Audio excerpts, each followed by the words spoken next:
the Apollo versus Mouth. All Yes, and we right. do have some of those players saying that they are about ready for draft. So we are ready now when you are. Okay. Time to go back to typing. Yes. Get your typing fingers ready. Okay, so I believe the top seed that we have here. Oh, you know what? Let's check on the bracket today. So, the top seed is Team Apollo. So, Team Apollo, you can choose if you're gonna go first or second. Um, Let me just type that so they know. Okay, okay. I think they're going first because they just said we're banishing. Okay, let me catch up to the speed here. They're just getting started with it. I love Yes, it. I'm sure they're like we're ready to right. We Mm-hmm. gotta get the party started here. Of course. We got games to be played. Many games today. Mm-hmm. Very excited about it. Okay, I'm just gonna quickly move them. Okay, a little scuffed, but Team Apollo first ban Lash. Yes, right out of the gate, a lash ban. And then on the other side, from Team Malf, we're gonna see a Dynamo ban in response.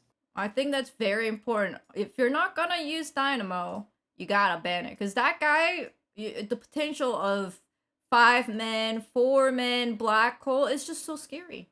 It's too I scary. agree. And I think that just his weapon in general, with some of the slight item changes and the boons, he's scaling really well. So it's a great pick to get off the board. We will see Team Apollo respond with a first pick Mo and Krill.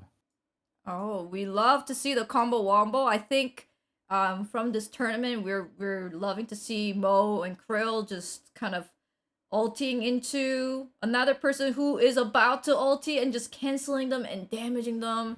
Just beat them down. I love that. Yes. In response, we're going to see Team Malf opt for both Abrams and Geist. So actually taking two pretty big tanky characters off the board and taking them for themselves. Oh, and something to note here. Yesterday, Team Mouse, I guess the captain Van was playing Abram, and he was popped off. He was going crazy with it, just punching and doing so much damage. Yes, I agree. He was taking so much frontline attention, tanking that damage and, doing damage. So he's going to need to be put on a handle if he chooses that again this Mm-hmm. game. Team Apollo responding with picking Viscous and Haze. I'm And then still. an immediate Oh response. wow. Oh, sorry, from No, no, from no Mal worries. pulling out the Wraith. That was quick. I think I mean I'm still kind of talking about Abram and Geist pick here. I think the biggest counter for Abram is gotta be Geist. And having Geist Hmm. right underneath Abram here, like the team is gonna be solid. The team is gonna be so strong. So I'm kind of a little scared for Team Apollo. I don't know if they're ready for that dual, just huge wall right there in the front line. I'm right there with you. And theoretically, if both of those players want to play tanky, that's, multiple players now at the front line that the opposing side is going to have to get through to get to that Wraith, to get to that back line. Mm-hmm. And Team Apollo is going to respond by picking up Grey Talon. Great talent. We saw the Hawk yesterday. One Hawk killed 2 players, which actually changed the flow of the game. Maybe we'll see more Hawks coming in. Seriously, there was some really, really good Grey Talon gameplay yesterday, both from a support side and from a burst damage perspective. So I'm really curious to see how this Grey Talon wants to be played this match. Let's see. Let's see more of that Hawk. Yes, literally. And looks like Team Malf is going to pick up Warden. I really, really like this pick alongside these two tanky picks that they were able to secure. We're really seeing a whole different perspective on drafting here compared to maybe even how Team Alpha was drafting yesterday. Mm-hmm. Prioritizing their tanks and then saying, who do we want to stand behind those people and just do tons of damage potentially. Oh yeah, and Warden, I mean, after he uses the ultimate, it's so scary. The sound of Terminator just walking by, right? It's like dunk, dunk, dunk, dunk. It's just by the sound effect, I think people just kind of want to run away. I'm like, ah, it's Warden with the ult, run away. Literally, and I think the cage is gonna pair really well with all of the abilities that we're seeing on the side of Team Malf already. You know, it could get a shoulder charge ready. It could get a life drain or a soul exchange ready. It could allow time for a teammate to come over for that telekinesis. So I think that the cage is going to synergize really well with everything that's on the board for Team Malf. So draft looking really spicy. Mm-hmm. I know we're talking a lot about Team Malf. But I'm curious what Team Apollo is picking next. They've been sitting on this choice for a little while, but eventually will opt for the Shiv pick. Oh, very Um, nice. and I actually do like this pick too. You know, Shiv still is really tanky. I mean, he is benefiting, from the soul sharing kind of overall change. So he can be played in a tankier format a little easier. You don't necessarily have to be fed for the entire game to have a successful frontline game as Shiv still. Honestly, I think this is gonna be the battle of who's gonna get the McGinnis in the most sneaky way as possible. Yes, I think that unless there's like a crazy amount of burst damage or CC that comes on the board in these last couple hero selections, I actually completely agree because we're seeing a lot of frontline players and we're seeing a lot of, backline players, honestly. Um, Maybe the one exception on the board that I maybe note is Viscous, where could be played at any place, in a position. Mm-hmm. All right. We're seeing Van typing, and we're very excited to see. Is it gonna be Oh yeah. McGinnis? Okay, hopefully no one's listening to us. Hopefully the team who are playing is not really cheating here, but they actually do take McGinnis in response to Shiv. Wow. And I think that McGinnis, the wall is gonna, be again great for the cage, great for the shoulder charge. So McGinnis would have been a great pickup by either team, but I think it synergizes especially well with what Team Malf already has. Mm-hmm. All right. Guess. I'm gonna take a guess. Team Apollo, Infernus.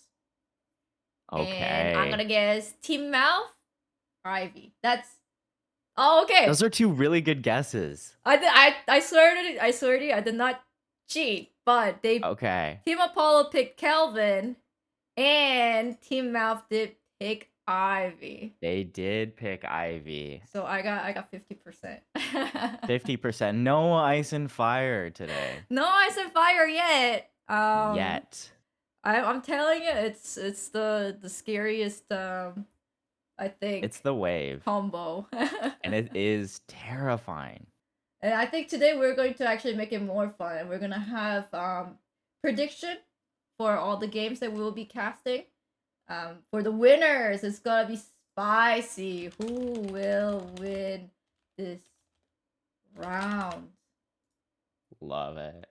Team Apollo or Team Mouth? It's gonna be spicy. All right, prediction is out. And I guess I will. Oh my goodness. It's almost like I have to learn how to do it all over again. The reflexes are all messed up.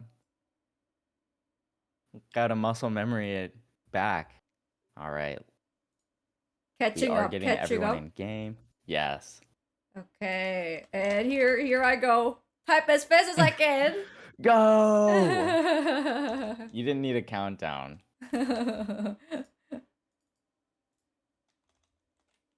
Fine.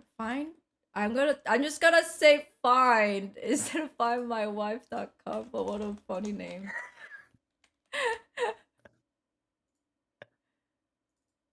Love to see it. Funny names. We've had some great names here in the last couple days.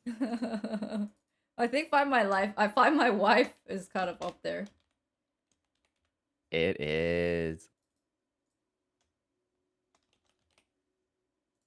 Love to see all the players up early. Those of you who are in Mm-hmm. North America. Yes. Good morning, good evening, wherever you are. And thanks for being here. We seriously have some great games ahead today, and I think that this first one is going to be a serious banger. This lineup on both sides, I'm in love with it. I think that um, we got so much good opportunities for Viscus to put enemies in terrible positions, and for Kelvin, Hayes, Mo, all to capitalize on that. On the other end, so much, you know, crowd control potentially. So, All right, I am so actually amazing. ready. So whenever All you're ready. right. So, let's see. Checking with the players real quick and we will get right into it. Mm-hmm. Exciting stuff. Good luck to both Team Apollo and Team Mouth. Awesome. And thank you for checking the server region. Amazing. Ooh, there's a little spice to the prediction happening right now. So far for the prediction. Team Apollo 77%, Team Mouth 23%. Oh my goodness. The believers of Team Apollo is we'll Are see. strong. Very strong. I love that. Okay. And here we go. Early alchemical flask investment from Warden. And we will see, again, really fun solo lanes being picked. It's going to be Grey Talon versus Warden, Shiv versus Wraith. I'm actually really curious how this Wraith versus Shiv will go on the outside, because they're going to have potentially Viscus and Kelvin that they're going to need to deal with that could gank them over. Defend me if you can. He sounds so scary. He does kind of have that Terminator grovel, doesn't he? Right. Honestly, he maybe should be. Yeah, and I actually think that melee hit Grey Talon, because are gonna see them go down to about 2/3 health. All right, my names are all in a good position. Amazing. But things are looking good so far for honestly, Team Mouth is looking clean. Right after I say that, Warden tanks a clean half of their HP, but looking at both sides, there's some people that are going down already. Wow. Oh my goodness, Kelvin backing up to try to help Viscus, but the beam range was not enough at this point in the game. We're only 1 minute in. So they're just gonna try to kite close to their Guardian, but taking an Essence Bomb. Did also game Boy. patch for like the HP bar for the enemies in the tower? Oh, I have that enabled. Oh, okay. Apologies. No worries. It's in my dev console. I actually totally forgot about that. No worries. I was just like, oh, is that a new update? We're playing with the new stuff. Sorry, everyone. Well, it still shows the same thing. You see the HP? If the HP hits 0, they're dead. Easy as that. It's true. And now's, better time than ever to sound off. Tell Valve if you like the way that the new UI looks. Because, sure. what we're showing off today isn't final. Oh, but great cage escape there. Good conservation of the stamina, but the alchemical flask will be hit. So both of these players are really dueling around half HP. So much burst on the table from specifically great hiding. these two. Yes. Ooh, Oh my goodness, and the okay, backup one right into away. the flask is gonna create a huge opportunity. Fishing for these strafe punches around this corner is a great idea. And oh my goodness, this is just 71, 530, nice. so close. Flask not hitting that time. You Warden heard, is fishing you hear though. the footstep creeping around the corner. Oh my goodness. Oh, I think Warden is just there to farm up. Oh wait, hold on. Cage coming out. Oh, and that might not be a good oh! cage.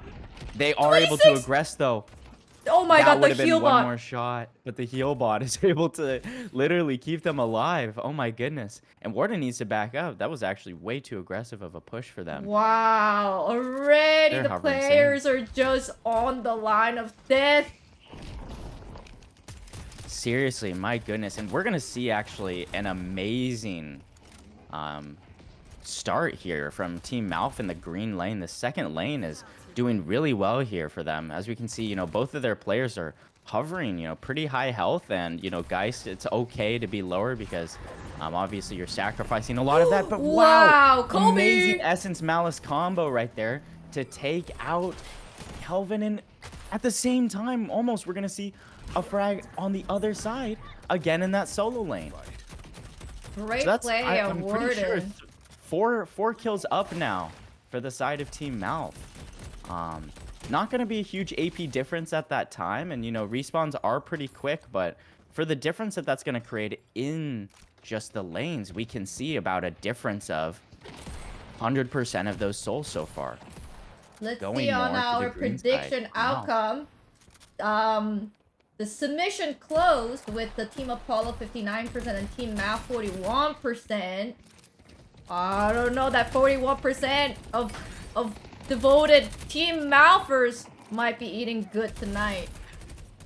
Yeah, that 41% is really like potentially got some great insight because there's some absolute domination happening here in some of these solo lanes. I feel like really good overall micro from both Wraith and Warden, taking advantage of honestly the stamina usage, it seems like, from their enemy, knowing when to aggress.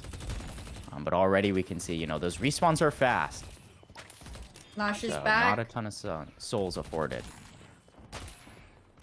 Looking back at the blue lane, actually. Wow! Okay. Mandatory pause per game. Yes, it looks like McGinnis is worried that they might have taken out a DC'd player. Yes. Oh no! So that is okay. Hey, at least they didn't claim the souls yet. They could have claimed the souls and they'd be like, wait, did he? Yeah, secure the frag and then pause. As Right. it should be. But sportsmanship right here. It's all good. It's all good. Yes, all good. Pretty still really early in the game. And Seriously. we know like every patch, every update, every little tweaks that the game gets. I think people always have like, oh no, my game runs so bad now. No, it is still changing all the time. This morning I was preloading 274 shaders instead of 3, so that's a difference of 271. So there's a lot of room for error there. Oh yeah. We don't have quantum error correcting yet. So until then, we're really sitting with what we have. Looking at the score right now, though, I actually think that blue lane is up until this pause, really the most even place on the board. Both sides were taking a lot of great aggression to make sure that they were getting their early game, I want to say, farm over here. Yep, this farm over here taken care of. I'm sure over here, I believe we saw the other side doing the same. Yes. So we can see, all players in this blue lane are at least at 3K. They all have their ults up. Oh no, my Even though taking this so much aggression damage! is good, there is a combo up, so I think that they need to be a little careful here. Oh, Oh, but this little is too much bold. damage. They're charging in. Here's the It's gonna be a bullet dance to try to keep everyone away. And a barrage in reply. Oh wow, oh my gosh. gosh. Gotta get out of here. It hurts too much. It hurts too much. Holy. But McGinnis is also really low. Yeah, so actually, it will basically just be a lane reset with 2 ults expended, one on either side. So kind of funny the way that happened. Actually, again, just evened out pretty quickly. Oh, but that shoulder charge might change everything. Wow. And it's a great hit. Doesn't allow the combo to get off. And the tower damage hurts too. They were just melting that mowing frill here. Yes. And Sleep Dagger doesn't look like it hits either, so Hayes is gonna have to play a little further back now. Oh, it's gonna be scary. Two of them charging in, but already Moin Krill's back again. They're going to punish the McGinnis with the Yes, and ultimate. McGinnis is stuck behind a wall. There was no help available. Great job. Great punish from Moin Krill. Yes, we're actually seeing a lot of good 2v1 capitalization, you know, sometimes in those small moments where one teammate might be buying or might be trying to secure a soul. The other team is picking up on that in this blue lane specifically. So we got a really stacked lane right here. I'm loving what we see. For now, Already. the Guardians are all standing. No Guardians has even gone down yet. They're all almost in the Yes. similar HP spot. This is And we will see Ooh. awareness from Team Apollo. They know that Ivy's coming in from Team Mouth. There to aid their teammates. That was good, actually. Great Didn't result in a healing. push. But noticing that Kelvin was moving over too actually does make them respond and quite literally again reset this lane. We're at 7 minutes and 30 seconds, and you know, while we have some Guardians going below half HP, we're not seeing any go down yet. So pretty even match right now. Very, very close match, actually. The only thing that's close, I would say, is the yellow lane against the Team Apollo. But I mean, even still, you never know how it's gonna go down. Oh, here comes the ultimate from Abram. Charge! Crash! Win! Oh. The anticipation. Oh, wow. Boy, And actually Kuro enough coming time for help to come. Yeah. in. Punch! That's an intense fight right there, and Abrams is low. Abram is like 1 HP! Wow! Wow, and trades on traded. trades. Oh, wow. Just got the goosebumps out of that. Yes, and even if, you know, that single trade had gone the other way, McGinnis was right behind Wraith, ready to pick up where they left off. And, you know, now with the Medicinal Spectre, it's going to be like that never even happened. Already forgot about that fight. We're winning. Doesn't matter. Move on.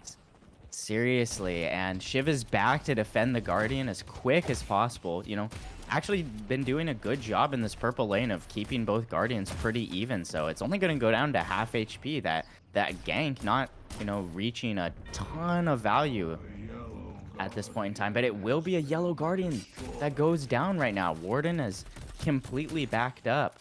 Great talent from this angle. Wow, you can see actually the soul difference between Great Talent 4.8k, whereas Warden 7k. Oh, this is gonna be scary. Yes, I want to compliment the alchemical flask usage from this Warden play. This is really, really good.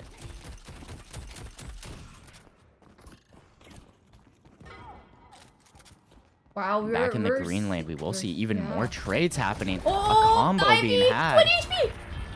And wow, Oh, actually snap. almost boosts off of the viscous puddle punch perfectly to be able to get away. That was a really, really good timing taken, but unfortunately it doesn't yield successful. Oh, I think Warden's gonna be here to punish someone, perhaps? Nope. Yeah, Got a shop. at Got a least shop. to pick up on some of this lane, which I do think is smart overall, even if it doesn't result in a gank. But now, with 2 players back, Warden will decide to go back to their lane, grabbing Alright. gun buff in the meantime. That marshmallow gun is gonna be one heck of a punch now. This is going to be a little scary for Great Talent to take care of. Yep, they will have to back up pretty quickly off of that. Let's take a look at how the green lane is doing. We're seeing a lot of trades happening in green lane from either side. The spirit urn is waiting to be claimed. Oh, ho, ho, ho, ho. Spicy. But I think Guys wants the blood. Throwing the bombs. Seriously. Yes, bomb focus build so far. We are seeing, you know, Mythic Burst, Enduring Spirit being purchased. So it does look like, you know, bomb prioritization does give some time for Ivy to just be farming. An But they're old back later now. game. Ivy's gonna be so scary. Oh, here comes the Ivy's Oh, ult. yeah, and Ivy actually is looking to get up in the air. They Not want that looking to Guardian. gank, just looking to stone form in. Couldn't get Viscous, but creeps are pushing in, they might be able to secure the Guardian. They actually want to be aggressive. Oh, wow. And that is a great piece of aggression to keep them off right there, but... Wow, they get the Guardian, but Bo and Krill actually gets the guys down. And maybe even Ivy as well. Ivy gotta run. Stoneform. Holy cow, that Stoneform will get them out of there, actually, but... Barely. Maybe? Barely? I don't know. I still hear them. Yes, and looks like they will back up to take another fight. But wow. And honestly, HP for Team Malf in this sub lane is not looking super clean, and in this side one either. So players will be kind of backing up to help each other, assist each other right now. Oh, stuns the Boy Krill. Boy Krill but trying the to get the barrage heck is gonna out, do but so no! Last stand in the thick of it as well. There's so many ults Wow. happening right now. Boy Krill goes down. Viscus goes down. Kelvin goes down. Already 3 team down from Team Apollo. Will they make something out of this? Yes, and we will see the way that is trying to be capitalized, even though, you know, one of these walkers here in this second lane has resistance. They're still tanking, still trying to take it out. It actually isn't able to go down at this time yet. So we will see gun buff expiring here soon for Warden, and the lanes, quote unquote, even out a little bit. Amazing.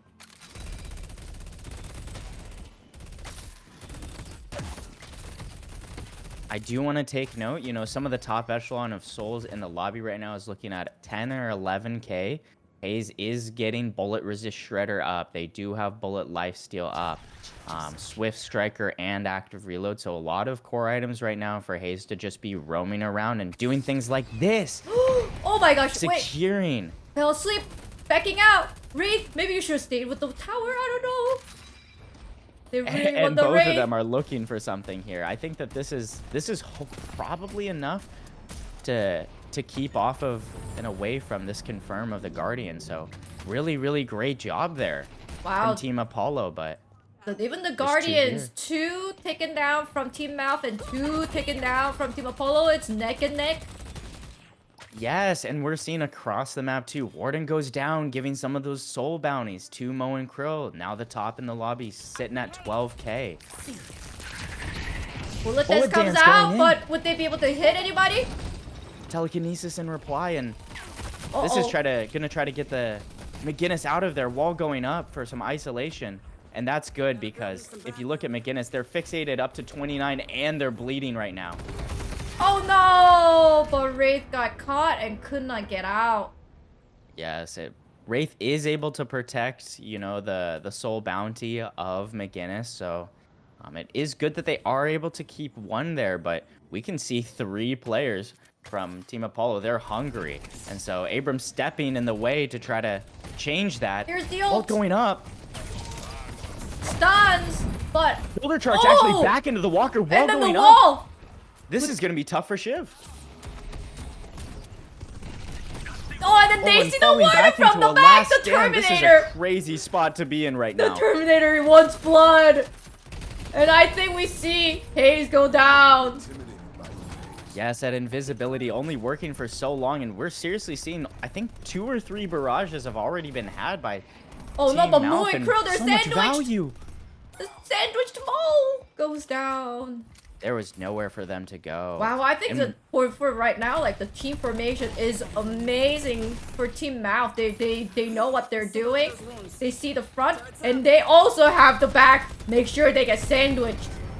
No, I totally agree, and we're not even seeing a ton of investment into the heavy barrage at this time. It's actually going to be maxing the wall. So I really like, again, the perspective of where this McGinnis wants to play positionally, because Team Malf is playing around it really well. They're protecting that McGinnis player really well. The longer you keep that wall up in a fight, the better chance you have at isolating a 1v1 and isolating a free kill. But it will be actually a Guardian that goes down kind of in the meantime. So even though possession of the urn is by Team Malf, possession of the lane is much more up in the air from their perspective currently. I mean, something to note here, both team equal amount of Guardians taken down. There's only 1 standing for each of them. It's a very close one. Even the soul counts, even from that huge team fight there, they're basically 1k difference, and that's just basically nothing.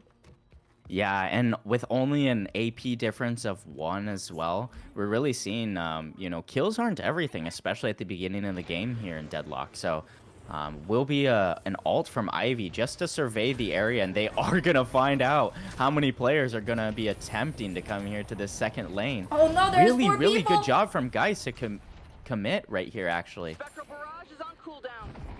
Mien is gonna be calling out that the barrage is up in 20 seconds. I actually think that that's a great call out. The first one to go down is Abram. That's not great for Team Mouth, but that's not just the tank that they have. They do have guys. And even Warden is still there. Oh, the Warden actually backed off trying to push the side lanes. Yeah, so we kind of will need to see Geist take a little bit more of the front line, but honestly, I don't really feel like that's what they're building towards at this point in the game, and kind of is harder realistically in the first 15-ish minutes. A lot of what's being opted for is more Mystic Vulnerability, more improved cooldowns, so the tankiness would potentially come later for Geist, so they are kind of lucky in that sense that Team Apollo didn't capitalize immediately. They're going to wait until now when Abrams is up. So And Ivy Abram ult gonna come in again. Up. I think he might want to Stormform clear. again. Oh, And that's great actually stun a on really big hit. Viscous. Viscous trying to get out. And that might be enough. I think they're gonna go around and see if they can find Viscous. Here comes the Hawk. Hawk Yes. hits. Wraith. And Geist. Yes, and Bird is enough to kind of keep this semi-push away for a little bit. We're seeing 4 players at least each just hug the second lane for around 2 minutes. But at this time now, we're going to see that decision kind of change up. 1v1 Daisy! now becomes a 2v1 here in mid. Race decides, actually, I don't really want that fight. And I do think that would have been the wiser, as it's hard to tell, which players are rotating and which are going to stay in that second lane. A lot of intel not being known by either side, but we will see on some of these outer lanes. McGinnis is going to be able to get away from a chase from Abrams, and Shiv is farming right now, but they might not know that there's 4 players kind of just right across the bridge from them. I think something is brewing Yes, and here. they're going to They inch see, closer to each other. they see Shift, but they also know, there's no way he's gonna be alone. But oh, here comes Ivy with the gets stunned out of. Taking the shot. Oh, wow, and a great stun. Yes, out of that zip. Hits a free charge shot. Abrams is going to probably be a little annoyed about But that. I think they Gets see ready for his Haze next on the gunfight. purple lane just alone. I think they're gonna punish Haze here. Our yellow walker is under attack. I don't know. This isolation is, Haze is not wow, a looking good on great this idea. one. Huge Amazing farm movement there from steal. them. Yes, serious farm steal. Look at that bag, 1,200 now, going over to the Wow. side of Team Malv. And that actually is going to make the soul count kind of start to become, quote-unquote, noticeable. We're seeing a difference of 5k, but that is along with this huge fight that's happening here around the earn drop-off spot. 3 players now down for the side of Team Malv, but it will be a trade. In the... Yeah, guys. Ivy is low health, and Billy Nova isn't up. Abrams here now. We'll see. You're gonna They decide might to go turn for a things bit of a chase here, around. yeah. Oh my goodness, now they only have Great Talent who's up for Team Apollo. It's a little looking scary, and also they're pushing a purple lane. McGinnis is pushing against Team Apollo. I think that Walker is gonna go down. Yes, that split pushing power was really, really great. Saving the wall for when they see an enemy on their way. Great plays on the macro end from Team Malf. This is looking like a McGinnis and Abrams duo masterclass. Holy cow. Oh, I think they see Mo and Krill. Warden, they're running away. And good cage for escape. Again, doing a great job of managing the fights. Wow, and that they Team get Apollo are putting out their of that way. for free. Amazing work from them there. And a lot of this right now for Team Apollo is just going to their walkers that they have left, these 2 towards the middle area, and just fending off these lanes right now. They're kind of close to their walkers, so they're walking, you know, these lanes out back towards in the second lane. In that case, actually a Guardian. They still have one more Guardian that they need to take down. And so right now that does mean, you know, less money in the bank in terms of those overall souls that go towards everyone when you defeat objectives. All right, They the are able to final get Guardian. that secure, but I'm curious if they're going to pay for no. their life for it. Cage and the punch was just a little too much. But while the Yes, feeling fight the goes full wrath of down, 4 players here. That was incredible. Team Apollo secures the urn. Try to catch up with the soul difference here. It was on their side, so it was kind of a free urn, I would call it, but I'm not afraid of you. great pickup on that urn too. Yes, and as we can see, Ven here with the really good melee fleetfoot canceling.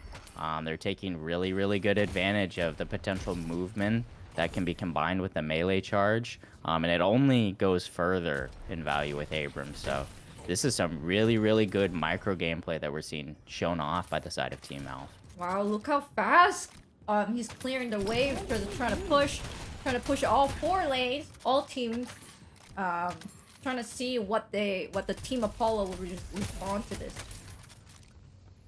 Yes, and even though yeah, and even though we are seeing, you know, some soul breaking away, you know, maybe in Warden, maybe in Abrams having, you know, 2K up at least from everyone else.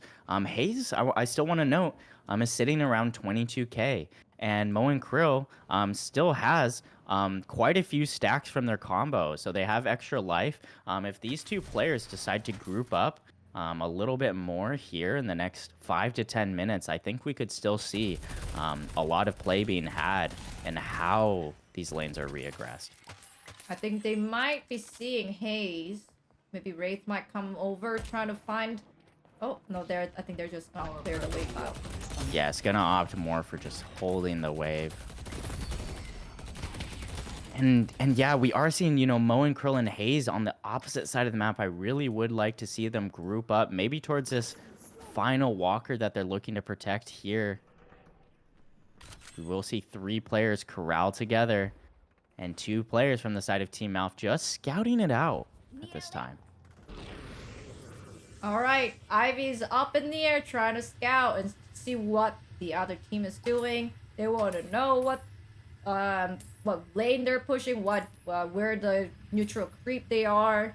Cannot really find anything.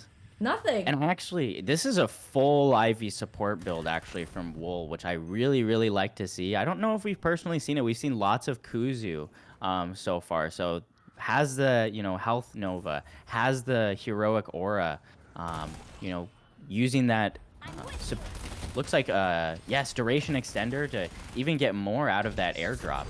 But oh my gosh, maybe too far into enemy territory right here. Oh, but McGinnis is here to help. And with the help of this wall, this walker might be all but had. Here's the gun. There's and the wall to just great wall. Let's go purple. Healing Nova again, gonna make it feel like it never happened. Turret's gonna call out to their team. They know kind of actually I really like this play here from B Dealer, using their turret kind of a bit like a ward to tell their team you know, when that reaggression is happening. It's not just Candle Troopers that are pushing out back in this lane, it's actually a person. Kind of try to let them know like where they are. I think knowing like the map awareness is very important. They see Abram, but I think Abram should be able to get out for free here. Yes, and actually does keep the gun buff away from Hayes. And, you know, while the gun buff isn't bad on Abrams, keeping it away from Hayes is even more essential here. I think Hayes is just constantly on the lookout for any picks. Urn is waiting to Yes, and we see 2 players from either side too, just eyeing this urn spot. Oh, they see Moe Krill. Wraith might be in trouble, but just teleports out. They see Ivy in the air. I think they have to kind of break the fight away. I see Calvin. Yeah, so some affordances, honestly, and respect being given both sides. But there's going to be a bird going out. Wow! and this bird is circling around looking for its perfect target right now. They might see the warden.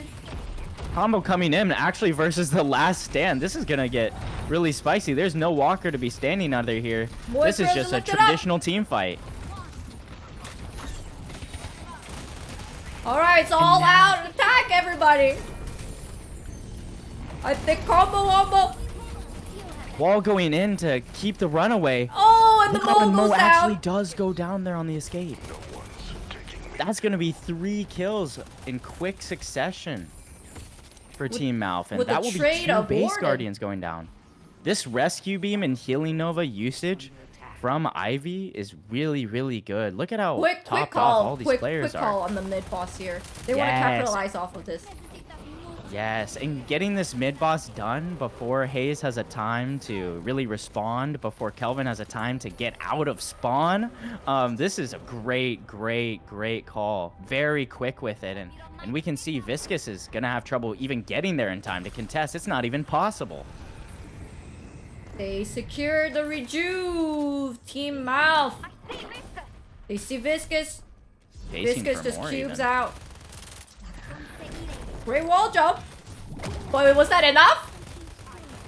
Oh my goodness. Yes, the chase is on. Puddle Punch to try to get away. Oh! Oh man. Barely got away, but not Team enough. Malf is in the base now, going my straight God. for the They're shrine. looking Ben so is going for scary. more versus Shiv. They're just punching somebody. And that's Somebody one shrine stop down, Team the other Malf. being worked on right now by McGinnis. 2 shrines All of a down sudden, already. Patron exposed. And that's probably going to be the Patron going down off of that. Mole is going back home. Hey, hold it out here. Wait for me. I don't know what Mo and Crow can do right here. Yeah, and Weakened Patron is going down with 2 Team Apollo players off the board. This is... Hayes is back. Hayes is using the ulti, try to save. It is damaging a lot of players right now. Yeah, it actually is doing a lot of damage, but Soul Exchange is just going to be tedious and annoying. Wow, and that was a fast, secured win for Team Mouth. GG's. Jeez, my goodness. That was an amazing tactical play for Team Mouth. Yes, Amazing I job. really want to compliment Team Malf. They actually did a very kind of unorthodox play of, instead of, you know, evening out lanes and giving respect like they had been for the last, honestly, 5-ish minutes, they just decided to 5-6-man push down the lane that, you know, looked ready, and the lane that they thought that the enemy team wouldn't be prepared for. You know, Team Apollo was putting 1-2 players towards their last walker, but that's 2 less people that you can respond with those 5 or 6 people pushing down that opposite lane. They use the wall to catch multiple players, and that's easy base guardians taken, which converted into easy shrines. That was really good, both staggered and team play from Team Mouth. Wow, what a great game. What a great game to start off our final day of Team Unity Community Tournament. That means Team Mouth, Team Lovely Momo will be playing in the semi-final. The next game that we're going to tune in for is now Team Apollo versus Team Flag Blag. Another exciting game. Yes, and I am so excited that we have not seen the end for Team Apollo, because I really do think that there was such good micro. And the first 10 minutes of that last game was incredible to watch. I loved watching it. I think that there was so many good counterplays, even in itemization, between characters in that lane. So I don't think that by any means, you know, Team Apollo is out of it. Oh no, I think if anything, they're warmed up. And I think Yeah, seriously. Team Flag Blag gotta watch out, because I think they're bloodthirsty from that game. They almost had it. I think they're gonna be like, nah, you know what? You know what? Sorry, I just blinked. No more blinking. and the team that's gonna pay that toll is going to be Team Flag Blag.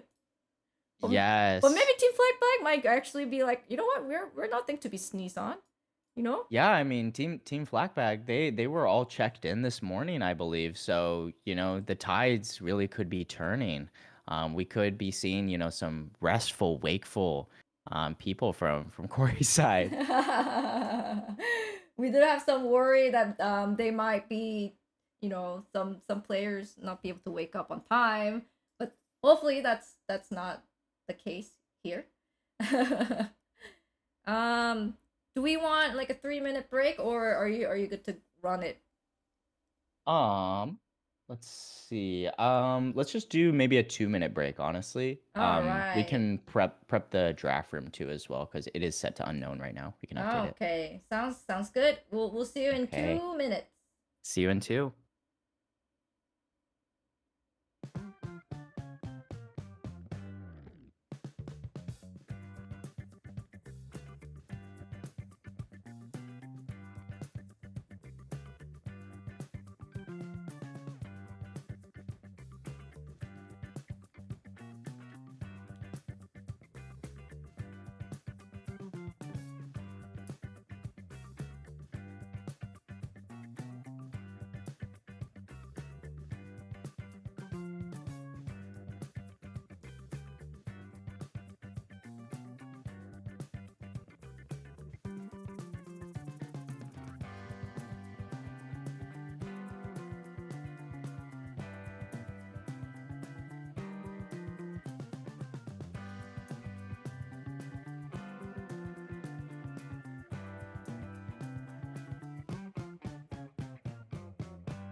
All right, we are seeing the draft room popping up and starting to get ready.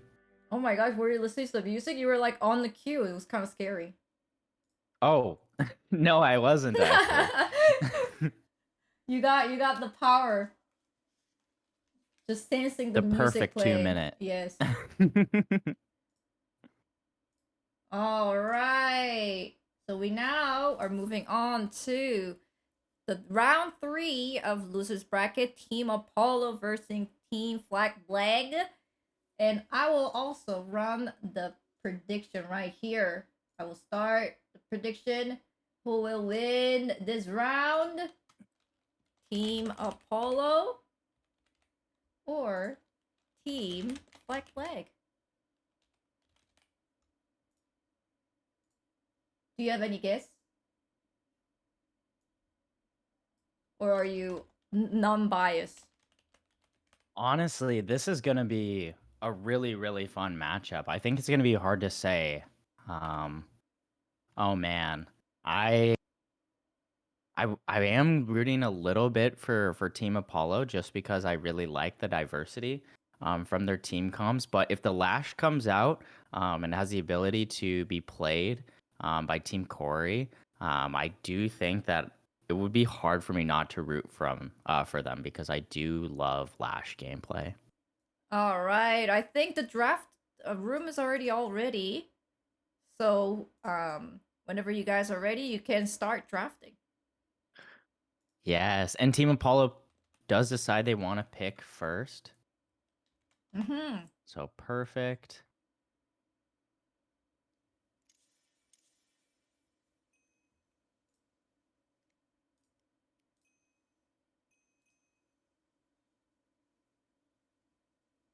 First pick. First bet is gonna be Lash from Team Well, so Apollo. much for that. You know, Selfie, we're allowed to dream. We're all allowed to dream.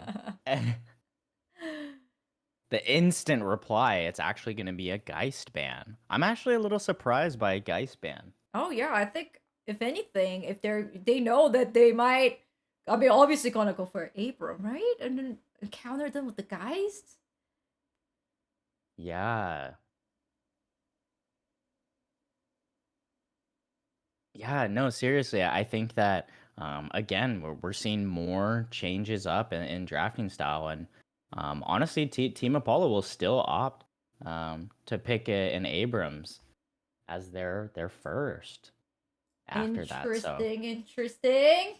yeah, with some, I guess maybe more tanky-ish players off the board, maybe there's some prioritization to secure it. I'm interested to understand kind of what the drafting perspective is as we get in game.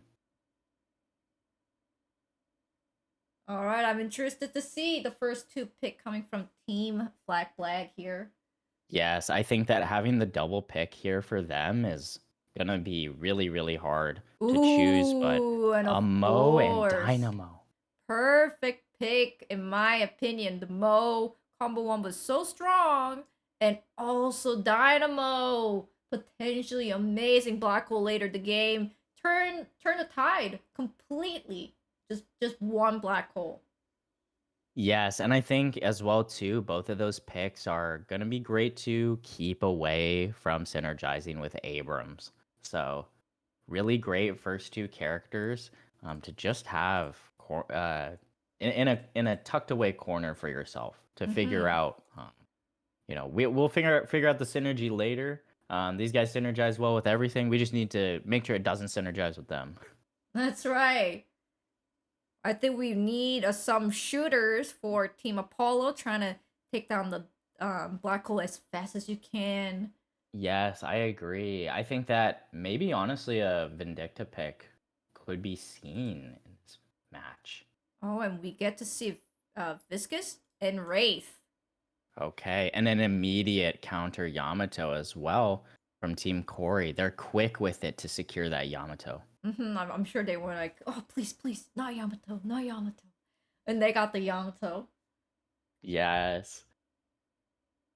And wow, yeah, I again with Team Corey, they're gonna opt more for supporting that dive that Mo and Krill and Dynamo might be doing, sometimes in the mid and late game.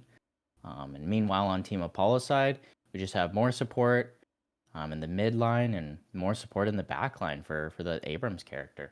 But I feel Mm-hmm. like we're kind of seeing the drafting perspective of Team Malv come out from Team Apollo now. That's so true. I think it's almost kind of like a mirrored version, except there was a little shift on Moen Krill and Abram. But we saw that Team Apollo, their first three pick from the last draft was Moen Krill, Viscus, and Wraith, and I think we're kind of seeing the similarity here. Oh, and they picked Mirage. And a very quick, again, response from Team Corey. They're going to pick up Warden. We And saw a I great think, play of Warden last yeah, game. seriously. And I think that those two picks from either side actually even out a lot of both of what these two teams want to achieve with the characters they already have. Ooh, and they pick Hayes. Okay.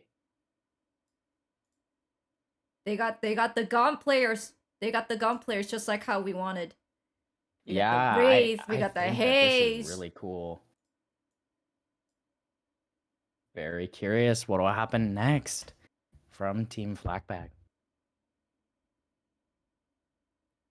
I think it's gonna be Bebop. that Bebop hook against any of those three squishy. Ooh, Kelvin. Kelvin. Okay. A great alternative choice when you, again, already have so many players trying to make up for space. You can make up for some more. The final pick for Team Apollo will be a Gray Talon. Hopefully, we're gonna see that great hawk that we maybe couldn't see in the last game, but this Yeah. game, I feel like that hawk is gonna make a difference. No, I totally agree, especially if we see kind of a full bird build being done. I'm not sure if we've seen it yet. Just because a charge shot is so strong, it's sometimes hard to pay attention to, but curious what this last choice for the last 12th character in this game will be. And it is going to be an Infernus pick. Ice and Fire coming out. Ice here. and Second fire, game of the day. everybody! Ice and fire. We gotta have some kind of like a soundboarded sound cue when we see ice and fire. It's so true. I feel like there's just certain characters when you see them together, you're like, oh my goodness, like I can already visualize like some of the ways that this is gonna play out both in lane and during the game in general. Some other ones that I can think of maybe being like Abrams and Mo. That's right. I love ice and fire combo wombo, as you all know. Hopefully, we'll see like the slow down of coldness, and then into a very hot Infernus ulti, and just stuns everybody. That's just gonna be epic. Yes, and we haven't seen a ton of steals, at least on the main with Kelvin and Rejuve with the dome. So I would be really interested to see if, maybe a lack of dynamo at a certain time could help make up with that Kelvin to do things like steals when one side might be down. Not saying that, a side will be down at redo time, but Kelvin is a great way to make sure that you can come back if you do accidentally end up in those scenarios. Likewise with the Gray Talon, the bird's actually great for the secure or the deny of a rejuve. So we will be seeing players getting in game. Getting All ready good. in line. I see some Team Flag Blag kind of tags happening here. Love to see them. And I'm extra speedy on this one because of Team Apollo playing again. So I'm all ready. This is amazing. Okay, and I'm just gonna check. Doesn't look like any players had specified a server region, so just gonna check.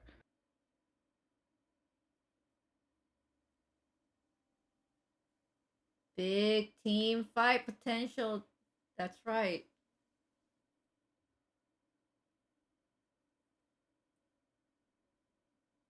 Yeah, so agreed from both sides.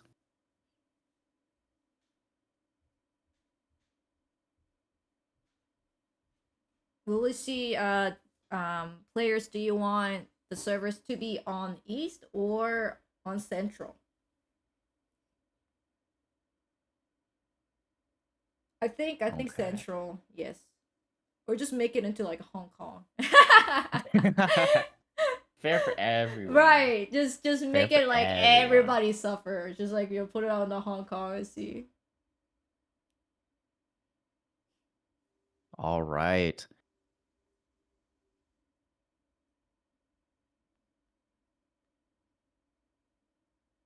All right, good luck to both Team Apollo and Team Flag Blag. I think so far the prediction, we have 70% Team Apollo and 30% Team Flag Flag. Will the majority guess it right this time? We'll see, we'll see. Yeah, so far we're over. Chat is 0 for 1. All right. If I can get the tabs, that'll be perfect. Thank you very much. Yes.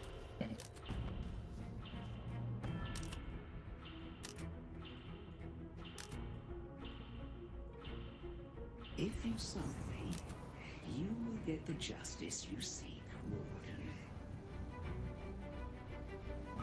And you always, do you have a bias on Warden? Do you always start with Warden? I don't know why I always start with Warden. I think we got the Warden bias here. The funniest part is I don't think I've ever played a single game of Warden. So that just goes to show that I love alchemists. Oh, could I just have it for one more second? And I think I Yes, of should be able course. to.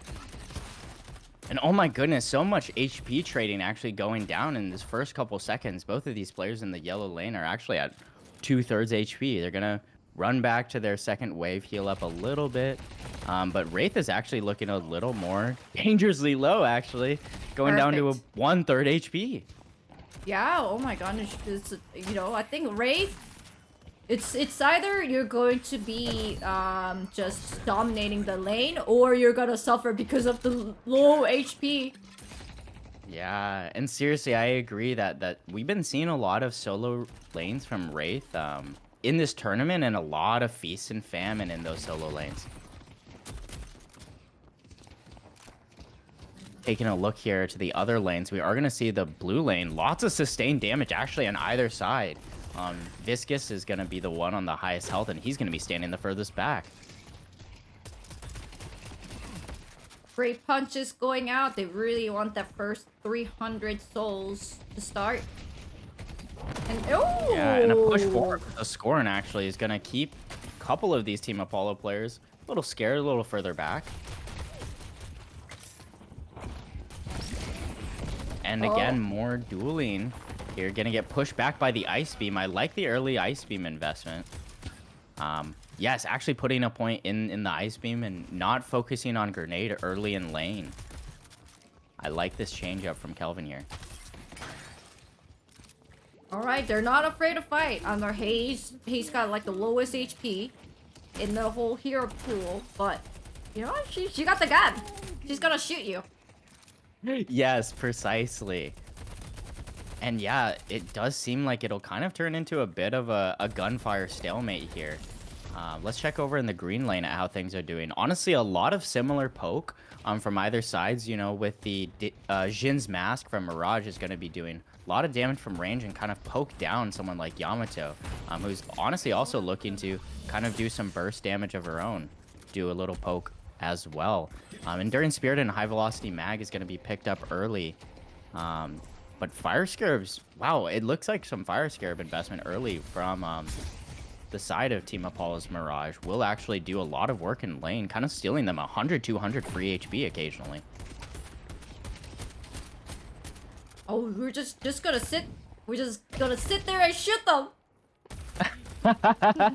There's a lot of shooting happening here. So much as well that like we're not prioritizing our items a ton, and sometimes that actually is good to be able to keep up the pressure, to keep up some of those confirms and denies that need to happen. That might be why we see some of the soul counts so close here from either side, but it will be Team Apollo to take a large burst of damage here on the Mirage. But again, those Fire Scarabs are gonna boost that HP back up. Oh, Just you don't for a little wanna, bit, you don't allow an wanna just escape. stand still and shoot. They're gonna shoot you back. You might be up. Oh my goodness! No, lady, wait, hold on. Yamato's still alive. Good Crimson Slash heal. Parried. It's gonna be a pull in, and that grapple combined with that tornado actually is gonna spell the end. Wow, if Yamato actually Yamato. survived from that, I think Dynamo must have gotten the easy clap from Yamato, honestly, saving his life and continuing to save his life future on. Seriously, taking a look back at these solo lanes, we're still seeing a ton of burst damage being possible on the board from both of these players, but Warden's is maybe feeling a little bit easier to hit consistently with the Alchemical Flask. Just kiting these Candle Troopers close to keep the souls easy to buy. We will see an Ammo Scavenger come out. And wow, it is a double kill that goes down in this green lane. So maybe not a ton of Guardian damage that's going to come off the top of that, but it will be some lost farm. We do see a difference of about 1k starting to spell out between these two teams. Checking over here in the blue lane, we do see a trade on the opposite side. Mo and Krill is dangerously low, but they do have their scorn up. Yep, and we will see a really big heal there from the Scorn Kelvin to tank a little bit of that damage. I'm curious if they have their Frost heal up, and they won't actually, so they'll just be having to back up off of their own Great usage of the dome, trying to keep them away at the same time, trying to heal. And already max HP. And maybe they'll probably be able to defend that Guardian.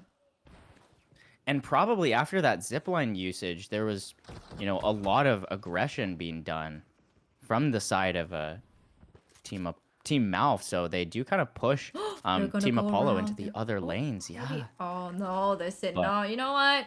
Warden's HP is maximum at full. Maybe it's not really worth it. Not right now, yeah. Great, actually, slash onto that Abrams is going to bring him down to. Reforce HP, going to have to sit a bit further back. Abrams does not have vault up right now. Mirage does not have vault up right now. Contrast that with Dynamo and Yamato, who have both of theirs up.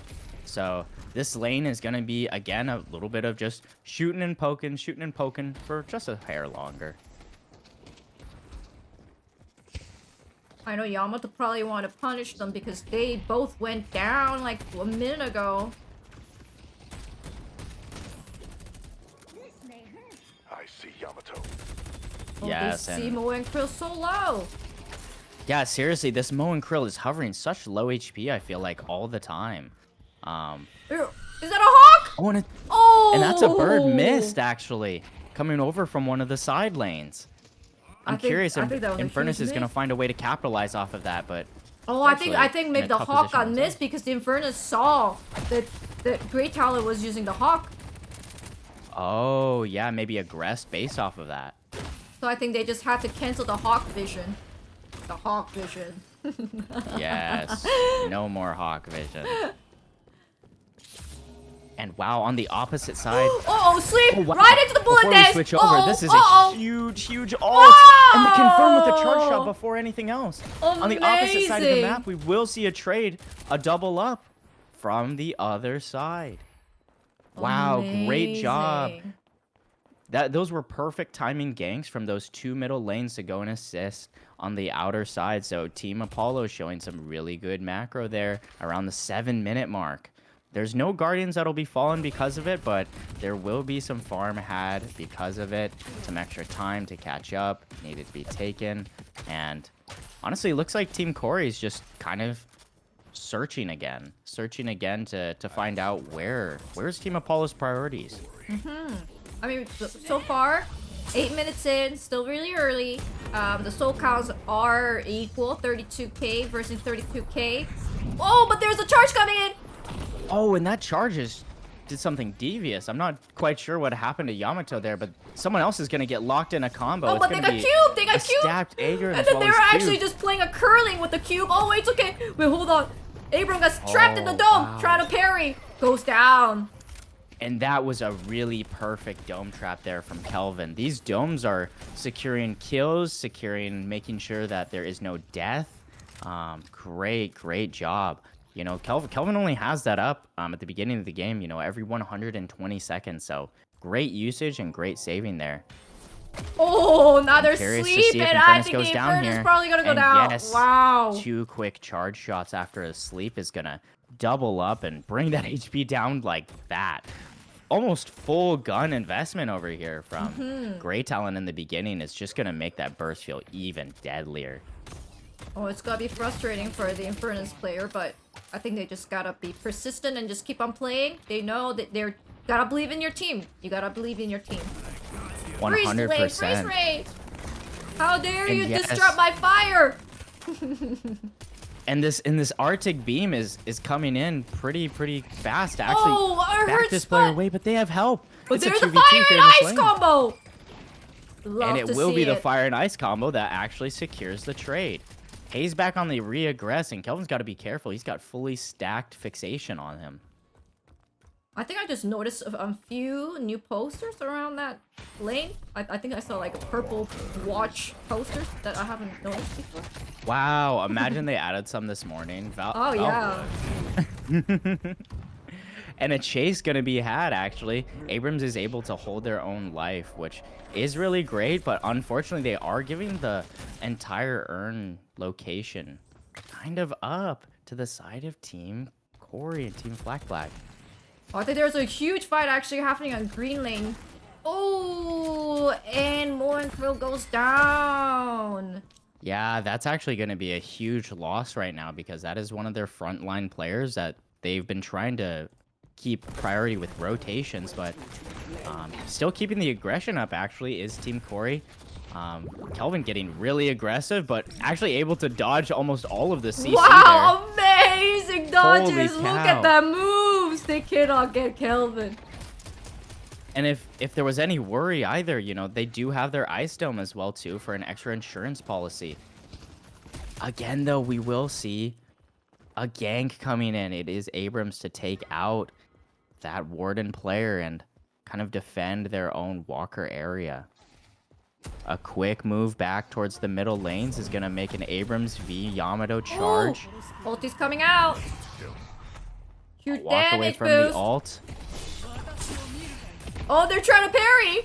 Parry out. This is a really Ring close around the fight, Rosie. actually. Ring There's around no the help for Rosie. either player right now. Oh, trying to parry. They baited it. Charged into it. Trying to parry. Oh, goes down. Yamato goes down. Wow.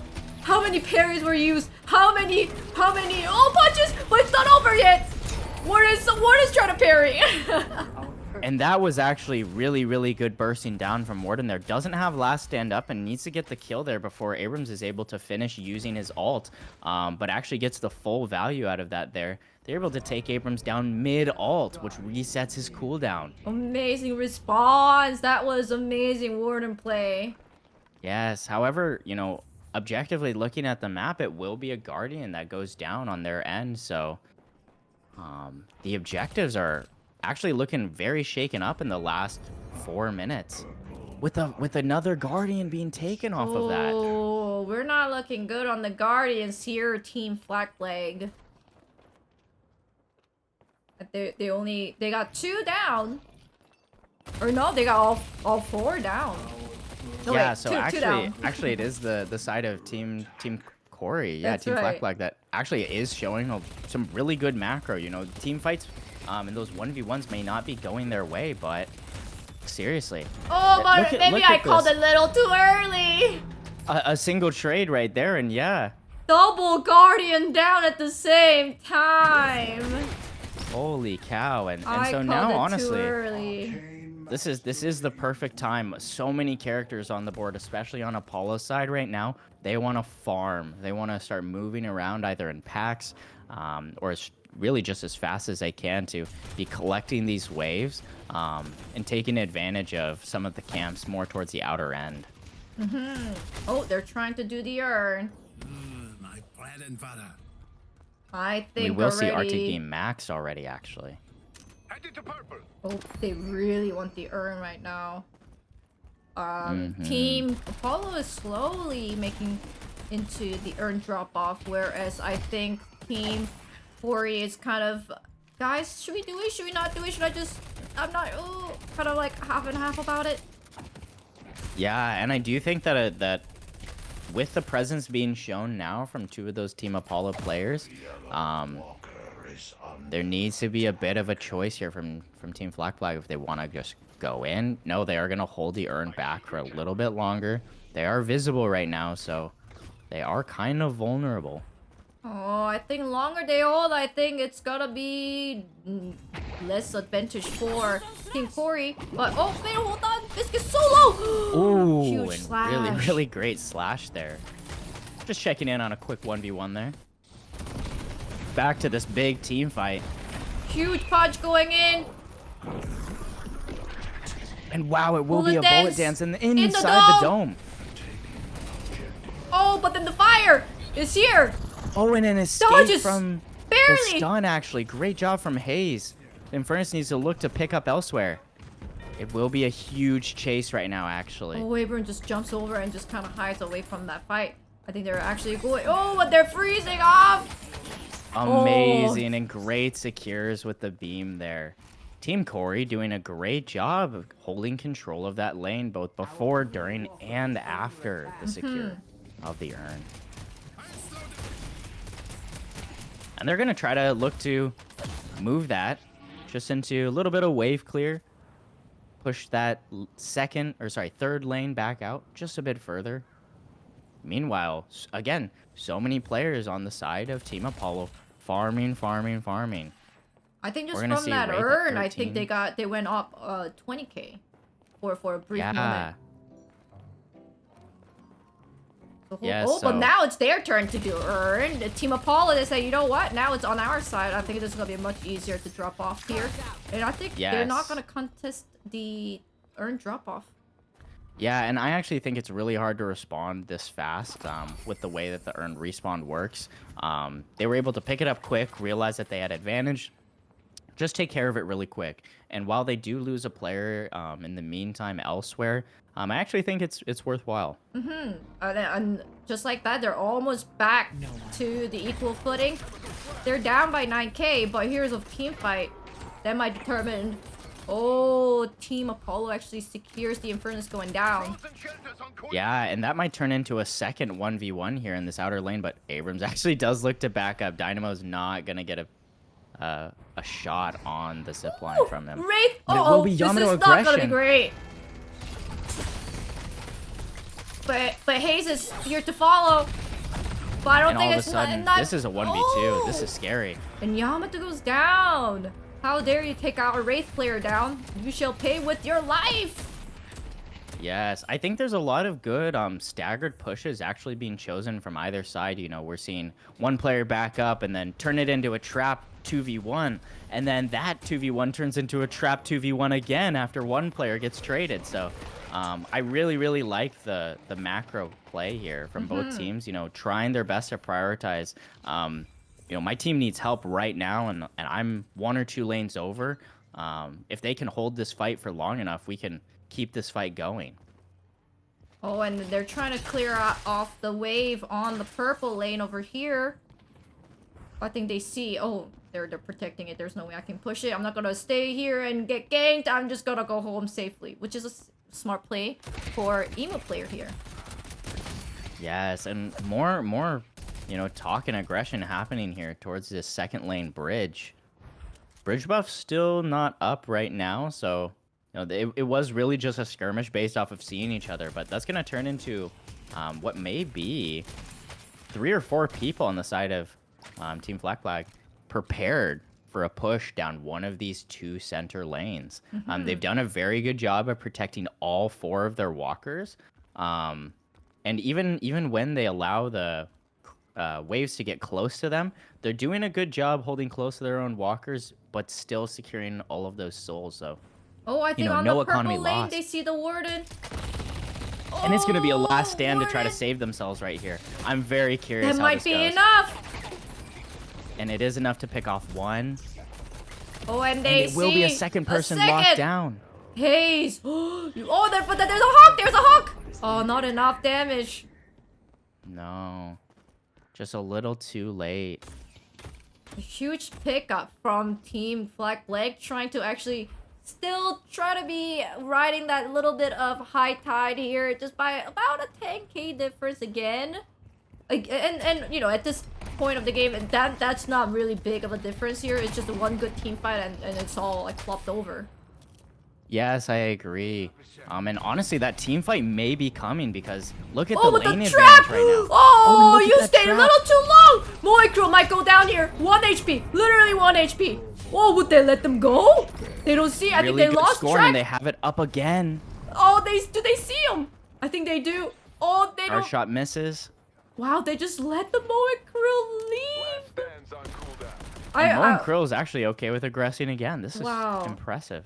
I'm actually interested to see what HP that they were at the lowest point. Was it really 1? It was very low. Yeah, I agree. And back in the thick of it again, there's at least 4 out of 5 of each. They're not afraid. But in probably. this Oh, lane. they're going down. But they get trapped again. But doesn't stop them. They're still going. Comes out of Great Burrow to come out. and Is able to combo wobble rush down in into the combo. dome. Oh my goodness. An amazing secure. There's so much priority given to that first initializing kill. Oh, huge Oh, hawk. wow. And that is a huge hawk and a really, the really bullet great days. ult off of it, but I don't know if that's going to be enough difference at this point in the fight. There's Black a singularity. hole. Now they're And with the trying to cage going survive. down, it's going to be hard for Abrams to escape. Oh, They're wow. getting CC'd like mad. What a time. Oh, no, they got stuck by their own wall. Oh no! Such heroism, Warden. And this is looking a little dire right now, as some of these base guardians are going to unfortunately go down. We will Is it see going to be a Team huge Apollo putting in its upset? best. And honestly, I do want to point out still, Team Corey isn't, you know, the craziest health right now. I think that with a bait into their base, there could really be a successful turnaround here. But, oh, actually, cooldowns on healing will start to come up from Team Corey. So, actually, things are looking rounded out on the HP outside of Mo and Crow, who, again, has the Scorn. So, it's not as big of a deal. They will decide to back up off of that. A bit of a curious choice, Maybe, but honestly not but too bad in the end. I thought maybe they might just try to bait the players into the mid boss. Try to start it, make the sound, get out of it, trying to fight. But no, I think they're just trying to play safe here. Yes, and Team Apollo is kind of like trying to figure out if it's a bait or what. They're dedicating 3 towards this one lane where Last Presence was shown. They're putting 1 towards the other outer 2 lanes. So they are looking right now, and Hayes is picking up Earn and is really going to try to run it to that safe location that they have available to them. I think it's one of the first games that we're seeing that comeback Earn mechanic being used over and over again consistently, and being picked up at the right time too. I think both teams are focused on small macro ways that they can be catching up with each other. Right, and then I think they see Warden on the yellow lane. Oh, they hear the Hawk. Oh, but wow. I think it's just gonna miss it right there. Like the Warden just got off really fast. Oh, but they see Yamato. Oh, but this and misses. actually, it does look like the bird misses. Wasn't able to hit Yamato. So The Hawk is not doing so good today. I think we gotta feed some Hawk with some bird food. Some seeds. yeah, we need a little bird feed here. Yeah. Maybe Hawk is a little hungry. Yeah, it is early for some of these birds, so I really love the Hawk to feed on that thing. yes. But yeah, I don't think there's any Hawk significant plays being happened so far. There was a couple players stunned in that last gunfight, but not enough to make a huge difference. The singularity really eating up any value that could have been had. All right, I think both team are trying to clear off the neutral cams, trying to make that money difference. We're almost seeing again 10k difference, just above the 10k difference. Not significant. I think, in my opinion, the best play here is to maybe make the other team be alerted by the mid-boss sound, and then they just kind of go in like, oh no, what's going on, kind of thing, and then maybe try to catch them. But, you know, maybe they don't want to risk it. Yeah, and honestly, I do think that the play here that Team Flag is going for is pretty okay. They're keeping the waves as close as they can to the opposite side while kind of stealing a bit of that farm. You see Hayes is going to come back, and they're not going to be able to clear any of those 2 cams. I believe Yamato stole both of them. Ooh, actually, Taking a look at a fight on the other side. They picked down the mole down, which is a huge. I think that was And they're the going to causing chase trouble. Infernus. Oh, they see Kelvin going It's gonna be down with the Kelvin Wraith as telekinetic. ult. Yeah, that is going to be a huge secure, actually. Oh, the fire survives. Eyes go down. I think that might be enough to start. Oh, but I think that they might be scared of the Dynamo's ult. We'll see. Yeah, and they do need to fix the lane a little bit, so it is going to be a bit of time lost, honestly. So kind of where that's decided to be made up is pushing in that second lane in.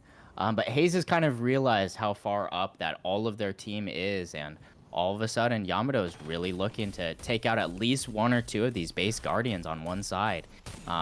Fully giving advantage, honestly, if this is possible, on the left side of the map to Trying to get the base guardians down, but I don't think it's worth it to trade your life, Yamato. Get out of there. Maybe it's too late to get They out. love it.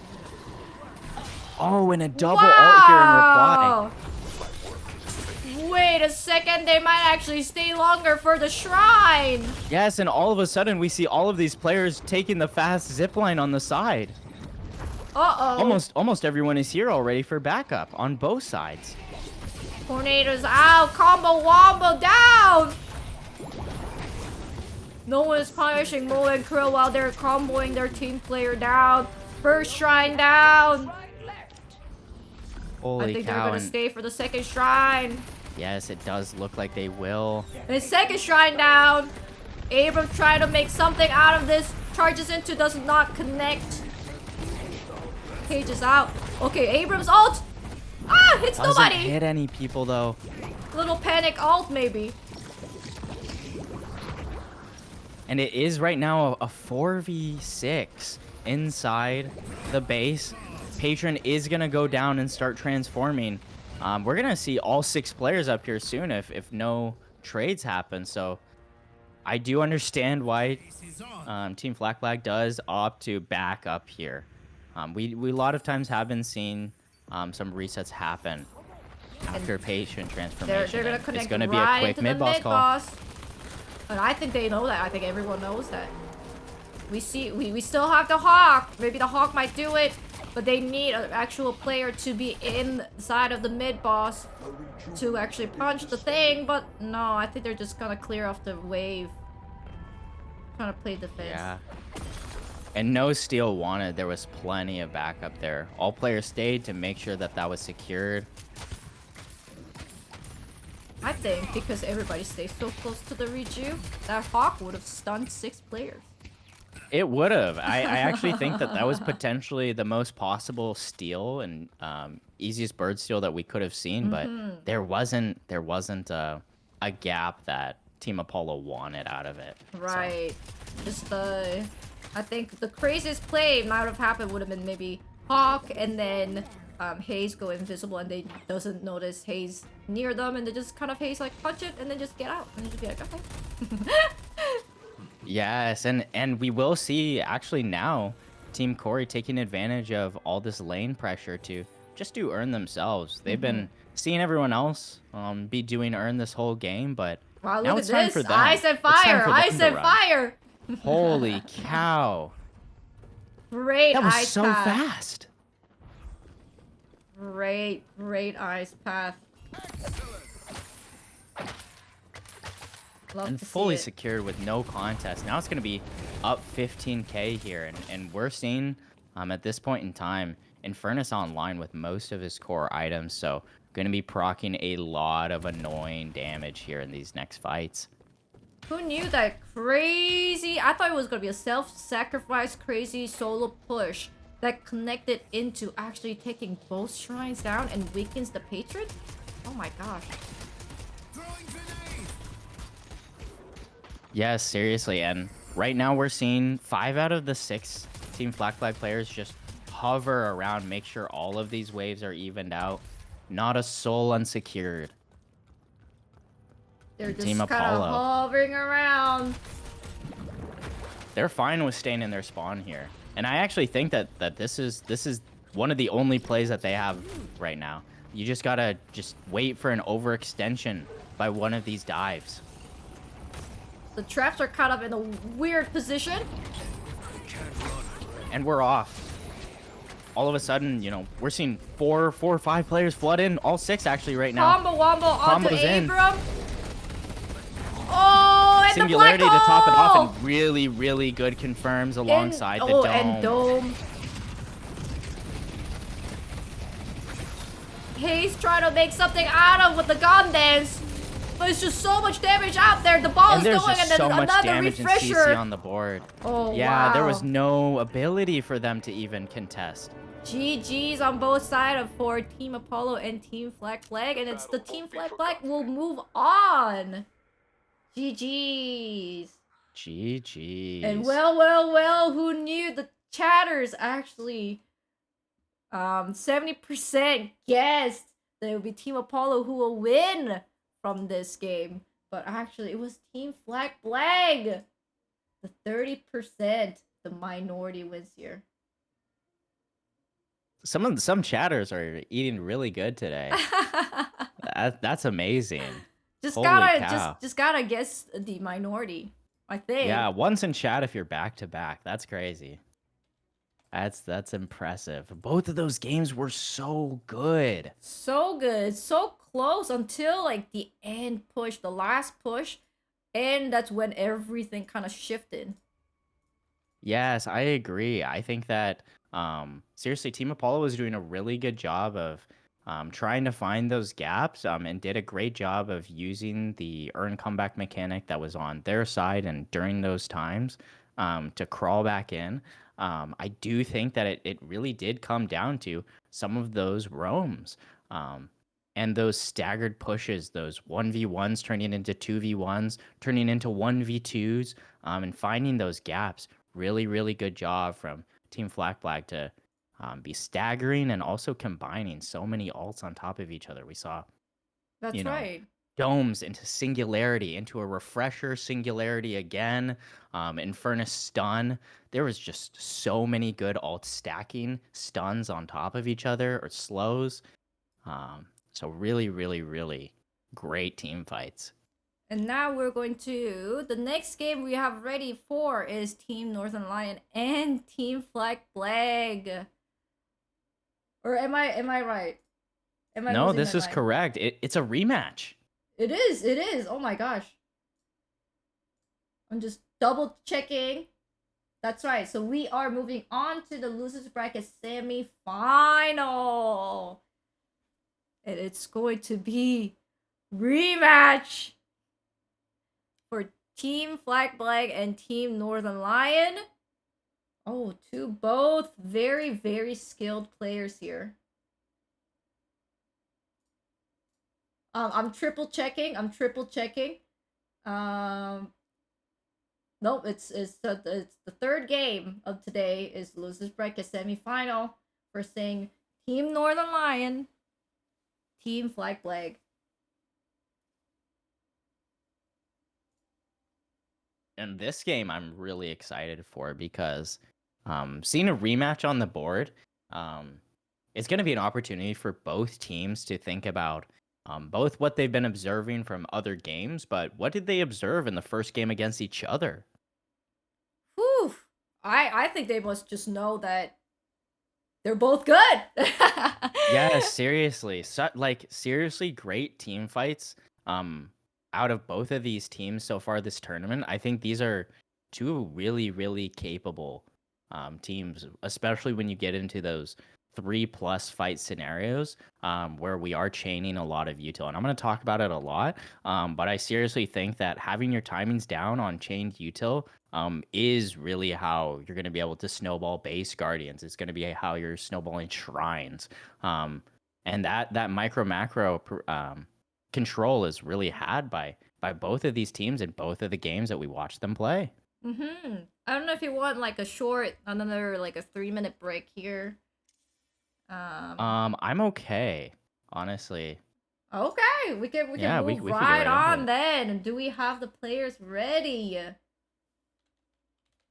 Let's get the draft started.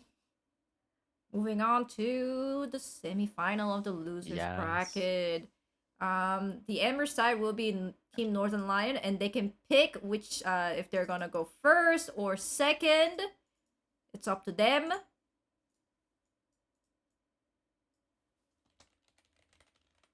And I'll get the draft room set up. Very exciting. First time seeing a rematch actually on this tournament. And I who knows? The first time it was Team Northern Lion who won against Team Flag Flag. Yes, and we will see a quick call out from the Team Flag Flag side. Just one quick 1 minute break, so no worries. No worries. During that meantime, we can actually have the prediction. Start prediction who will win this round. Will it be Team Northern Lion or Team Flag Flag? Start prediction.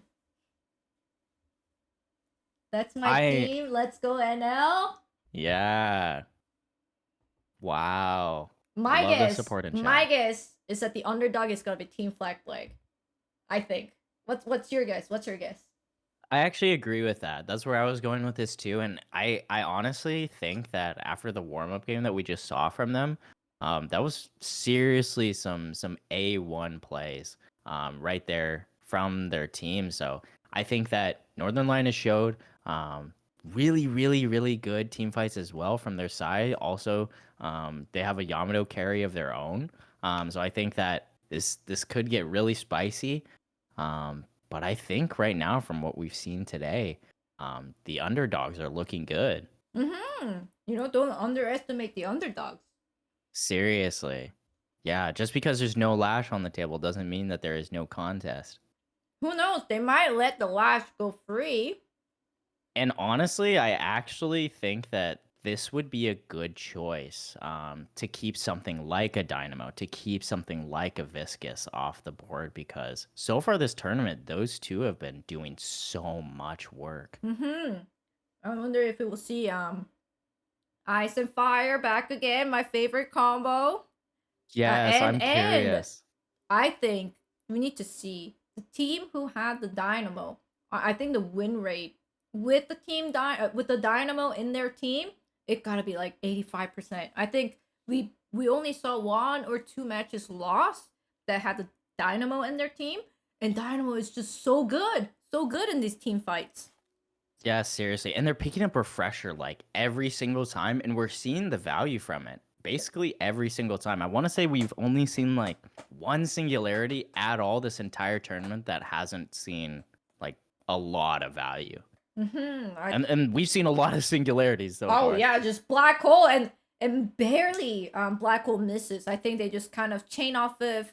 I think Team Flag Flag actually figured out. You know, Moy and Krill dig under the ground. They've kind of infiltrate the front line into the back lane and then chain off into the combo and kind of tie that player down. And Dynamo blinks right into the back line and huge Dynamo sucks up to 3 players or maybe up to 5 or 6 players and just chaining off of that 2 ultis, and just with that 2 ultis the whole team is disabled, and it's like a free-for-all buffet. All they gotta do is just to have the gun characters just hold down the left click and then the whole team is gone, and then that's just the game, and that's what we've been seeing today. No, I completely agree. And I think as well too, like again, it's just another way that you can stack something like that Kelvin dome on top of it, or you can combine it with the Wraith telekinesis. I think that there's been so much paired with good singularities this game. I know that let's see. We're potentially just waiting on a first or second pick choice from Team NL, and we will get started. I think we got like the same like a wavelength right now. We checked we checked it at the same time. It's kind of a little scary. Uh-oh. When I was checking the Discord, you were saying exactly the same thing. I was like, oh my gosh, we're in that wavelength. I'm talking, you're typing. I know exactly. Mind link. We're stronger combo than the Ice and Fire here. Exactly. And wow, okay, we will see Team NL pick that they're ready to go first, and the draft is commencing. Oh, I'm excited to see these bands. I wonder if Team Northern Lions could be like, just bring your A game. We could take it and just like have the lash go free, or they might be like, okay, wait. This is a tournament. Everything is fair. We just gotta bend the lash. First thing, I'm very eager to see. And the bend of the lash. All right. I can't, man. Oh man, lash will Hey, it's a not tournament. be It's a tournament. It's a tournament. We gotta have a fair chance for both of teams. This is so funny. And the response actually is going to be an Infernus band and a first pick Dynamo from Team NL. Wow. All right. Now Team Northern Lions already looking so strong. Oh, this is crazy. This is crazy. I think Team Fly Fly might be sweating. I'm like, oh no, that Dynamo, we wanted that. And an immediate response from Team Flag Flag is going to be Yamato Warden. Oh, that Yamato actually really did an amazing job in that last game. We thought it was just self-sacrifice, but no, connected into 2 shrines. So it's very strong. Yamato player in Team Flag Flag. Yes, and then the double pick in response from Team NL actually is gonna go to Abrams and Kelvin. Ooh, they might be splitting up the fire and ice. There's no fire, so Yes. there's only ice. Yes, and a Wraith pick actually in response from Team Flag Flag. So I like the way that we're already seeing some of these picks go down a lot of damage and dive support so far on the side of Team Flag Flag with a lot of initiation stun CC potential on the side of Team NL to disrupt those dives. Oh, and McGuinness, she is such a strong champion with that wall, ice dome, black Oh hole. man, this is looking Ah, like a toxic comp from Team Northern Lion. can you imagine McGuinness building the wall out of thin air and then Abram just charge into it? Oh my gosh, I can already picture it. I Yes, can already see it. seriously. And I do think that a good respite for Team Flag Flag is they're going to pick Viscous in response. I think that if Team NL would have been able to get the Viscous up on their side too, It just would might have have been been disaster. just Disaster. evil. Would have been evil. They are going to opt for a Haze on the side of Team Northern Lion for their 5th pick. All right, I think Keeping the we're gonna see DPS. Mo and Krill. It's kind of surprising that they didn't actually take the Mo and Krill because the team Flag was doing an amazing job with the Mo and Krill. Yes, but actually it's going to Ooh, be a Geist pivot instead. okay. I am eager to see what is going on here. Maybe they know that they're not gonna pick Mo and Krill. They got enough tanks. But we'll see. Yes, and the final pick from Team Northern Line is going to be 7. Okay, so you know what? We banned Lash. We'll just let you have Mo and Krill probably. I'm gonna be surprised if they don't pick Mo and Krill on the last pick. Yeah, this last pick, I would imagine to be a little more maybe tanky or support oriented. They are going to Alright. take a second to choose. Curious, curious. I'm telling you, I'm gonna save you seconds, Mo and Krill. Wow. And they took a we Mo know now why it took a and second to tell. Krill! That's what they typed actually, all cap. We love to see it. That was not me, that was them. With the theatric entrance of Mo and Krill. Good luck to both Team Northern Lion and Team Black Flag. Let's see what the viewers expect for the team to win. It's going to be 58% on Team Northern Lion and 42% on Team Flag Flag. All right, with the majority win this time. With the Team Northern Lion win this time.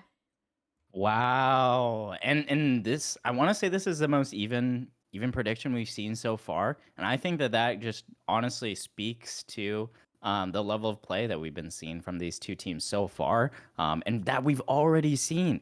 These are great team fight players, so I'm super excited to get into this match. Oh yes, and Team Northern Lion might be coming in with a little cold fingers, and Black Flag already played their whole game, so I'm excited to see maybe Team Northern Lion might be a little rusty perhaps, and Team Black Flag they got the adrenaline, they just like ready to punch, ready to see what the heck the Team Northern Lion is gonna bring. No, it's so true. And I just want to say too, I think that the team Northern Lion draft, in my opinion, is looking a little bit better. But team Flag Flag was looking just A1 in their last game. So I really do think that so much could happen in this game. And so much, in my opinion, also is dependent on what happens in these laning phases. Like how much damage are these Guardians taking? Because McGuinness is going to be able to find a lot of ways to confirm that. Abrams and Kelvin are going to find a lot of ways to confirm that. And I'm already done with the name typing because Team Flag Flag was in the last game. Love to see it. Love to see it. I think we're also we're Wow. seeing more Team Flag Flag in the handle here. Yes.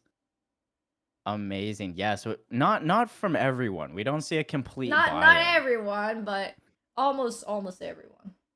but enough. Yes. All right.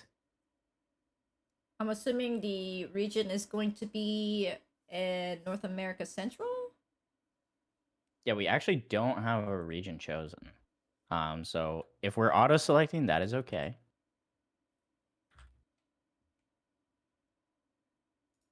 Oh, we were seeing some players swap around really quick. That's okay. It's this is basically the rematch and both team wanted. Mm-hmm.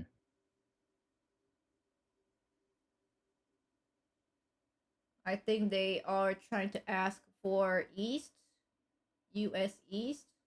Is there? Oh, U.S. East. Okay, cool. Not Southeast. Perfect. maybe Southeast. Make everyone suffer. All Love it. right. All right, and we do see readies coming out from both sides. So let's get into the game. Let's With do that, this. So excited to see the rematch. there's no. I was gonna say there's no warden in the. Oh, there is a warden in the first slot. I always click this slot. That's why. I think that's why You I always love end to up on see the warden. Warden. You love to see Warden. Okay, I'm going to 7. I can't beat the allegations.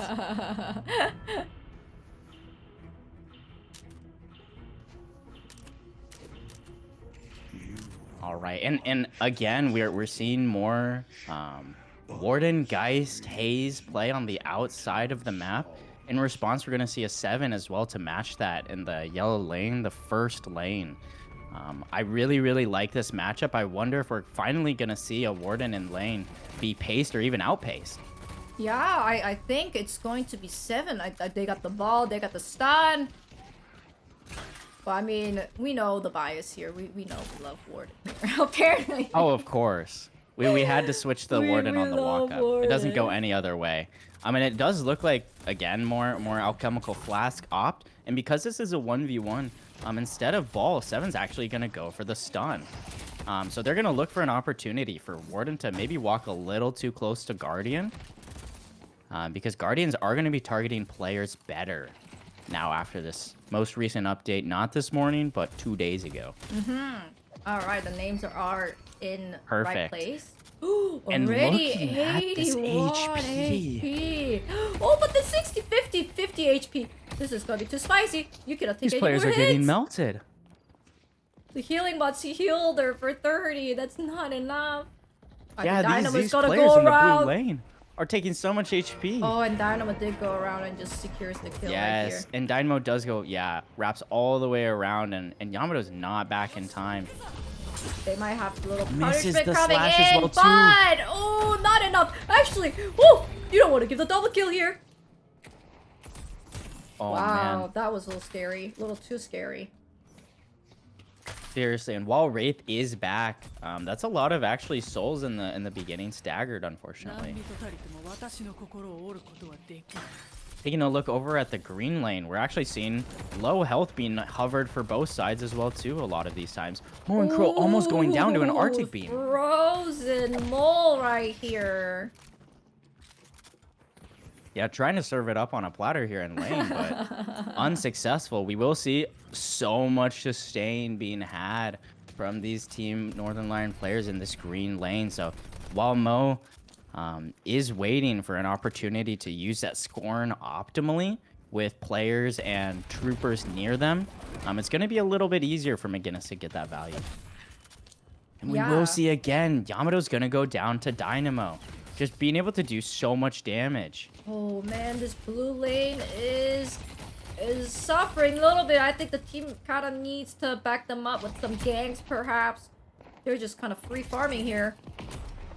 Yeah, it's really honestly difficult to tell what exactly is being taken advantage of here. Besides Dynamo wrapping around in these kind of outside areas to secure really low HP.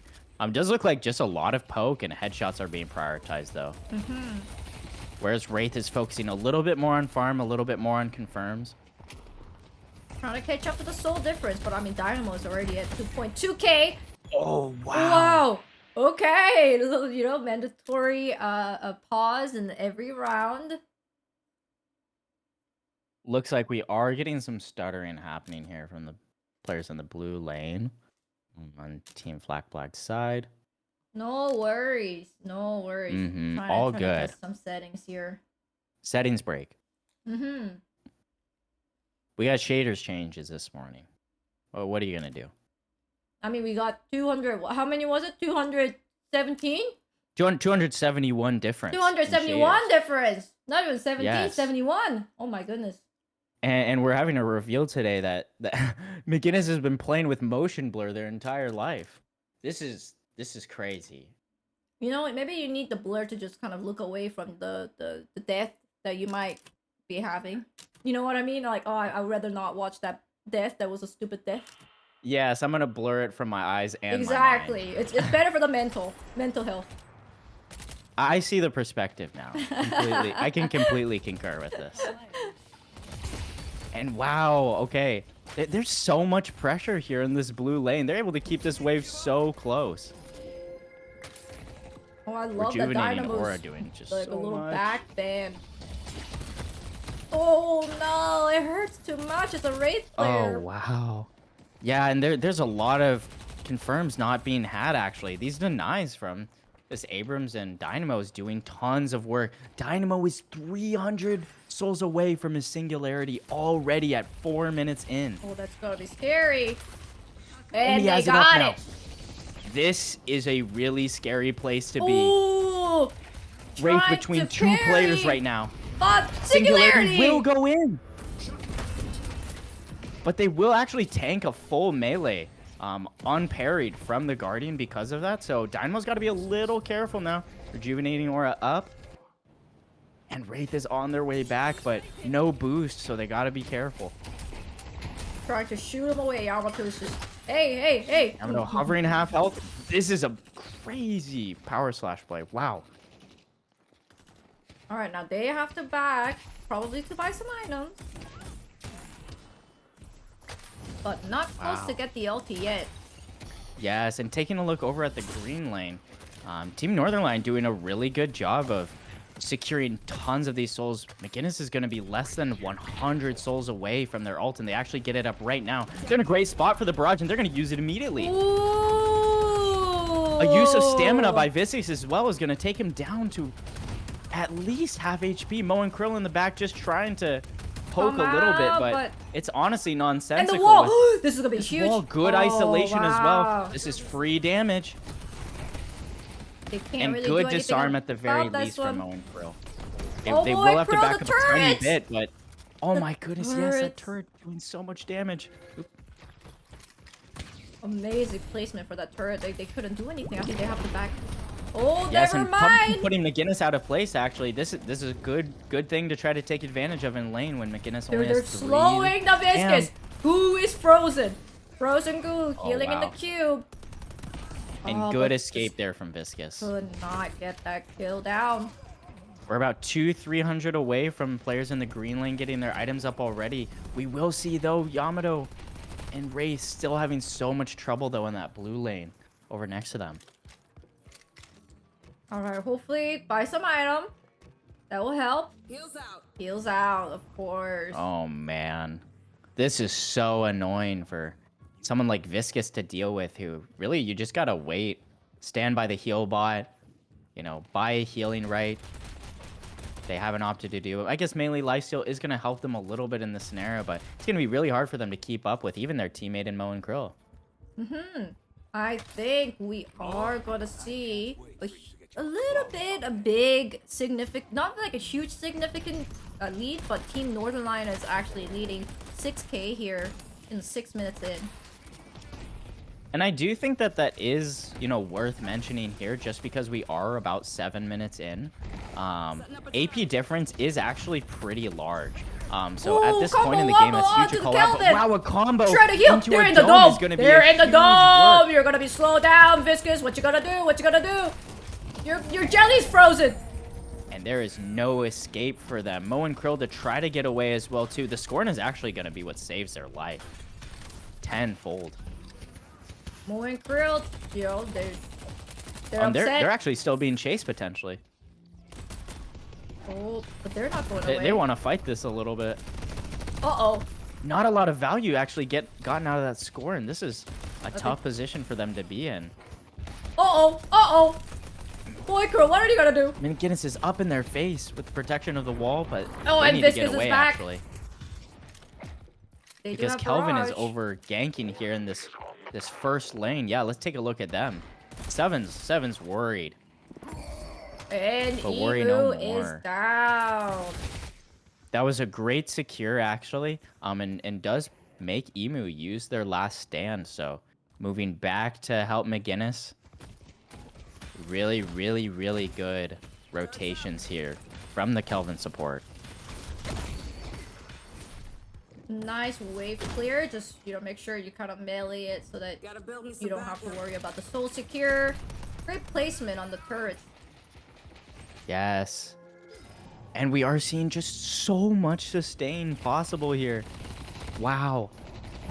Another push in with a shoulder charge singularity. There's going to be one player on the inside. Wasn't enough. And That Wraith wasn't is enough. not able to project mind away. Wow. I love it when the announcer just calls out my character's name. It's like, great job, Wraith. I'm like, yeah, yeah. I am Yes. great. You're safe with me. It's so true. We get our energy from the Oathkeeper after all.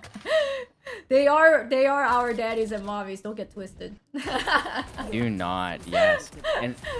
And Geis is actually going to be a little bit isolated away from a teammate right now. little Oh, and the scary. shoulder charge Charge! is Oh, this is successful, it. but phases through them. They're extremely lucky right now because they have no cooldowns. Holy cow. Oh, huge bullets, but it's not doing much to Abram. Even the bomb. Good essence bomb at the very least, but just going to heal up and get that 200 Ooh, HP we back. won, guys. It will be a Oh. charge unsuccessful. Lifted and put into a corner will Oh, be Abrams. But is there any? Running straight into an Wow. essence bomb, actually. Amazing play by Kill. Very aggressive. Fight. Fire. What? Fire. Oh. Oh, wow. And even Dynamo's okay with this chase. Are we actually going to chase? What? Taking No. tons of walker damage to try to get Hurts that too in. much. They're Oh going to my survive goodness. off of one tick 50 there. minute That hold is up, but just... there's a guardian. Oh. We didn't see anything. We didn't see anything. That's why you need the motion blur. Yeah, that's Yeah. That's why you gotta enable the motion blur right there. You don't see Precisely. anything. What did we see? So sorry, it kind of, my monitor was kind of a little bit blurred. Yeah. No, completely. And honestly, that actually is gonna kind of create a bit of a lane reset scenario. Checking the scoreboard, I'm curious to see. We do have a AP difference of 45 to 38. So a little bit more ability power gonna be available for the side of Team Northern Lion, whatever happens next. It is hilarious when the guardian kills a player, they just say, "Oh no." I see. But then when the trooper kills the guardian, they go trooper number 1433. Yes. And wow, actually Dynamo goes down in one of these center lanes, which makes sense. There was 4 players there. Hopefully they'll From be able the to side catch of up Team here. Black flag, yeah. Oh wow. And It's a actually really a lot of close- action happening there in Oh, a the little other scary. nearby lane as well too. Dynamo's might be a coming back guardian in 2 down. seconds. That might not be enough. Oh, 300 HP back. I think that's the guardian going down on blue And it will lane. be. And they need to get away right now. Yeah, that essence bomb could have spelled the end. We're seeing a similar situation over here with how this Kelvin's trying to just poke and keep people away from this guardian. But really, really good looks from Team Corey. The macro game looking super strong. It will be a trade back in Guardians here in the yellow lane, but I want to take note that actually the first Guardian to go down was Team NL losing. That's this right. first lane Oh, guardian. huge leap. There's a cage. Majestically Ah, so scary. caged. No, he escaped barely, but the HP is suffering. There's a stun. Oh, team And that's act- going to interrupt a reload as well, too. So while this chase is happening, there's Ooh, actually would they not be able any to escape? DPS being thrown out. Let's go! Great It's confirm, though. Kobe. These alchemical flask chucks have been actually great. Holy cow. That was amazing.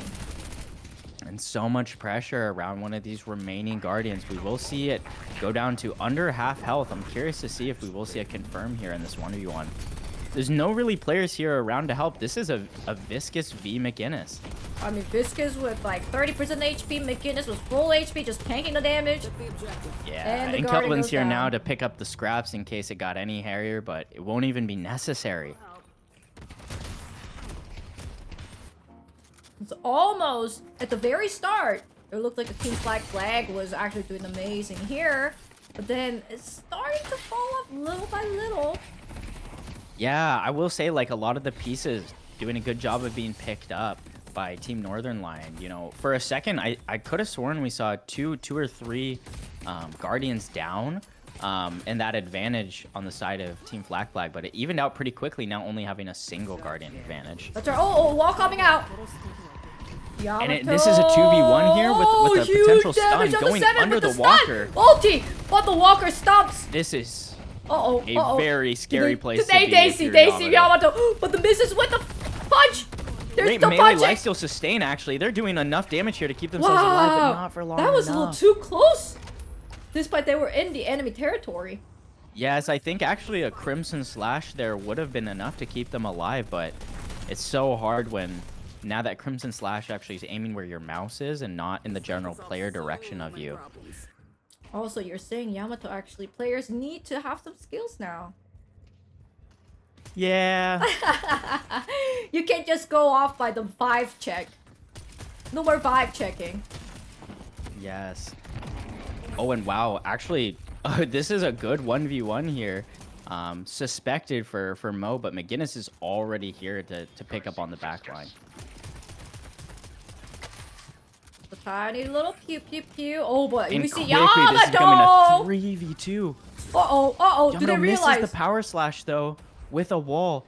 And they're going to be looking for another opening. Mo, It's a combo in the combos. center. Kelvin goes down. And a last stand on top of it. The Terminator doing the great work. Yes, and so Abrams is honestly just a little focused on farming and being ready for if these three players go under the walker, which I think they're gonna here in a couple seconds. Let's see. Decisions trying to be made right now. Uh-oh, Barrage will trying go to up. keep them off. I think that might be enough, but Yamato wants more. Yamato's not backing out. They see Abram charging in. That might be enough to have them just go back, fall back. Secures the kill from Mo and Krill here. Yeah, and we did hear the singularity get used, which will be responsible for that. Whoa, a little bit of a odd skirmish here actually around this middle area. It's kind of a 2v4. So Team Black Flag actually needs to be very careful right now. If they lose two more of these kills, it could result in a walker or two lost. Oh, I think they actually walled. Oh no, they barely missed the wall here. Oh, charging coming in. Goo A little bit of self-protect, but Goo Ball kind of run away from it, but the cage Oh, wow. lands, but they already have 4 players here. Northern Lion, Team Northern Lion charging in. Yamato goes down. They're actually inside the domed dome inside. is really gonna be scary. While we were busy with the team fight, Lady Guys actually secures, and Lady, I mean not Lady, Holy but Wraith cow. actually secures another walker off of Team Northern Lion. Yes, and while Team NL was dedicating 4 players to fight 2, the other 2 to 4 players on the side of Team Flag were literally split pushing and soloing walkers. All of a sudden, it's 4v2 walkers. Wow, that actually gonna grant them the flex spot for Team Corey. Oh! Doing a really big trade, actually, so it's going to be 1-for-1 there. In that gunfight, gonna reset everything, and Viscous gets the confirm onto 7, so these outside lanes are looking absolutely, like, and completely spicy. Like, oh my goodness. Oh, I We're gonna think see they 3 want the players from the side walkers. of Team Corey That's be ready to right. push this walker right now. And McGinnis is the only person who has a chance. They do have Barrage and Fleetfoot up, though. And the wall. Let's see how they take use Oh, of it. maybe a little too close. They got Yeah, the little holy cow. turrets to Good help. Medicinal Spectre as well, too. It does look like maybe they had Decay procced on them, so they are going to need to stand a little further back. Barrage is up. Trying to chase them away, but Walker's taking hits. Walker is still taking it. 10% HP Yamato left. wants to just Yamato use wants this the ult to walker. confirm. And the walker goes down on the purple lane. And now we see players from both sides being dedicated here. That's right. And I think it's important to punish Yamato for staying too long. How dare you get that walker? No, I agree. And Viscous is looking to get out, but Viscous is bouncing too a little stuck! too much. Maybe the big ball is a problem. Cannot squeeze in between the trees and the benches. It is actually good to note that for the collision with walls and floors and ceilings, the hitbox isn't changed for Viscous. It's just collision with players. So even though you look bigger, the way that you might collide with the objects around you is still unchanged. So that actually is a little bit to get used to. I think that might be jarring for some players. Oh yeah, that's cool. But All wow. right, and Team Northern Lion takes the walkers down. Yes, and that is a really good way to even things out. Right now we're seeing, 2 walkers for the side of Team Flag and only 1 for the side of Team Northern Lion. And honestly, that walker is not on full HP. They look like they're hovering, I think I want to say 50%. Let's take a look here. Less than 50% HP on that walker. It's looking pretty dire actually. This lane is a huge priority, and we can see that it shows in the way that they're moving. But Yamato's here. Looking to surprise a camp. Does bring down Abrams almost half HP. Sleep dart. Wait, but the that sleep is might caught. be it for Yamato. Oh, wow. What just happened there? I think Yamato just got snatched and just died. That is an amazing recatch and a great sleep through. Oh, wow. And now they're Holy going to cow. punish Team Black here. Team Northern Lion is looking great so far. Yes, and honestly, that's going to be a really great response for them to be able to have more opportunities to protect this lane. They're not Charge afraid. going in, Charge looking right for in. more, Wow, and it's a big kill. What was that damage? Viscous That just burst damage was melted. crazy. I don't know where that came from. Viscous just melted. That was just a pot of goo. Holy cow. And yes, we will see Mo and Krill successful to get away. Able to hover these base guardians and farm for a little bit. But again, Their hands stained with their allies' blood. Maybe allies' goo. Good box farm being stolen, honestly, as well, too. Oh, great wall jumps over. This is some great movement that we're seeing. We're seeing some movement tech by Kyo here. Yes, and Team NL able to pick up the casting buff as well, too. I like the pick onto Dynamo, if nothing else. But we will see, actually, McGinnis being cornered by 4 players and does go down. That's not good. You don't want to give that gold advantage to. Yes, and Mo and Krill's actually isolated between 3 right now. They're pushed up right now. Do they know? Do they know? Oh, I think they're just slowly going back. And they're backing up into 4 players of their own, so this is safe territory now. But wow, that was a very, very risky push there for just a hot second. I think they're just kind of trying to farm up. Oh, wait, trying to see. Try to bait into And the I mid like boss. the way, I like the way that Team Corey's playing this, just fishing around mid, Oh, fishing around these 2 middle They lanes. did not looking see for something in. Haze. Oh my goodness, maybe fishing a little too hard because all of a sudden they're getting ulted over veils around wow. barriers. This hallway is really, really dangerous for these 2 players to be sitting in. Oh, now and Wraith is going down. Wraith, oh, but then they're getting combo. Wraith is still alive. They're still in the dome, but there's a singularity going down. Mo is in the black hole, floating around. Don't come begging for mercy. Oh, And wow. Mo And there goes is no down. getaway there with the Arctic Beam. I see Geist.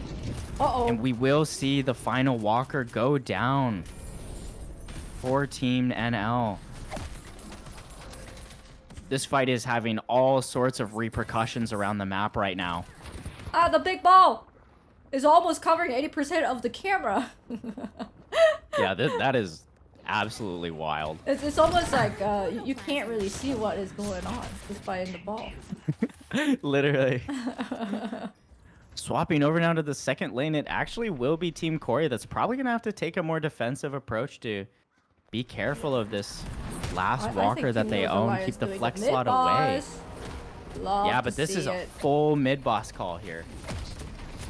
It's gonna be so scary. Team Corey is almost back full. Oh, we'll And see. is there going to be any steal opportunity? Doesn't look like. Wow. So free rejuve given up to Team Northern Line. Gets the rejuve. And with this lane advantage that they already have right now, this is looking like a dangerous, dangerous snowball. If this Walker is easy to take right here, this could be base Guardians off of the back of it as well. Oh yeah, I mean, this is the last standing Walker. The Walker goes down. Yeah, and Viscus was really the only player around to be here for it. I know that 3 or 4 players from Team Flag are coming back, but this might be too late. Just as I say it, 7 does go down at a different place by a 1v1 in Wraith, but I don't know if Wraith is going to be back to help with these base Guardians. Uh-oh, Jesus Gandes charging in. They're in the dome.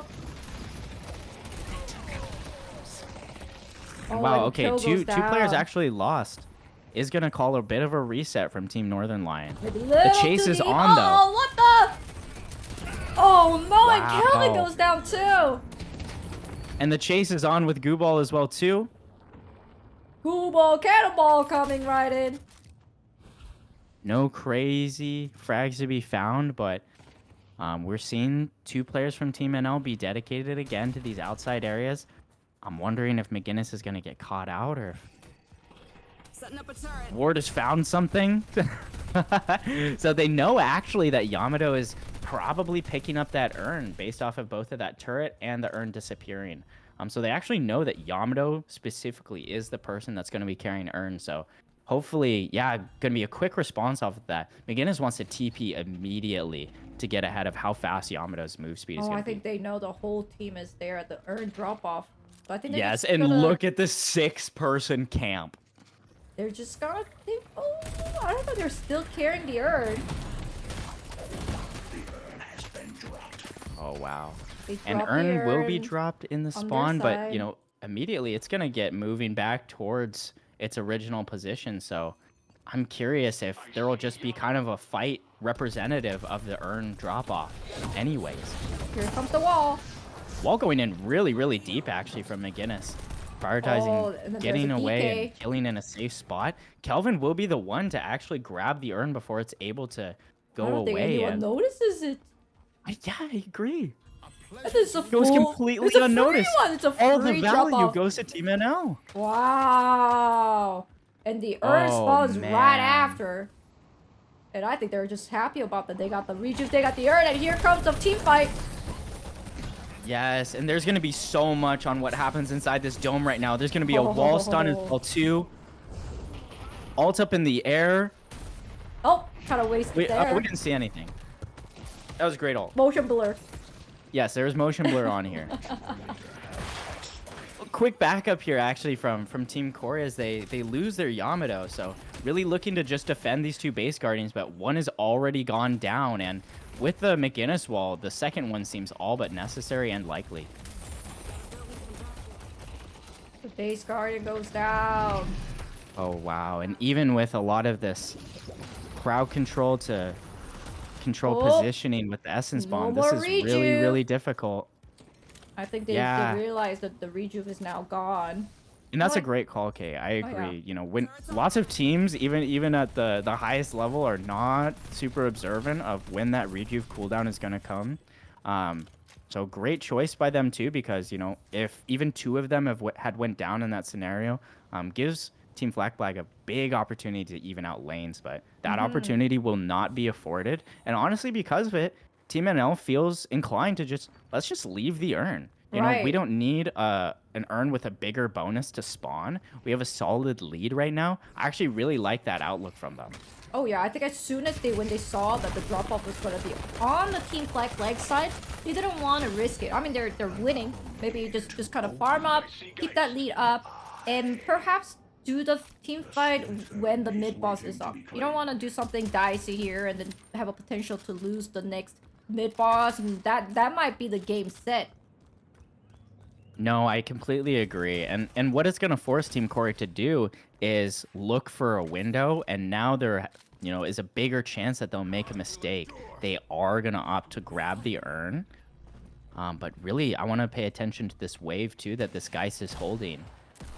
It's, you know, not by a lot, and there's only a single person there. Already, we're seeing Hayes and Kelvin drifting over. Fight is started. Uh-oh. Oh, wow. It doesn't hurt too much, but...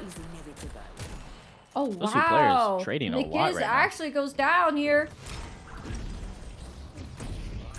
Oh, here comes the wow. And bullet there's so dance! much being expended, actually, for this single fight right here around the urn itself. And bullet dance takes the Yamato down.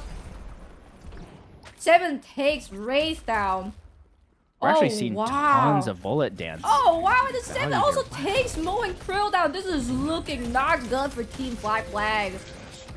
Yeah, seriously, and we're really, you know, with a lack of base guardians, we're seeing a full-on push. With the silence from Geist, First it's shrine not gonna down. be as good. Yeah, actually, I am a little worried. As I say that, I was worried a little bit about health, but the dome is gonna help sustain, especially Hayes, for a little bit longer. Second shrine down. Yes, and as we see, actually, Viscous is in the opposite area, taking down both shrines if they can. I think Viscous might have to go back. I don't think that's just gonna be enough. Oh, but there is McGinnis here to help. This is a crazy fight happening. A 1v1 and a 5v5. Oh, but is it really 1v1? Or is it like a 5v1? Because look at the turrets here. Oh my goodness. And immediately on the Turret! other side, we're seeing Look Patron at all being this weakened, red lighting! going down in the pit. Black Huge hole! singularity as well. Oh, but there's a lot of low HP actually. Oh, Big trades go are coming down! out. Oh my gosh. What's And so many going players are going on? down. Hayes is solo. Hayes Team have NL to needs a get way out. out. I don't think Hayes might make it. Oh no. Oh, this may 50 not HP. be safe at all. Yes, And goes they down. will go down. McGinnis is here, only to protect. McGinnis gotta get out. McGinnis was able to kill secure the Viscous. Uh-oh! The red strat! Yamato's actually going to transform the Northern Lions patron here. This is actually a crazy game that's happening right here. You Oh don't my know what's God. gonna happen! Absolutely melting Yamato. Yamato is Crimson Slash melting! is gonna be But the here's only Mo thing and for Krill them. trying to help. There's a wall trying to split between both of them. But I think that's not enough. And good isolation, actually. McGinnis might be caught off of that telekinesis. Oh, the turret is there to save them. Hold on, you have to go back! You have to go back! You have You to go have back. to go back! Do barrage! Do something! Do anything! There's only 10% left! Yamato's down! 5% left on the HP! The picture goes down! Goodness. What an upset! What just happened? I don't know what What happened. did we just watch? Who won? Who won? Wow! What just happened? I just can't. That was crazy. What an ending. I think if you blinked, you did not catch, you would not know who won. You might think Team Northern Lion won just from that, because Team Northern Lion was in the base of Team Flag Black, pushing, hurting both shrines, getting the patron transforming. But then actually the red strat from Yamato did not even stop them. Mo and Krill was there to back up, and they were able to secure the weakened patron from Team Northern Lion. Actually will be moving on to the final of the losers bracket. Oh my God, that game was absolutely to die for. And the Viscous was the person that saw that opening, that initial gap, and started taking advantage of the shrine. So, holy cow. That was some absolutely really, really good plays in terms of countering. You know, I talked about the fact that Team Corey's got to look for an opening now. There has to be an opening, and that could be their downfall. Well, in reality, it actually was their victory. That was super crazy. I could not guess what was gonna happen. I for sure, I knew Team Northern Lion was going to win for sure, because they had the lead for the longest time in the game, and they were looking great. They had the rejuve, they were doing the urn, securing the urn, playing safe, and then, sorry, you just blinked, and now your base is no more, and you just lost. Great play. And again, a huge upset to the prediction. The winners of the people who predicted the team flag black will be getting the points this round. Wow. The underdogs making a Crazy. crazy run in this tourney. Wow, if I'm in, I think both Team Northern Lion and Team Flag Flag, I think any of the members will be screaming. If you weren't screaming in those columns right there, I don't know what you were doing. I think they're both be like, "Stop, please, stop it!" And then someone's like, "Please keep pushing it." And Yamato going down. Mole is the only one who was hitting the patron. I think they would be like, "I'm fucking doing it, guys. I'm just doing it. I'm not even stopping." Oh, Probably, and man. probably lots of I have boost, I have zipline boost, or get out, or I'm on my way. That's There's a right. lot happening just in those literally final 2-3 minutes. Wow. And Incredible play. if you were to look at it in the round 2 of the winners bracket, Team Northern Lion and Flag Flag were fighting, and then the winner of that round 2 was Team Northern Lion. However, in the losers bracket in the semifinal, it was Team Flag Flag actually winning from this and moving on. Crazy, crazy, crazy. Yeah, it was a fool me one situation, and the second was not able to come to pass. Wow. Just amazing stuff I from feel like both I'm sides, getting the seriously. jitters. I feel like I'm getting the jitters, and I wasn't the one who was hitting the patron or stopping them from the patron, but I can feel the beginners just like, die, die. Yes.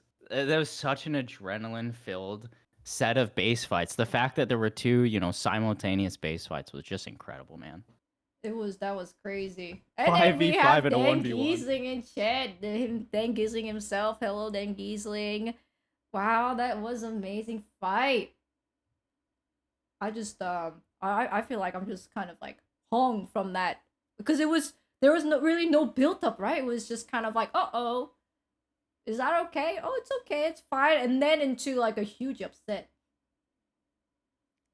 So currently, the next game that we will be watching will be Team Lovely Momo versus Team Mouth, but we should take a break, a good break, especially. I think everyone, including the viewers, need this break. That last game was adrenaline filled game. I think I'm almost getting the jitters from it. So I will see you guys in a good 5 minutes.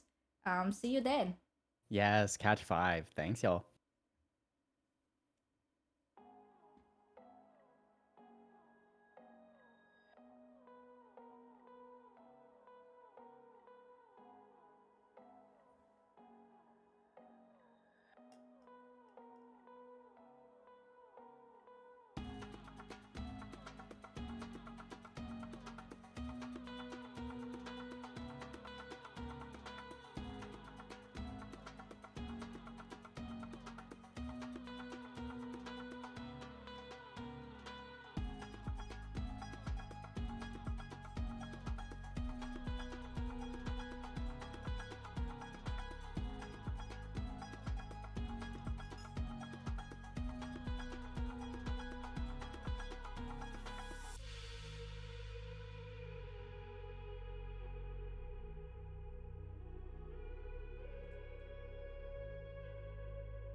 Wow, wow, wow. Okay, you must have been listening to music.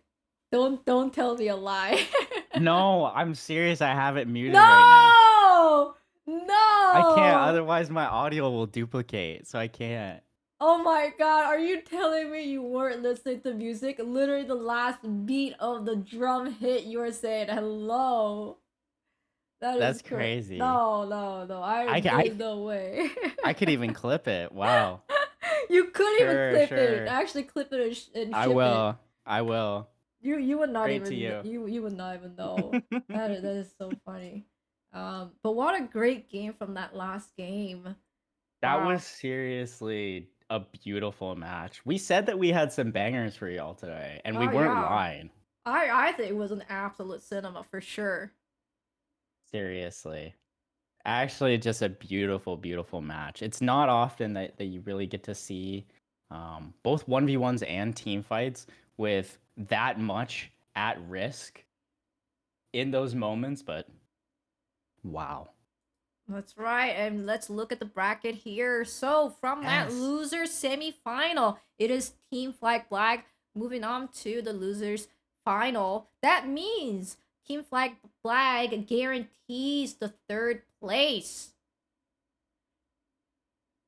So Oh I man. think Corey would be very happy to see that he will be getting minimum 25 gift subs here. And the game that we will be watching, that will be playing right now, will be Team Lovely Momo versus Team Mouth. Two top seed team duking out, and it's gonna be scary. I agree, and I think these are some teams that, correct me if I'm wrong, but they've had some scrim time together too. So I think there's going to be a lot of mind games at play. That's right. I'm actually kind of eager to see what Team Malfa's strategy to stop the aggressive play of Team Lovely Momo. We have seen Team Lovely Momo with the lead, and they will not give you time to breathe. They're not gonna let you farm that 1 second to catch up. No, they're just gonna be very aggressive. And once that gas pedal is on, they're not stopping. They're not stopping for even 1 second. Yes, I agree. I think Team Lovely Momo's biggest strength has been noticing when those moments come that they can be extra aggressive and steal extra souls, whether it be through farm, whether it be through denies, or whether it be from just rotating to take full advantage of waves. We're seeing a lot of that really well versus positioning play to keep their soul count up and keep it healthy when it comes to leads. So I'm very curious to see um, what Team Mouth has maybe cooked up either in draft or in the game to I'm try to I'm I'm counteract. hoping to see some draft of little bit of making Team Lovely Momo uncomfortable, making sure they don't get Paradox, making sure they don't get Viscous. I mean, there are high tier level players of majority of the champions, but I mean, Paradox was nasty, Viscous was nasty, Ivy was nasty, and it's just a tough team to face. And I'm eager to see this game happening. I agree. And yeah, alongside that, I do concur that there definitely needs to be some targeted bans chosen from either side if that respective side wants to pull out a win. I actually think that targeted bans might be some of the most important that we've seen so far in this match specifically. We got a couple of really good players on specific characters. And alongside it, too, I think that Team Lovely Momo has been one of the Dynamo abuser teams. So I'm very curious to see if that will be kind of taken off the board early. And if so, how Team Lovely Momo wants to pilot around that with maybe more Ivy reliance or more Kelvin reliance. But yes, I agree. I think Paradox has been looking incredibly good for this side. So there is a genuine question of like, what targeted ban do you want to take off the board? Right. I mean, pick your poison, right? I mean, do you want to ban Dynamo? Because Dynamo was always so scary in all of the tournaments so far. Um, and you also want to ban, like we said, Paradox, Ivy, Viscous. I think those are all really great picks here. Yes, no, for sure. And again, too, I like your mention of Viscous because I think that Viscous has been really, really underrated. I am very curious at the statistics, but I want to say that Viscous has come out in almost every game that we've seen. And the value is being seen from both the buffs to Viscous in general with kind of the ability, range, and reach, but also just generally the way that he can mess up positioning in gunfights, throw you in a certain direction that you might land in a Moe and Krill combo. You might land inside of a dome that's about to pop. Um, there is a lot of positioning that um, Viscous can manipulate with themselves and the enemy players. Mm-hmm. We're just waiting on Team Lovely Momo. Some of them have taken a break and they are on their way back for the draft. Woo! Should we do the prediction? Now I am scared about this prediction because I really do want Team Lovely Momo to win. How about you? I would really love to see Team Mouth pull out a victory here because I think that a Woo! lower bracket run for either Team Corey or Team Lovely Momo would be really fun to see. Um, so I am a little bit rooting for Team Mouth here. But seriously, I think so much of the results that they're going to see in game is going to depend on how they try to visualize this draft. Yeah, I think from this draft we'll probably be able to see who is going to have advantage. Maybe not, but I think it's kind of clearer of who we're going to see. I know Team Mouth, their leader Van loves to play Abram. I know Team Lovely Momo, their player Jet loves to play Paradox. Just to mention a couple here. So I think if they would like to target those bands and to kind of like move on from them, and then after that ban, I think it's very important to the first picks. The first picks of seeing, okay, it's kind of like double ban if you kind of look of it. Um, so it's gonna be very exciting. Yes, and looks like we are seeing a game update just popped.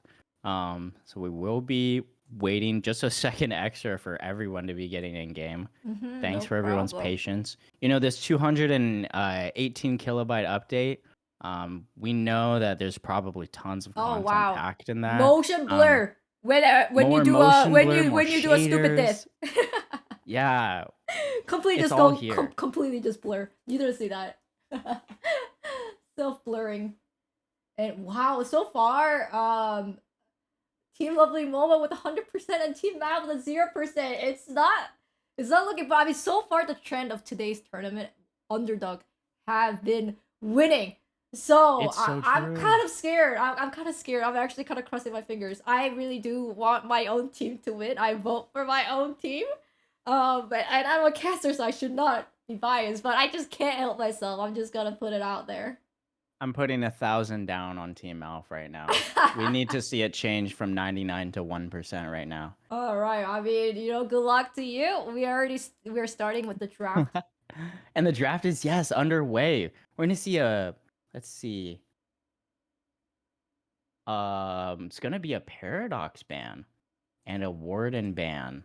So Paradox ban from the side of Team Mouth, All and then right. a Warden ban reply from Team Lovely Momo. I'm kind of interested why they didn't ban Abram, but let's see how it goes. And then the way that that's actually gonna result, it's a first pick Dynamo for Team Oh Mouth. wow! I mean, Dynamo has been great in all those team fights during this tournament. Yes. It's so So no reason to scary. take Dynamo off the board if you're just gonna grab it for yourself. I I don't think love I it. can watch this. I'm already so scared. I'm already so scared of this There's reason draft, to be scared. and This is it's a only scary looking semi-final. draft. Ah. All right, let's keep on going. Team Lovely And Moment then picking up Abram and Ivy. Great pick. It's that's a almost a great double duo. counter. Great, great, great pick. Yes, I agree. And the stone form is going to be one of those things that's going to really break up those team fights that could be dependent on a singularity, dependent on another type of maybe stun. All right. Van is thinking, oh no, they took my Abram. But we got Viscous and we got Mo and Krill. I really like this response from Team Malf. Still picking a really, really, really good, strong tank that has a lot of sustain when in between a lot of players and troopers. And Viscous, this has just been super good for, again, positioning manipulation. And I think just having the ability to have and say that you have Viscous and Dynamo on the table is something to be afraid of if you're the other side. Mm-hmm. And Team Lovely Momo is taking a good second to think for their pick. They are. And it's going to be a Yamato. Yamato's so strong right now. I know Yamato got little debuff this morning. But, I mean, we call it... I think everyone was saying that Yamato was little overtuned. But still very, very strong. Yeah, I agree. Really just some of her alt sustain and I think some of the fire rate slowing, maybe changing a little bit. But still has a lot of time in the alt. Only went down by another 0.5 seconds, but we're still seeing lots of value from that with duration extender. We will see. Ooh. Wow, Geist picked up by Team Malf. Huge counter for the Abram. Yes, and I actually really like it. The teams that have been picking up the combination of Mo and Krill and Geist. I think that they pair well with each other for just roaming and keeping other people's HPs low and locked in these positions where they can't really choose to control where their cover is or how much HP they're losing a second. And Team Lovely Momo on the response. Taking a little minute, yeah, one or taking a two. little minute. Maybe we'll see some Bebop in play. I think maybe Kelvin, maybe Pocket. Yes, it will be a Kelvin chosen. I mean, Kelvin for Team Lovely Moment has been doing amazing job with the healings and full support. Dom for the crowd control. Yes, I agree, and it's gonna kind of keep some of Team Alf's characters from achieving what we were just talking about. And if Mo's roaming around and Geist is catching up with them, Kelvin's a good way to kind of split up and stagger what could be a really harsh 1v2. Oh, I Or gotta 2v2. order like a some kind of like a protein shake or some good smoothie. Yes. I feel like I'm there to play for the game almost. Seriously, you're in the lobby. I'm almost. invested. I'm so invested. And wow, Team Alpha's gonna pick up a Shiv. I like this pick a lot. And then we're gonna see an Infernus on the other side from Team Lovely Momo. I said fire! I said fire! And Team Malf is quick to pick Mirage as their final. Looking good for both team. And the final pick for Team Lovely Momo is going to be... Drum roll, please. Bebop, bebop, bebop. I would be Pocket? really, Bebop really Pocket? interested to see a Bebop, a Bebop Pocket, or a Bebop Pocket? McGinnis here. Pocket! It will be Pocket. I think that Pocket's gonna go really, really well with what they have going right here. I think Affliction is just so goated. I think that Affliction will always be one of my favorite alts that's in the game right now. I think that honestly, both picks and bans on either sides, after it's all said and done, looking really good.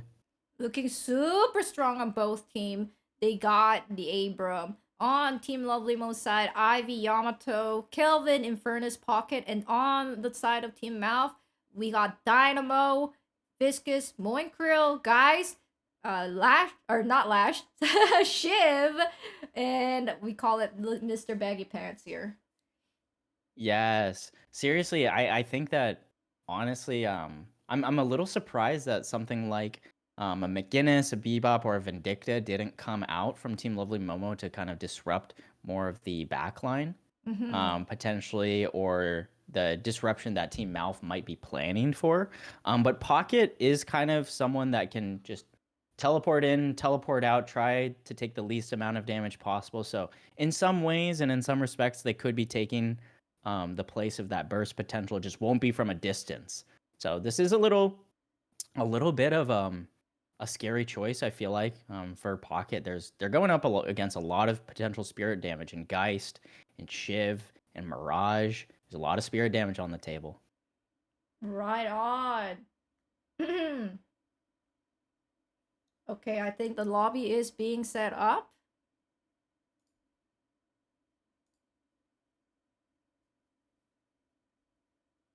Players are preloading the shaders, and I'm sure you two are preloading the 271 shaders Yes, right of now. course. It takes a moment, like actually. It's very Just so important. It's very important. You gotta get the shaders in. Yes. There was an update, yeah. So we are taking just an extra second. Everyone needs to reboot their games. Everyone needs to get the shaders now. Gotta update the Valve's just game. here. Valve's just here to Mr. Yoshi was here. change things. Yes. Yoshi was here. No worries, no worries. Let's just take a look at the bracket in the meantime. We are awfully close to the final of the game. The next game that we'll be casting after this will be the final for the losers brackets, which will be going against Team Flag Flag. The last moment of the Team Flag Flag against Team Northern Lion was very intense, and I wonder if they have it again to bring that back, bring that energy back, and see. You know, we love to see Yamato on Team Flag Flag just doing a solo push and then turns that into a team fight. Seriously, I'm really curious to see, basically whoever, loses this match that we're about to watch will be facing off against Team Flag Flag. And That's if right. a solo, Yamato is afforded to Team Flag Flag and, the ban is used elsewhere, I think there could be so many opportunities for Team Flag Flag. They took a lot of risks that game, but it paid off really, really well. I know, it was so scary. Yeah, I mean, there's so many matches so far, especially I want to say in the losers bracket, where we've been seeing a lot of respect being given to either team. So I really liked the pace change that Team Flag Flag was really bringing to the table, and I think that might be enough to confuse whatever team that they face up against next, because respect may or may not be on the table. We may be pushing through when there is some unknown players on either side. All right, seems like the lobby is up for Team Lovely Momo and Team Mouth. Woo! Amazing. Hopefully they're ready for this heat, because I feel like I'm feeling the heat. There it is. Yeah. Love to see the Team Lovely Momo's banner. All united. Goes well with the team unity right here. Yes. Wow. Okay. And It looks like we're ready for region. So the Amber side is going to be Team Mouth, and the Sapphire side is going to be Team Lovely Momo.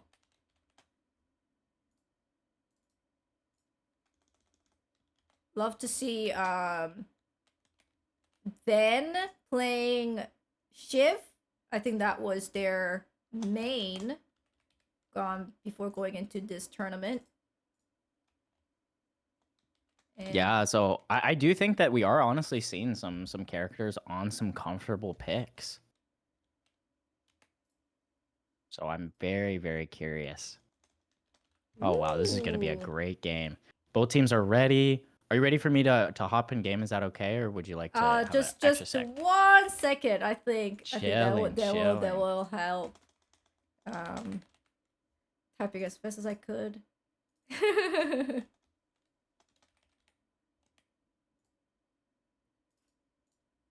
Yeah, so this is, yes, agreed. Fallen in chat is right. This is our lower bracket final. The semi-final for the higher bracket.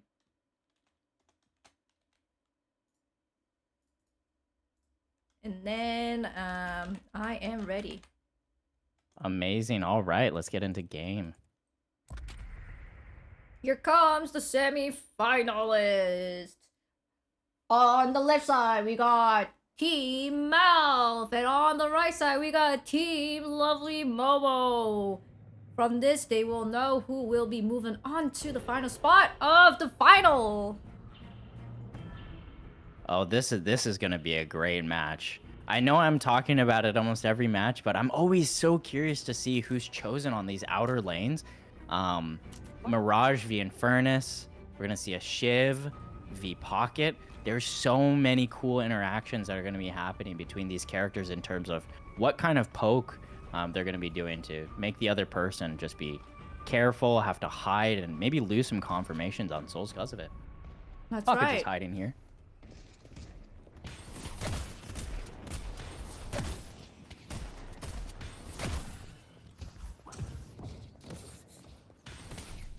Actually, does look like no barrages were hit there by Pocket, so they're just gonna keep holding lane kind of close to their own Guardian. I think a lot of Pockets are gonna want to be doing this, especially when they're against so much spirit damage. Ooh. This bleed is gonna be really frustrating, I feel like. All right, the names are set. Perfect. Thank you very much. Amazing. And yeah, I'm curious to see in this solo lane scenario if Shiv is going to opt for more of a bleed start to try to get this Pocket to stay near their low health. But both of these characters are actually doing a pretty good job of keeping the HP even. Ooh. Oh, wow. Oh my gosh, I think I need to enable my motion blur. I think I'm a little too There's some scared. scary stuff happening right now. Shiv has both of their knives up too. You know, while we want to stay here, I have to swap over to the other side because there's Oh wow, a they're serious duking fight up. going on right now. Parries and the like. Whoa! And we will see an early kill.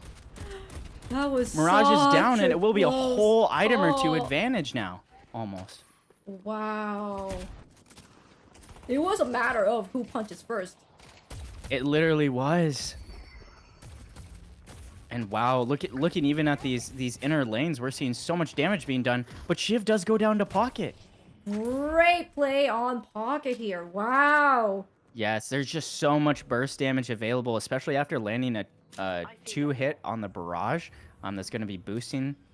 Great job here from this Pocket side. And wow, just as we leave the inner lanes, there's so much happening. A Oh wait, Stoneform hold to on. keep Dynamo is not the free getaway. from getaway. No, no, no. Ninja making sure they take the toll of getting Jet. Yeah, and wow, okay. Things are starting to even out, honestly, on both sides. We are seeing on the outer lane. Oh, it's very again, close Mirage is again. pretty poked. Pretty low HP, and the souls have evened out as well, too. Doing a good job of prioritizing some of the healing bots, but has to play pretty far back unless they want to grab a healing right or something like that right now. Taking a look over. Oh, wow. Whoa. Okay.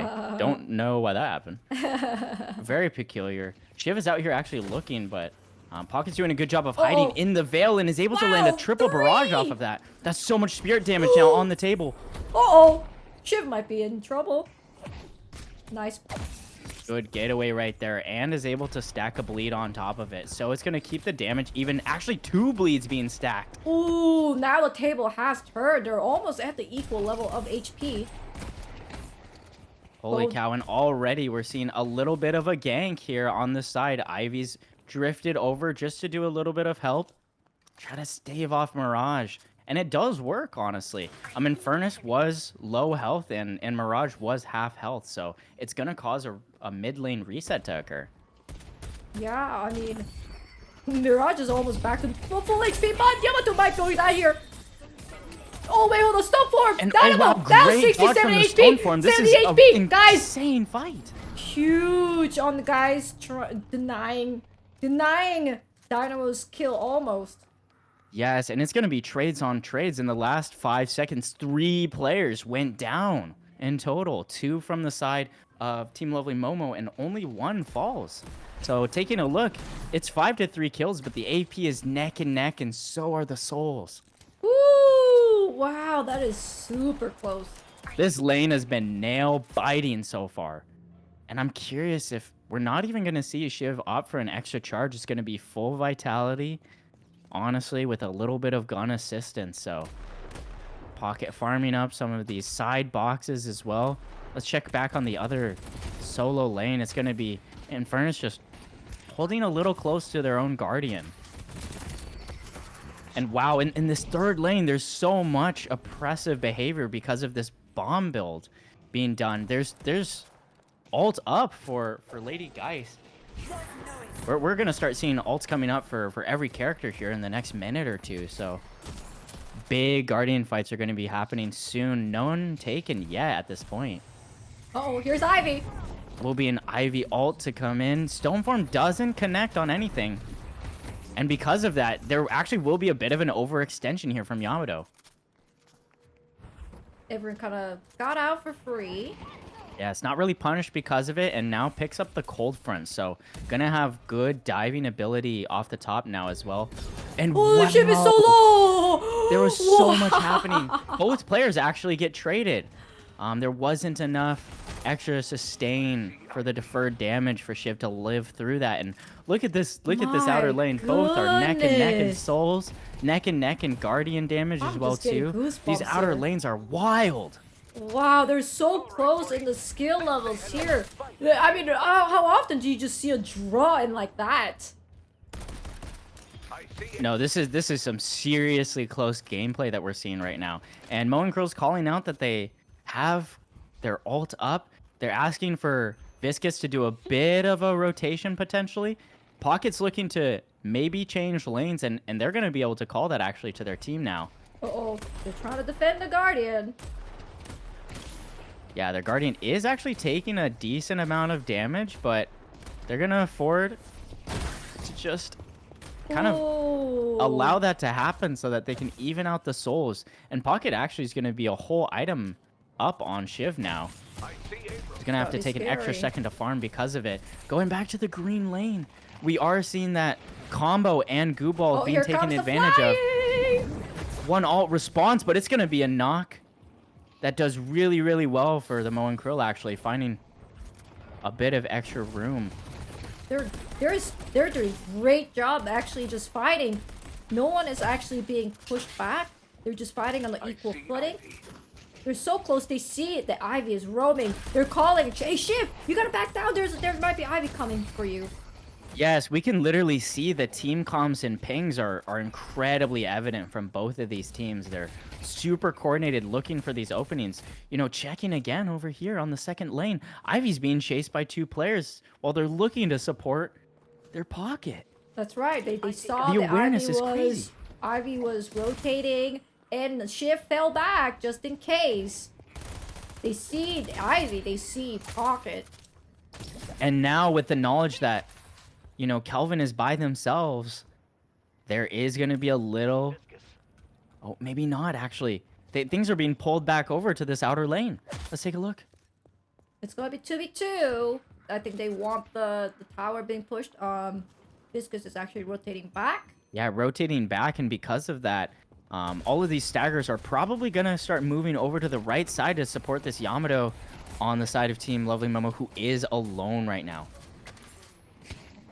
And yep, we will see the Ivy make their way over. They actually have ult up again. I'm curious to see if they use it once more. We'll opt not to.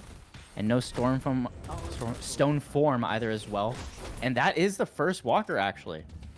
It's going to be advantage for Team Malf. The purple purple Guardian goes down. Yes. And wow, there's not even really a chance for Infernus to look for a refrag or a reaggress. That's going to be their farm stolen. And already people migrating over to this fight. In the mid area. Swap is really good from Geist, and it's going to spell the end of Yamato.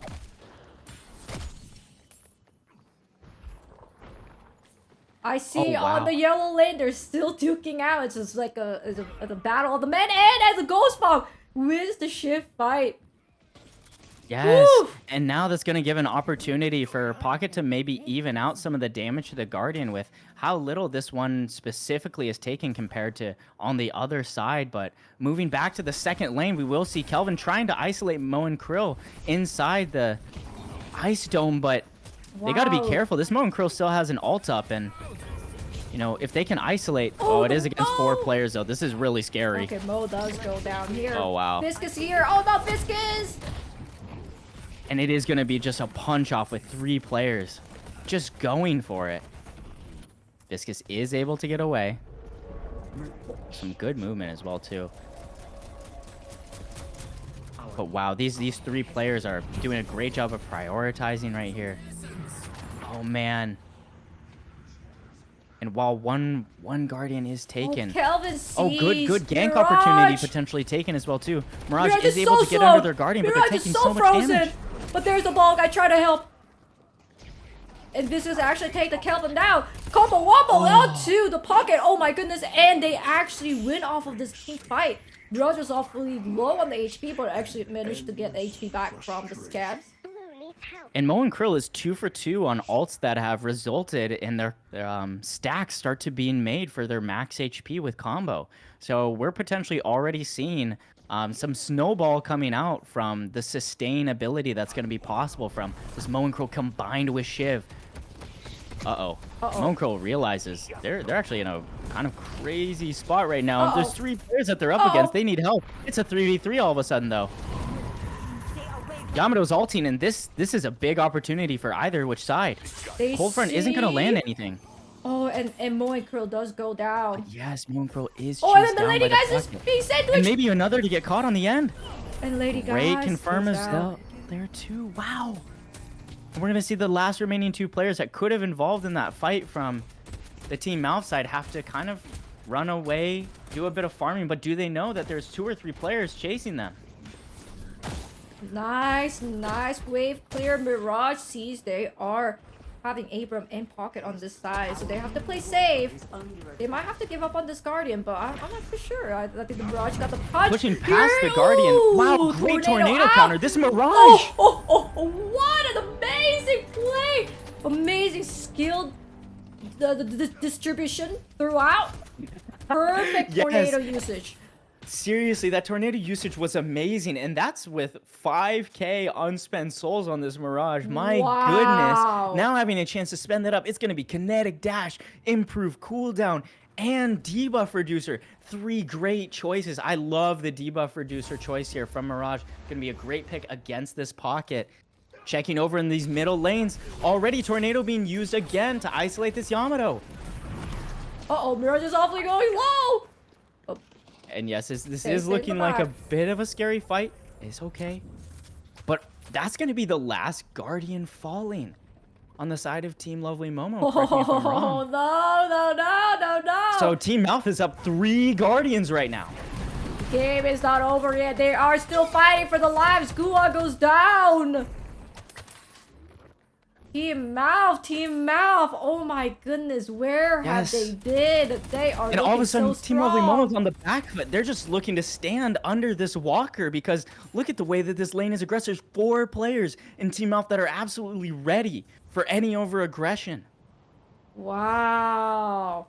All right, I think it's Team Lovely Momo's chance to get that Guardian down. They need the flex spots. Blue Walker is under attack. Their Guardians are being attacked by the creeps, but it's okay. You can just push them out. No problem.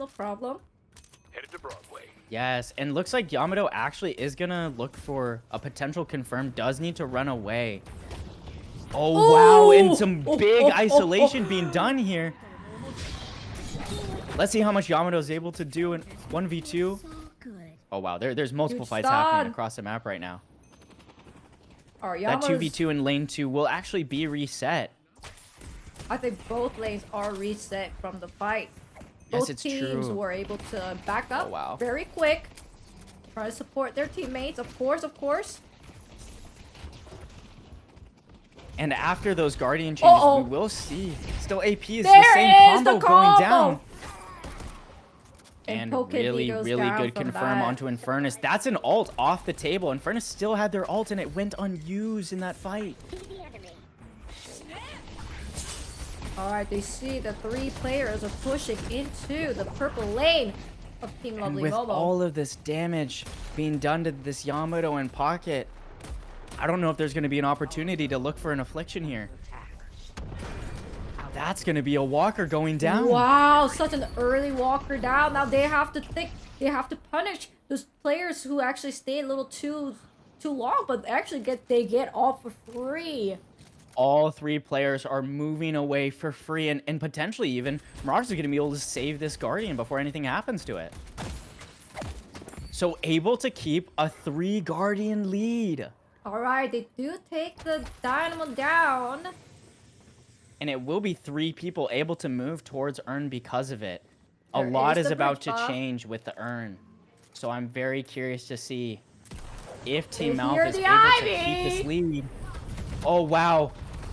Charge It's a right slight into it. overextension and a quick death. The guys goes down. They And that will really need result this in a Guardian. Guardian here. Control gets of it. the Urn pickup area for Team Lovely Momo. This is a good response. My power. And they are going to connect that into the Urn drop-off. And There oh, is wow, a it fight is- over here on the blue lane. There's a big fight over here for advantage of the spot. And we'll even see a bit of a solo lane Walker duel as well, too, between Mo and Krill and Yamato. Able to fend off this Team Mouth Walker. Great work there. And honestly, Team Mouth is ready as well, too, after defending that 3rd lane. They're going to see that the lanes are pushed in on the green lane. Mo and Krill is going to respond to that. They see Abram running back. Wow. And they're going to have to drop Urn and let it, you know, just kind of make its way back. It is a little too scary. Right now, the soul counts are basically the same. And yes, wow. Look at this group of 4 doing a really, really good job of maintaining control of both this 3rd and 4th lane from Team Mouth. This is really, really good macro positioning here. Oh my goodness. I actually need to compliment it right now. They're forcing Team Lovely Momo into a spot where all they can do right now really is farm, and that's not even as effective in this update. I think they might see Ivy flying around. We'll see. Or maybe Ivy sees the Shiv is actually alone. A lot of fights There's the that might be pig. taken. They see the Shiv alone. Oh, nope. I think they're just gonna go around. Actually going to sandwich around. Oh man, there's tons of They skirmishing see and Mo scouting and happening. Krill. They drop it. They see it. Shiv. And they are going to be able to get out, it looks like, barely taking any damage. There was an affliction actually used during that time. And the So whole team we'll kind be- of grouped up. Kind of dispersing at the same time. And both teams, again, actually looking ready for any type of mid-action, but it will be Team Mouth that's caught off a little bit off Oh, guard. parry. Try to parry. Did not successfully Having to land the run parry. forward kind of into the line of fire. Launch Really right good into movement it. to actually hit themselves and Yamato and move their position, but accidentally hits this wall. Really good puddle punches, though. This is some incredible movement from Will. That Holy cow. was an amazing And they're out. movement pick. Unfortunately, the same was not true for Dynamo, who does go down, and that's a loss of a singularity, actually. God help us if my father ever got Dynamo is down with their ult still up. That's gonna hurt a little bit. We'll see on here. They're still fighting. The Guardian is going down. Yes, and right now it looks like kind of losing these players in a staggered fashion here for Team Mouth is unfortunately actually going to be posing a bit of a problem. Team Lovely Momo is resetting and starting to catch wind of moving as a wave of 3. Ooh. But Oh, during wow. that fight, actually the creep was able to push into the yellow lane Guardian. So there's only 2 Guardians left on Team Lovely Momo's side. Yes, Infernus was just a hair late to change that.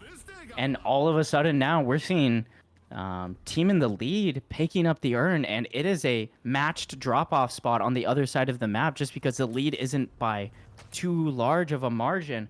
Pocket is going to be moving ahead of their troops just to get towards there and be able to have a conversation of contestation and scout for their team who's going to be around this spot, but I don't know. Oh, it does look like Team Lovely Momo's putting 6 players all over by the drop-off spot. So good call out from them, but I'm curious if this is taken advantage of in some way. And that is the final Guardian down for Team Mouth. They see Yamato. They see their whole team is there at the urn drop-off. Potentially huge fight. And this is just really good distance being taken, honestly, from both teams. Looking at how low this guy is, they're able to escape this affliction and be at 1 health. But Team Lovely Momo is actually on the back foot here. The dealer actually take the friendly walker down. There's only 1 walker left on Team Lovely Momo. And holy cow, this Mo and Krill ability to just get around the map and take care of all of both farm and evening out the lanes is doing Team Malf so much macro work right now. They're able to literally just run around the map and do what they need to do and still stay caught up with their team in terms of souls. I think both team really wants that mid boss. I'm kind of walking around and see maybe they can bait them with the mid boss call. Yes, I really do like some of the bait that we've been seeing this tournament with the mid-boss plays. I do think that that's where a lot of this mid-game meta is starting to drift. So, you know, just taking care of these creeps, or sorry, these neutral camps in the center, making it a bit easier of a hiding spot, honestly, for the next 5. And wow, we will see Shiv try to chase away Kelvin. And this outer lane, you know, again, 1v1 duels and priority being taken. These players care a lot about making sure that these outer lanes are kept up tight while the soul count is so close and the earn drop-off is going to be a shared location. Good tornado coming in, but a lot of afterburn proc being used. Mirage is caught out right now, and no decay being put in Furnace is going to even things out a little bit. They do TP before death, but they are going to lose their life. However, the bag is going to actually still be picked up by Dynamo. They're going to wait for their respawn, actually, so they can keep their fed player the most fed possible. This is a choice play made by them. Unfortunately, Walker is going to get really dangerous because of it. Combo happening before anyone can get off of the ground with Ivy, and great confirm there from Mo and Krill. They see Pocket, next target is Pocket, is running Pocket, right into the Affliction. And just... But it's not going to be enough. The Affliction is going to hurt. Yamato sees it. Yamato sees that Mo and Krill is at 0 HP. Well, 1 HP actually. That is absolutely incredible. Good job by Mo and Krill to use the Burrow's bullet resist to their advantage. They're literally surviving on 1 health, and the Mystic Burst not even able to get the confirm there. We will finally see Team Lovely Momo prioritizing the earn once more. They're going to try to drop that off. Oh, they see that the already 2 players maybe already at the drop off. Yeah, Team Lovely Momo is really, really needing to either hold earn control, or at least control the earn narrative right now. Because otherwise, we're going to start seeing some potential spirals out of control. And then that earn actually is moving back to its original spot. And we're going to see the value of that earn pickup not really seen all of a sudden.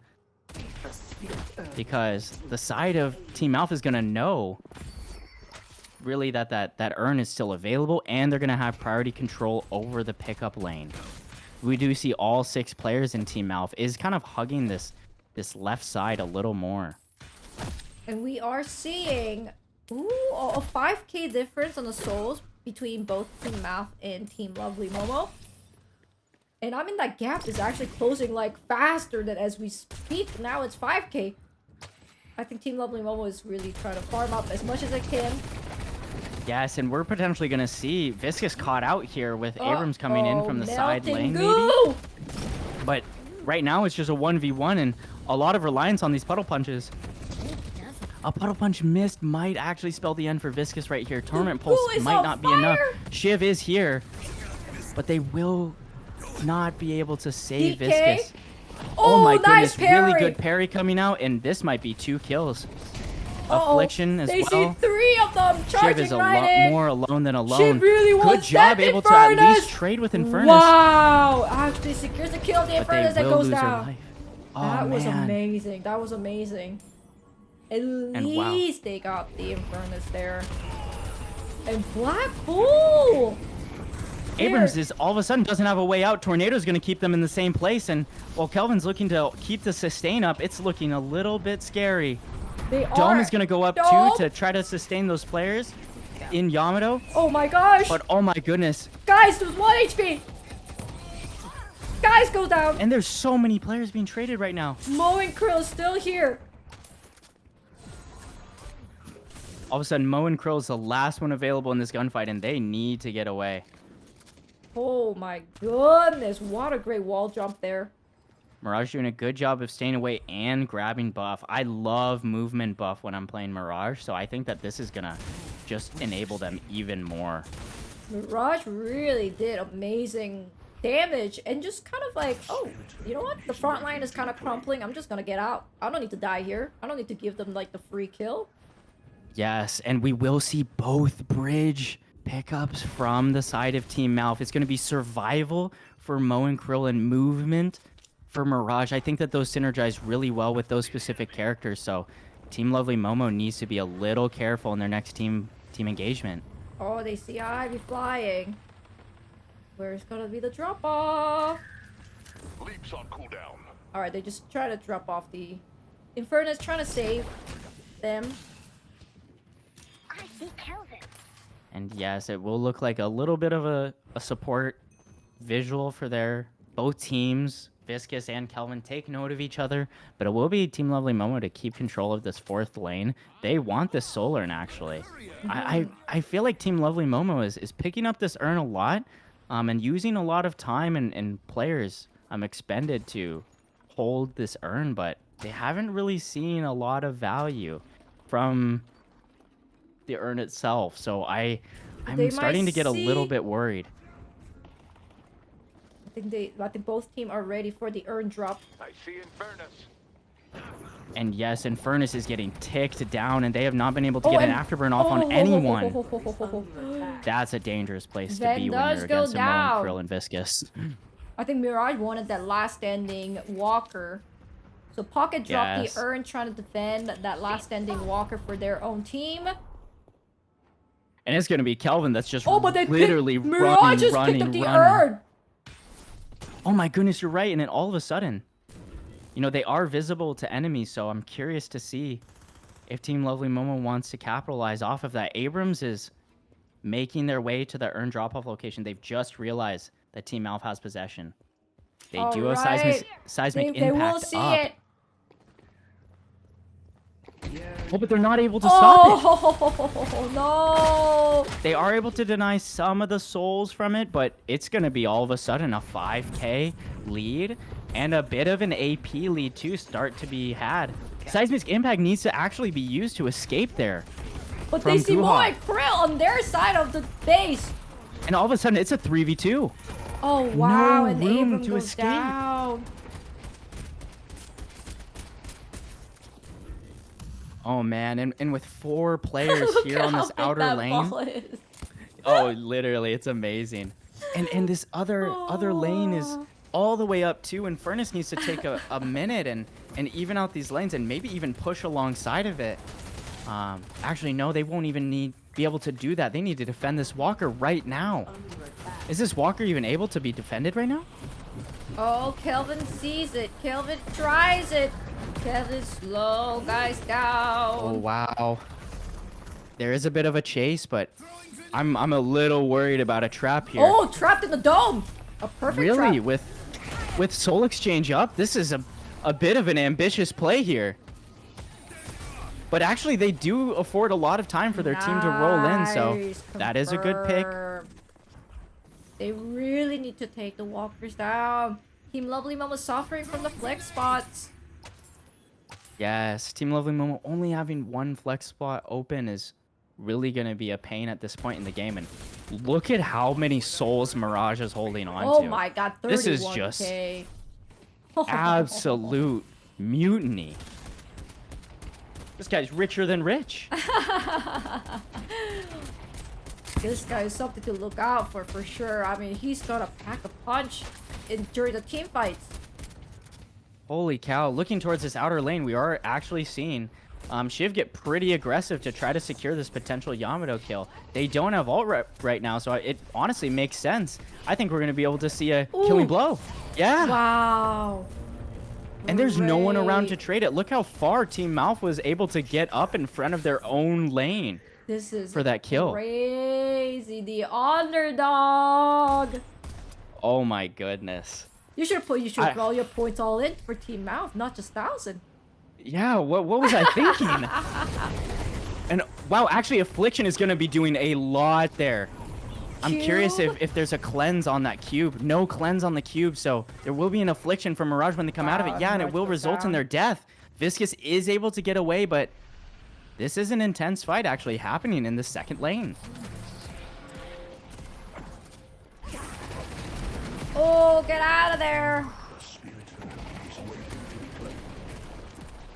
And wow, I don't know if Dynamo's going to be able to get out of this. Is on fire. Good choice in the Quantum Entanglement, saving it to get up that specific ledge. Oh my god, look at the fire. The fire hurts so much. Oh man, Affliction just doing so much there. Pocket will pick up the urn. Again. And once more, Team Lovely Momo is grabbing an urn that I really don't think they can do a lot with. I would really like to see Team Lovely Momo just not prioritize the urn and yes, do walker pushes like this. That's Good right. stuff. First walker down. Yes. And they will pick up urn again, honestly, which I don't know about right here. All of this lane control is free for Team Malf. I know they don't have player advantage right there, but this is a pretty big risk from them. Oh, they see him. But the with urn is Ivy being dropped. visual, Oh, the huge there's a lot of control. punch! Really good puddle punch to keep away from the drop-off location. Oh my goodness. They are trying gonna to do it drop again. off in the dome. They really want that urn. And they Please, need to pick sir. it up so they can drop it off.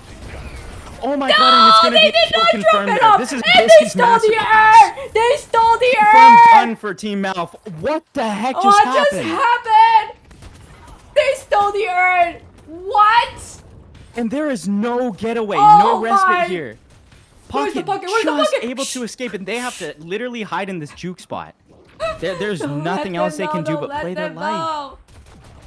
Amazing play. Combo wombo off of. And the combo kills before the concuss goes off. Oh my goodness. This game is looking all but What am snowballed I right now for seeing? Team Where's Malf. my smoothie? Where's my smoothie? The protein shakes. The order went to the wrong table. Oh my goodness. And it's gonna be a mid-boss just meltdown now. I can't watch. I can't watch anymore.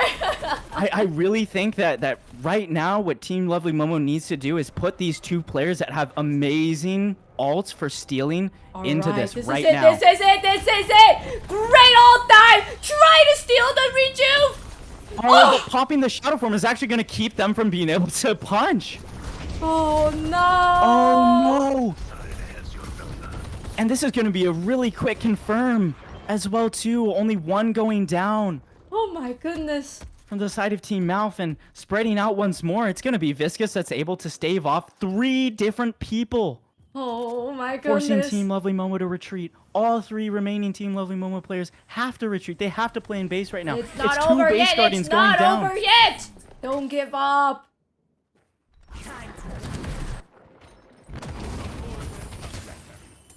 Oh, and wow, we're just stealing farm now. We're in the base. There's actually some chasing happening here that might get a little dangerous with how much afterburn is possible. Yeah, Shiv is gonna go down. This is a good corner to fight in for Team Lovely Momo. Mo Burrow might go going down but here. being knocked actually in the air by a teammate. That might be Mo is still fighting. a potential accidental throw. Mo is surviving. Oh, and wow, Gooball's just gonna opt to get back in there even. Off to Singularity, it is gonna be an ace.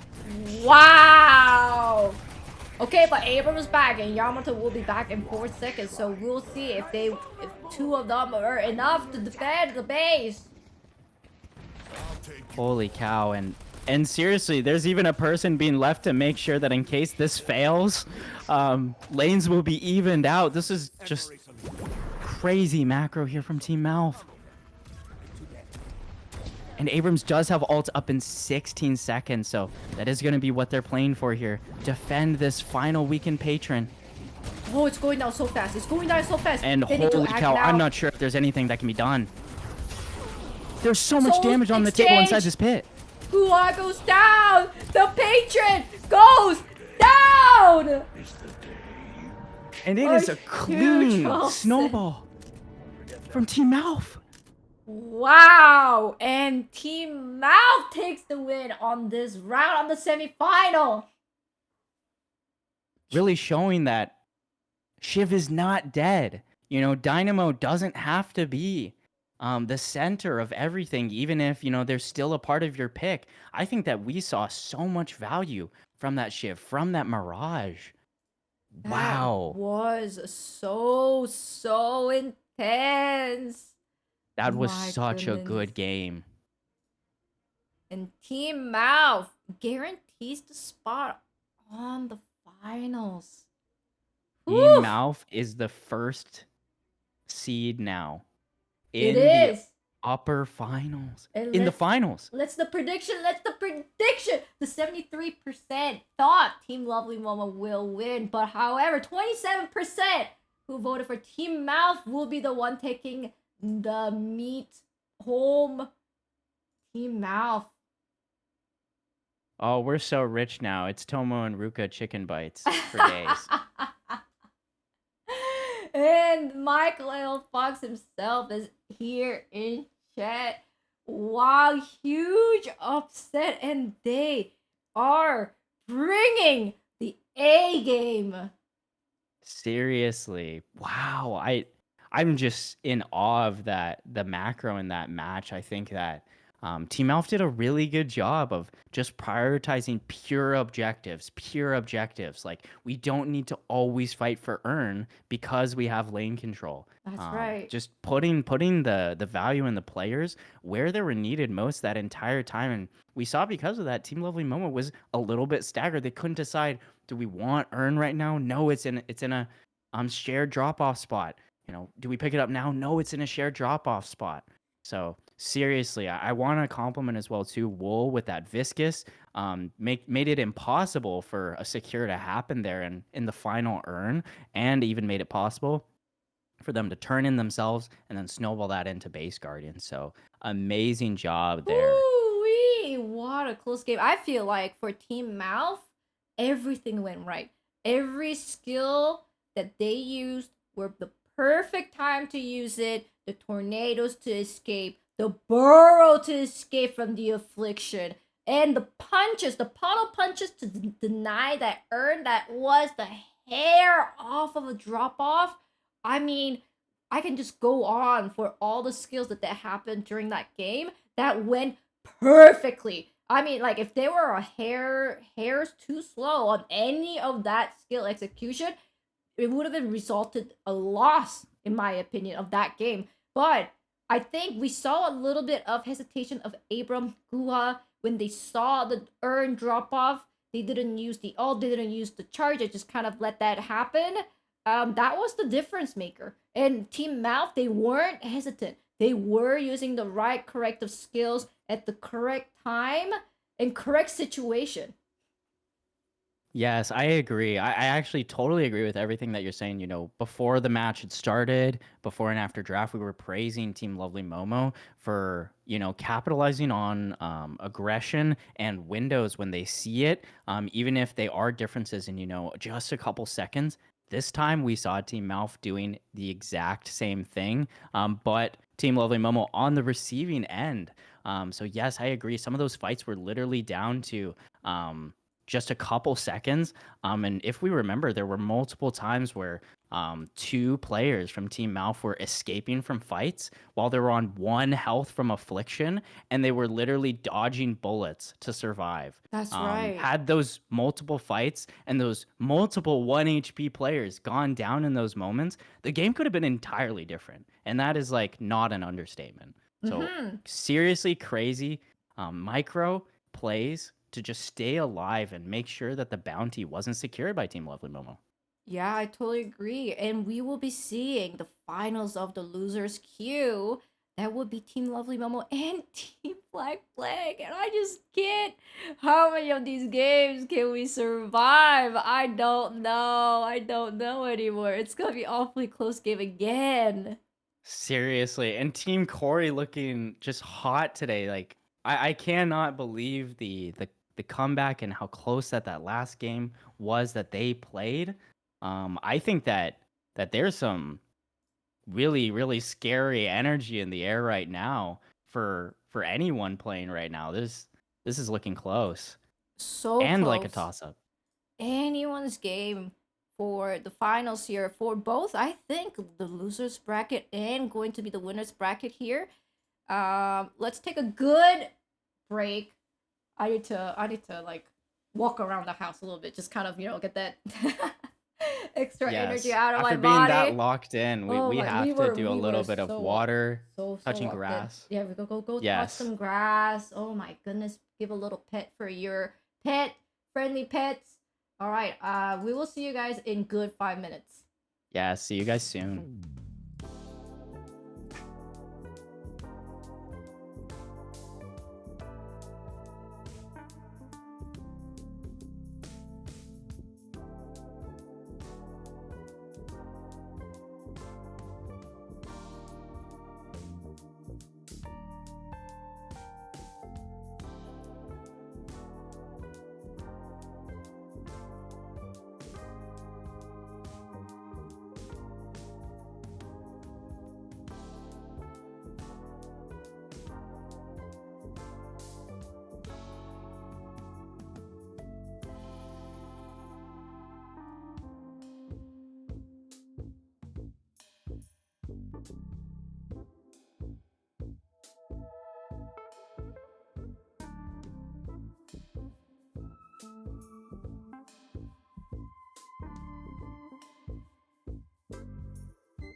All right, that 5 minute was perfect for me to get everything done, including getting my smoothie, which was dearly needed.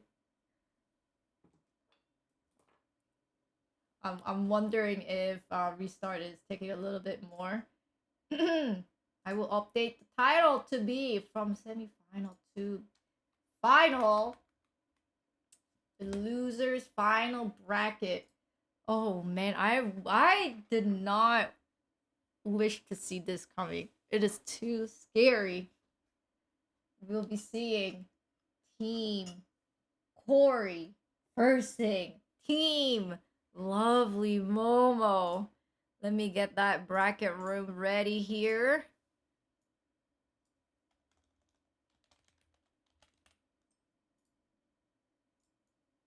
And we will get restart on at any moment now. Probably taking Any moment now. Oh, there he is.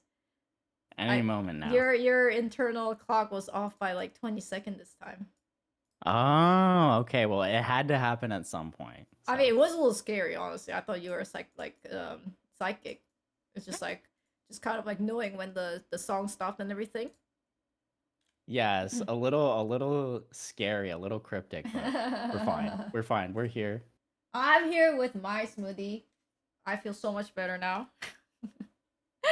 Good. Maybe there's some to share with your team as well because this next game is gonna be intense. Like it might be sweaty. Like the protein recovery might be It's necessary. only getting worse. Please help me restart. I thought the Team Lovely Momo versus Team Mouth was gonna be intense, but now we're going to see the final of the losers bracket. Team Lovely Momo going Team Flag.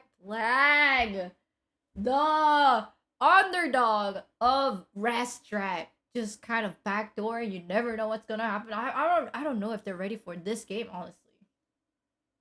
Yeah, I think that there's so much on the table right now, and I think that both teams have shown that they're ready to risk it all and be making any play that it takes to win, whether it be an overextension or it is something that pays off in the end. Really, really intense fight that's potentially going to go down. Let me just pop into the draft room. Mm-hmm.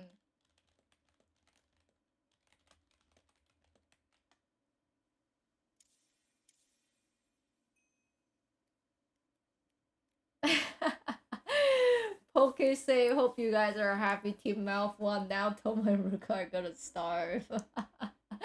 I'm assuming Poke put all their points onto Team Lovely Momo. But this time, the prediction will go to which team will win this round? Will it be Team Lovely Momo or Team Black Flag? Two scary teams matching up to the grand final of the losers bracket. Seriously, this is about to be one mean draft, and it looks like already Team Lovely Momo is gonna choose first pick, and it's a straight up Warden ban. Less than 1 second between choosing I think first they're pick ready. and saying Warden. They're in right now. Their focus is in. They are part of the game. They're seeing the zeros and ones right now. And in response, it's a fast Paradox ban. We're being rude and disrespectful out That's here. right. You ban our Warden. Yeah, we ban your Paradox. And because of that, that's the first time I think that Team Black Flag isn't going to see a lash ban. So I'm curious they if the actually lash go for will the be lash? brought out or if maybe this is a trap by Team Lovely Momo. They are going to pick Dynamo first. All right, the Dynamo is the victory icon in my opinion so far. And Oh, I so agree. wonder if Team Corey will respond with the lash. The losers bracket final and going to have lash that is going to be epic. We'll get to see in a moment here. Seriously, yes. Ooh. And the response is going to be Viscous Yamato from Team Black Flag. And honestly, I actually really like that pick. Keeping the Viscous away from synergizing with the Dynamo. Grabbing Yamato as well too.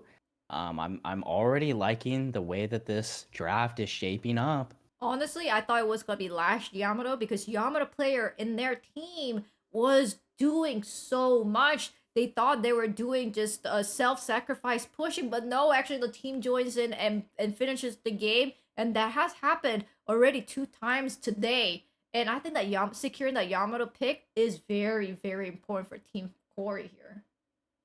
I agree, and because of that, we are gonna see a bit of patience from the side of Team Lovely Momo before they choose what comes next. This is a one heck of a scary game. I thought the last game was scary, but this is actually even more scary. Yeah, this one's to stay in the tournament.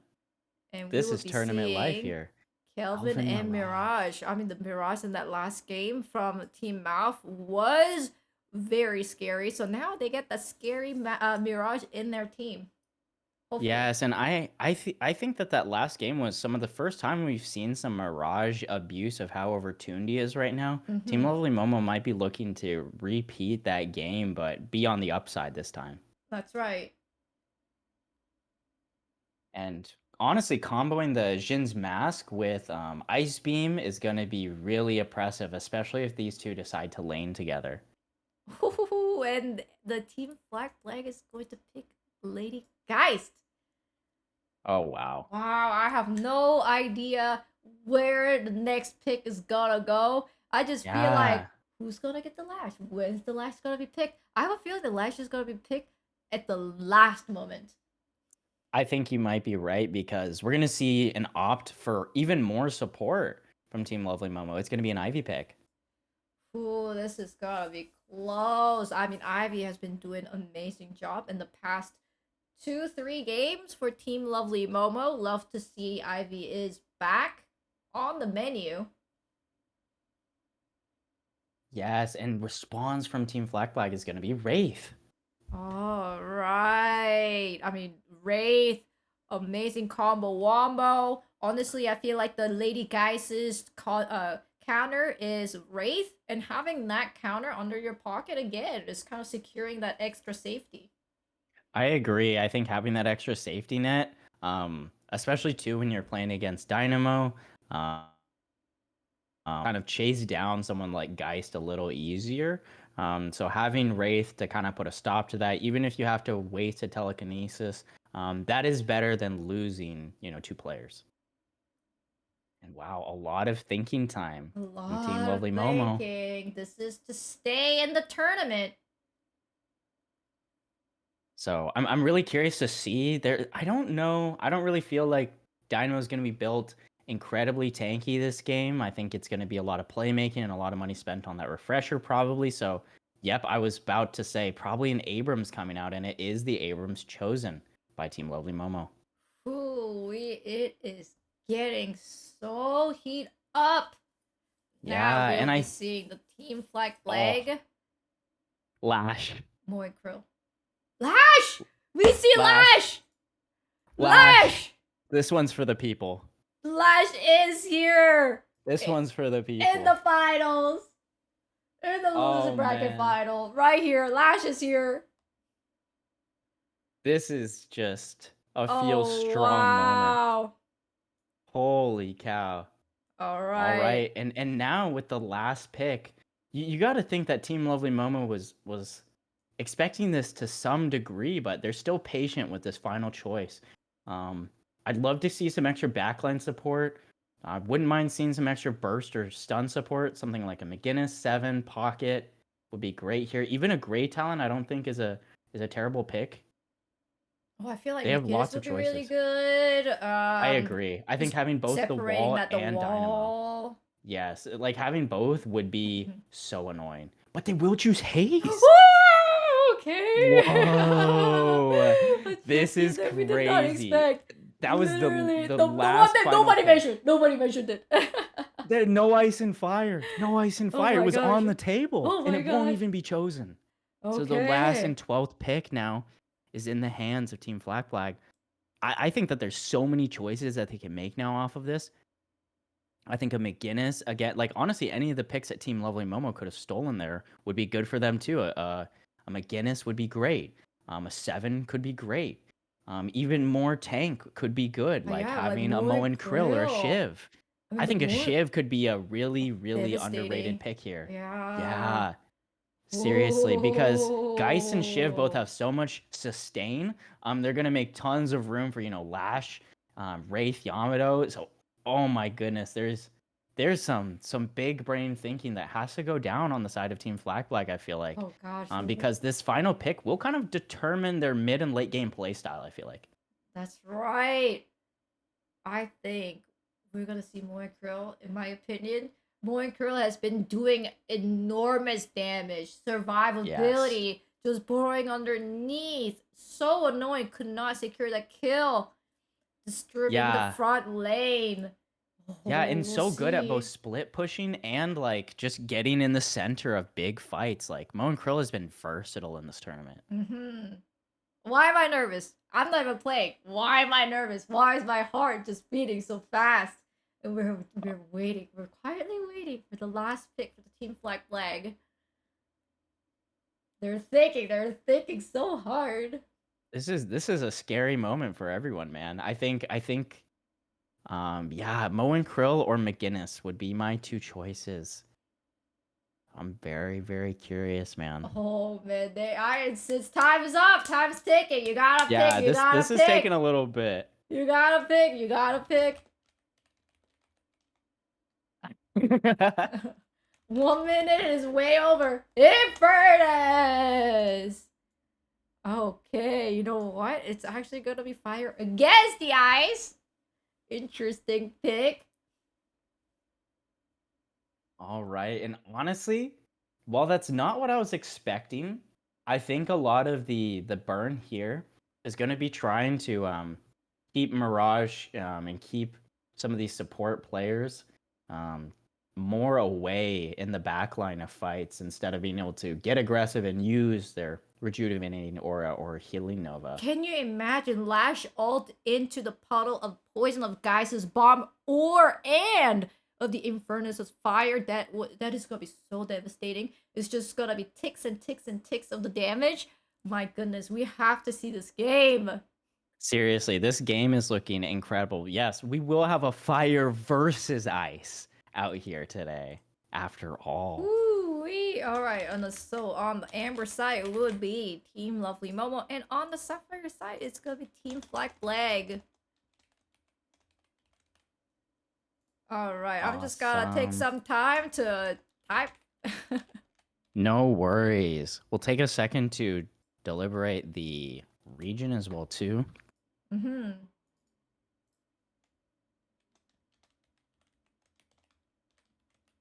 No worries. Ooh, we're actually going to see a dual lane with Joel and Ghost Mob. I think so far Ghost Mob has been a single laner on the side. And I don't know if you know this, but Ghost Mob is a great dual laner. So they might be bringing their A game on this one, which I think they should. Yeah, seriously. I think that having someone who is great at managing duo lanes when it comes to both securing, denying souls, and spacing so you can get the maximum value out of initial soul sharing is really important. We will see a player drop from the menu really quick, so we do have a reboot coming in, no worries. Just gives me the extra time to type out. And guess what? I'm actually done typing. Ready to go. Whenever you All are. good. Yes, and looks like US North Central will be chosen for this match.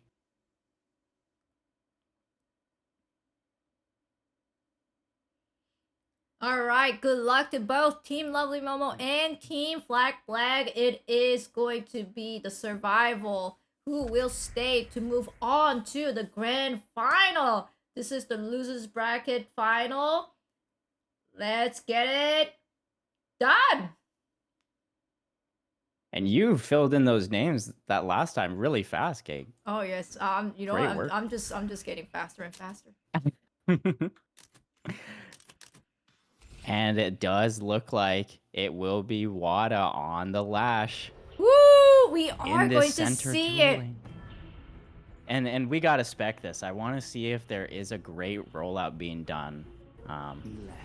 I love my lash myself, so I do want to see if there will be lots of advantage taken with this in the beginning. Ground strike is going to be what's opted for as opposed to the flog, and yes, we will see Wada is moving towards a rollout. Yep.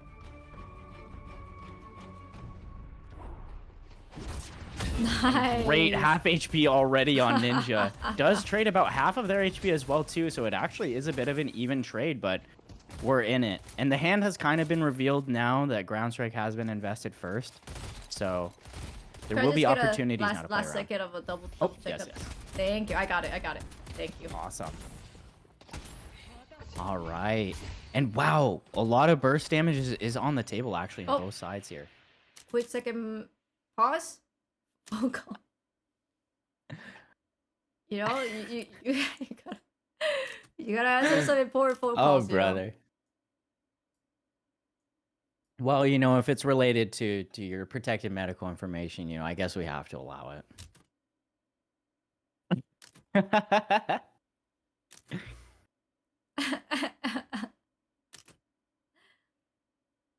To make him diagnosis, you know?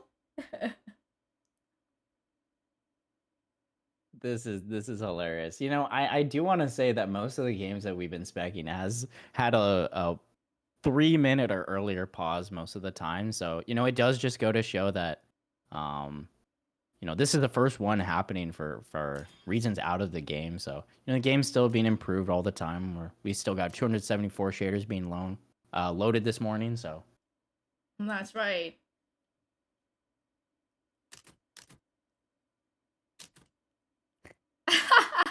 we got some crazy stuff here in chat. Oh no, this is really good. Just a little bit of extra time being done both to, you know, talk shop and a little bit of banter. That's right. I really don't think that there's enough that's happened in this game that either team has a lot of like advantage to gain from this pause and planning time. You know, the second wave just dropped, so we are gonna get back into the game here pretty shortly.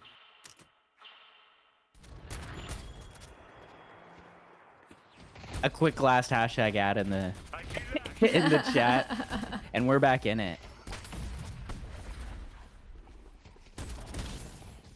And curiously, on the opposite side of the purple 4th lane, we are seeing an Abrams versus Geist matchup, with the Abrams having a little bit of tough time managing their health with all of this Essence Bomb and Malice. I'm just being all over. Oh, they just keep on want to push it in. Oh, and that's 1 HP. That's like 1 Malice potentially or bomb away from death. So they gotta hug these corners really hard here. Oh, that bomb's gonna hurt. That's really close. This is just extremely tight right now for Abrams, but you know, it is true. Geist has to be using their HP to move in, no. so I think opting to keep distance is good. Oh yeah, the Geist is not just gonna let him heal. No free heal just at all for one Kuha. punch is just gonna change everything in this. I totally agree. Abrams does have, you know, their shoulder charge and resilience online, so if they're able to find something, they have a chance, but that might be the issue. Right, as soon as the lane push out, shoulder charge right into it and a nice punch. Ooh. Oh, that was a close Fishing for some Malice, fishing for some bomb, and good confirms for them, with the exception of those two right there. You don't want to give that distance to Abram, because they will just shoulder charge you and half of your HP will be gone. And it's an early game for guys. You don't have the ability to heal. Yes, it's so true. Geist is one of the only characters, I believe, that starts out with a health HP of 1, and that actually does hurt a lot in lane. Makes it more necessary to pick up extra regen, restorative shot, or even healing right. We see a lot of Geist have to pick up those 3 core items as their very first item because of that. And today is the exception, it looks like. Headshot booster and mythic burst coming out for them. They got the confidence. Yes, and a little bit of aggression comes out with a reset here in this green lane.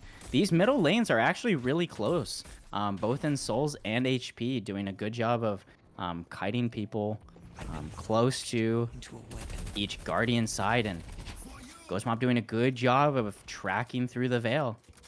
Just letting the enemy know, hey, you're not allowed to aggress on this side. We have presence. And looking back here at this first yellow lane, there is going to be a bit of a gank. I don't know if this is honestly going to be that successful, though. Look how low this HP is. They got to go back and prioritize their own guardian. That's right. I think maybe Ninja will babysit just a little bit. Make sure Dynamo heals up, have enough time to heal up. And Mirage is able to hold throughout that time, but it's going to get a little tedious because Yamato and Lash have caught wind of this, and they're moving around themselves to really just try to show extra presence. Make sure the other team just doesn't feel too comfortable right now. Nice slash. Yeah, wow. And Team Flak Black doing a good job of just backing up quick. They actually, unfortunately, I do think that the healing rate was canceled due to Jin's mask, which is going to be a really good counter to healing rate in this first 10 minutes. Very, very kind of like a gentleman's dance happening in this early phase of the laning here. Yes, but we might see that all change here in the second lane, I want to say. Oh, There's here a comes big his lash ult coming his in. ult! But the confirm will happen even before the ult finishes its proc. Oh, There's a bit of a nice. stone form confirm, and Oh. Lash will go down because of it. Yamato's gonna chase. Wow! Oh my goodness, and Double it's a stun. double parry possible. It And runs an away. escape. Oh! Great power slash in the air. Incredible confirm from Yamato. And that will be Ninja to lose the escape even after a double parry. Holy cow. That was a staggered double parry, and that still went on, but was not enough to get out for free. Seriously. And it will be a bullet dance in the basement to try to take care of these couple players. TP comes in from Mirage for the extra insurance, and it's going to be a double. Wow, great on this. Great follow-up for both Team Lovely Momo, Kelvin, and Mirage, just making sure that the deed is done. Yes, and all of a sudden, so much activation happening across the map from both teams. It looks like Team Lovely Momo is... Well, we're past the 5-minute mark. We're past the 5-minute mark. These questions don't need to be asked. I would love to see it, though. Actually, Yamato is able to aggress pretty far up on this Guardian, and they do try to do a last-minute adjustment, and they actually might pay the price for it. Shadow Transformation is going to be kind of playing for their life here, and that's not really... Oh, healing Oh, right this popped. is dangerous. This is dangerous. I'm surprised no chase, actually, and I think that is the correct play here. Yamato is going to be able to kind of re-aggress over here onto Dynamo. Quantum Entanglement does allow them to miss a huge burst of damage, honestly, and with and Mirage is up right on the behind. back line. Oh, punch! Still coming in. Oh, and while the slash does work, it's going to be the frag picked up as And well, the rain too, and the has to escape get maybe out. not possible. Oh, wow. They just have to hug this Guardian now. Luckily, it has a lot of HP, but look at this farm Oh stolen. no, they here on the side. Ninja's in there. Uh-oh, being lifted up. And telekinesis is literally used just to escape this area. A little bit of a trade is going to come out as Yamato is able to take the front line and deal the other half of Wow. HP with that slash. They're going to Great chase this slash. Ivy right now. Dodging the stone form. Oh, parry! Oh, punch! and really good parry dodge right there, actually. And Mirage is all of a sudden just 1 HP. Tornado out, lifted up, but Oh my They're goodness, still really fighting! good parry dodges. wah! Oh man, and the Jin's Unbelievable, mask is gonna be Yamato what goes finishes it off. down. Yes, that Jin's mask actually did a lot of proper work there in that singular gunfight. Perfect back at song lane and 3, dance. We're gonna see, oh my goodness, so much happened. Lash has got one in the air, but it's just Haze. Uh-oh. A strike and a flog is gonna make this possible. Haste does And the go confirm down. will come in, yeah. Uh-oh, there's the Mirage's teleport. Rush teleport is in though, and it will try to be just to keep Viscous from escaping, but not possible right now. There's a walking goo pile here. I do want to keep in mind, even though Team Lovely Momo is, I want to say leading in kills, yes, AP is the same, and they are the ones that do have one of their Guardians down at this time. And already we're seeing this Walker starting to take some damage. So Dynamo going back to clear this. This is going to have to be given some more attention, honestly.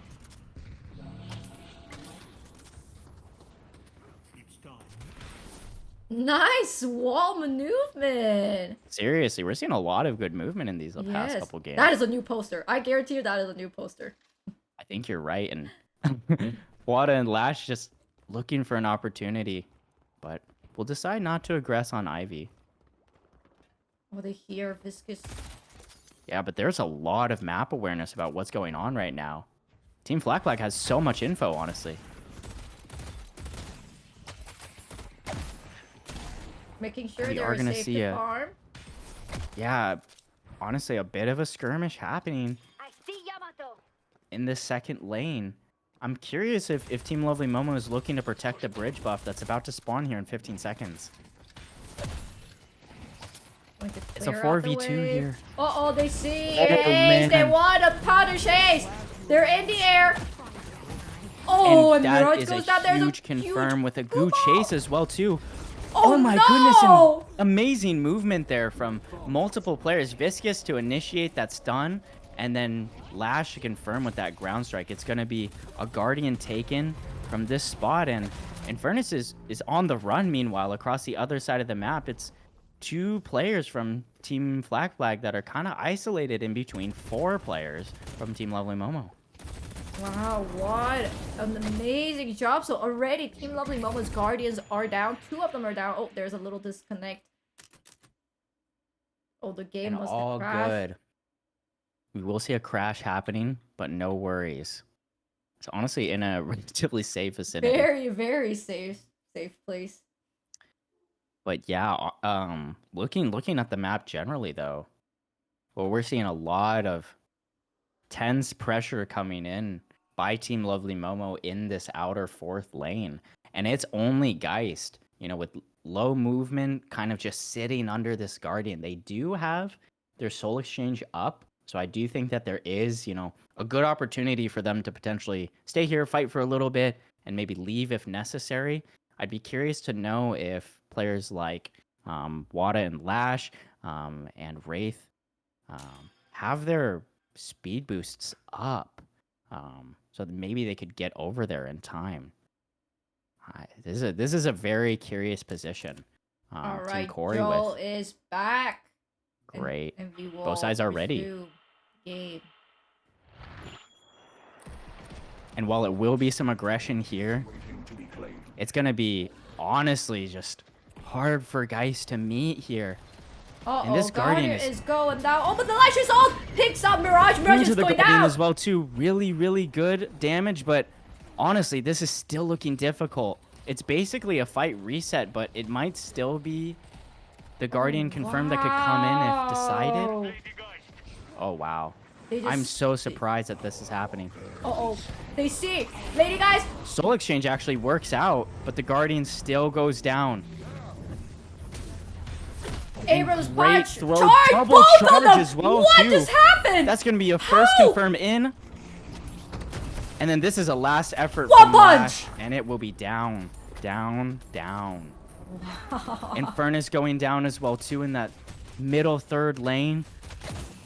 All of a sudden, a double lot of control charge. is being given to Team Lovely Momo, even with the, I want to say, yeah, some advantage to both Guardians and one Walker down. Our purple walker is under attack. We will be seeing some Guardians going down. New guardian has been destroyed. It's almost a mirror picture. You can see that the yellow and the blue lane, or yellow and the green lane walkers are down. Well, here's a huge fight. Oh, Oh, wow, wow. but a huge overextension actually by Ninja is going to make for, honestly, a pretty evened out lane. on the side. Oh man, and Team Corey is honestly doing a good job of keeping this lane control. Takes this opportunity to maybe get this Guardian. Yeah, no one's around, so I think this is all but confirmed, honestly. Guardian on the purple. Oh, they Oh see wait, someone. Kelvin is Kelvin here. is here. Is it too late Yeah, to confirm's stop? more important. As we know, the Yamada player here in Team Corey, they want the objective. They, instead of their life surviving, they want that objective, and they can just go home for free. Oh wait, hold Yes, on, and knocked he down. get knocked off though. Kelvin might be able to capitalize upon this. Yes, all of a sudden With it the is a huge charge. Their ult is down. And healing right potentially is gonna give them the impression that they got away safely. So Oh, this wait, will they're be a going bit back of a in? fight reset, but no, they're gonna go back and even using zipline Oh my goodness. boost.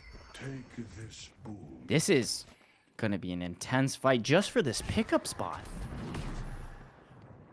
What are they fighting Oh, but for? no, a reset being given. This is a very curious position for both teams. All I right. see Infernus. Burn will be picked up. They are gonna call it out as well too. Yellow Walker is under attack. And all of a sudden, we will see the side for Team Lovely Momo need to even out this spot so that they can really have, honestly, any chance of being able to defend this drop-off spot. The souls are close, so it will be this shared drop-off spot right now. Leaps on cooldown. And Seismic Impact callouts coming up. This could be really, really important for this fight. And we will see not a lot of players from Team Flag Flag are all moving over at the same time, so this could be a really curious skirmish. Basically 2v6 happening right here. 3v6 now with Yamato catching up here. Oh, you Geist is moving over hear- too, but it's gonna be Ivy's slow. flying. Drop off. Seismic Impact about to go down, does hit Yamato. Yamato And it will ult be is a Shadow on. Transformation procced for it. Trying to escape under the Guardian.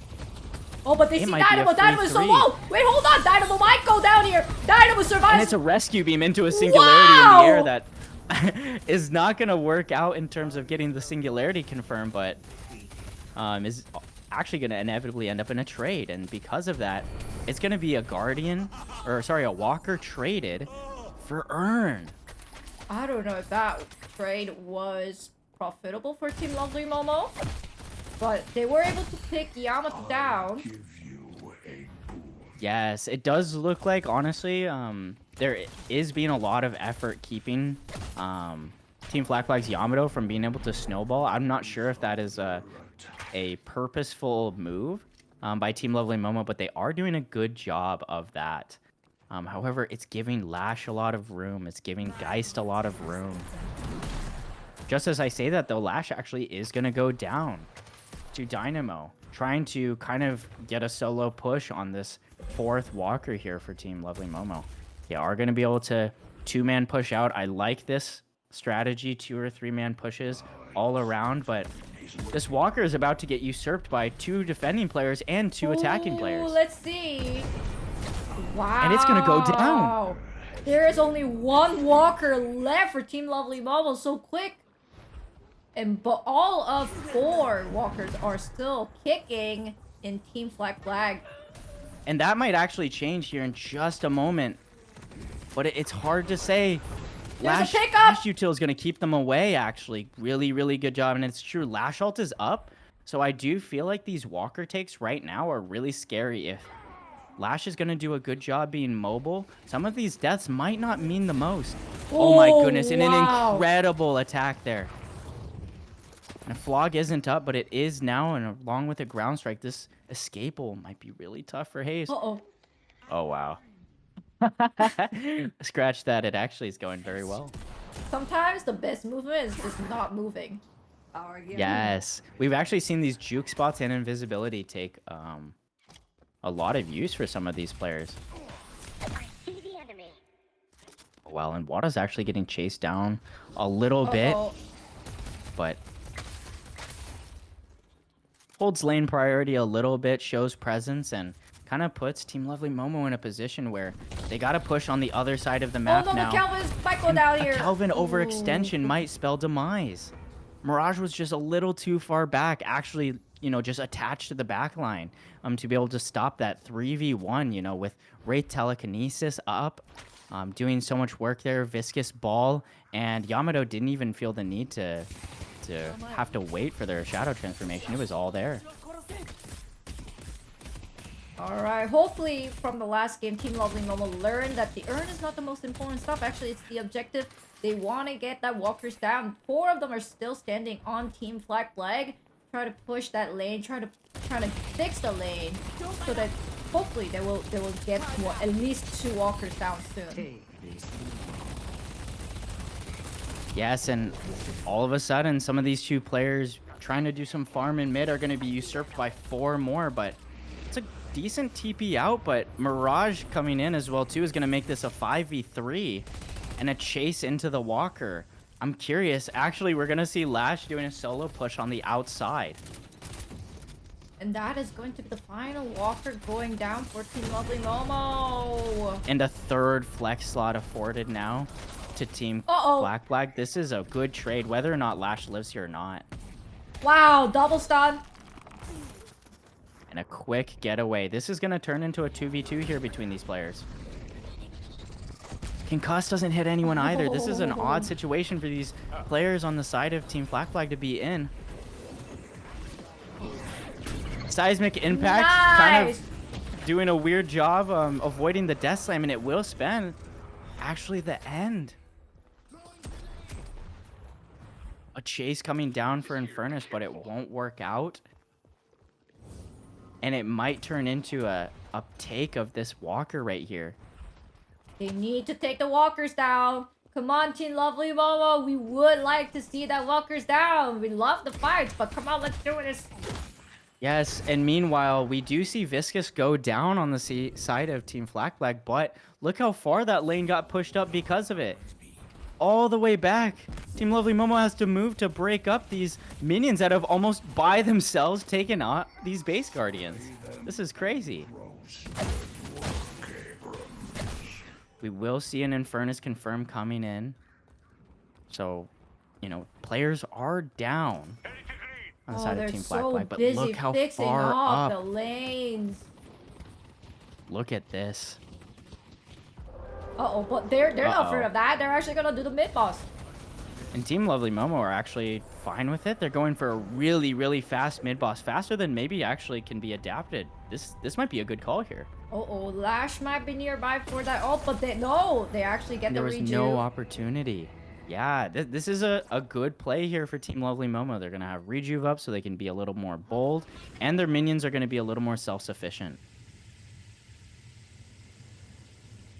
They're going to backtrack on Yamato, trying to kill that Yamato here.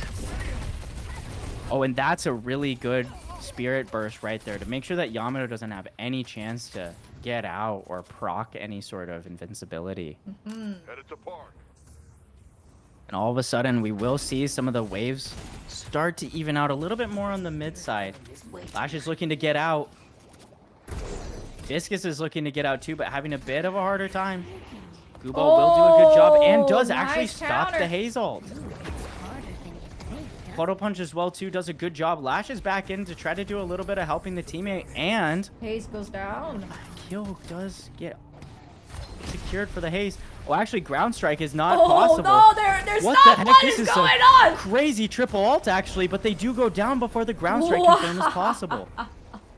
That was a really good tornado by Mirage specifically there, and it will cause Team Corey to be...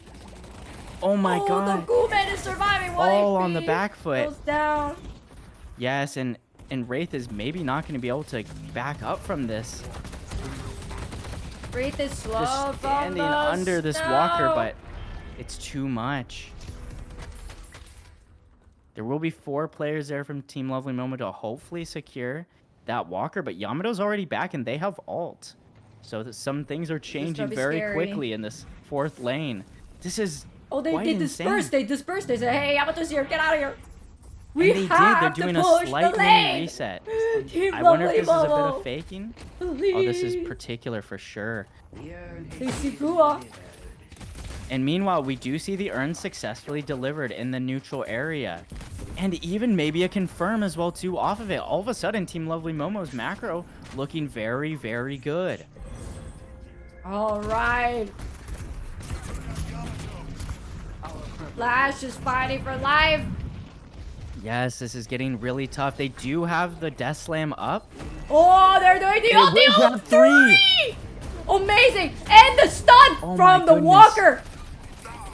It lines up perfectly Wow. with the stun. Wow. Oh no, what's okay? What's happening? Okay. Oh, little glitch there. Apologies.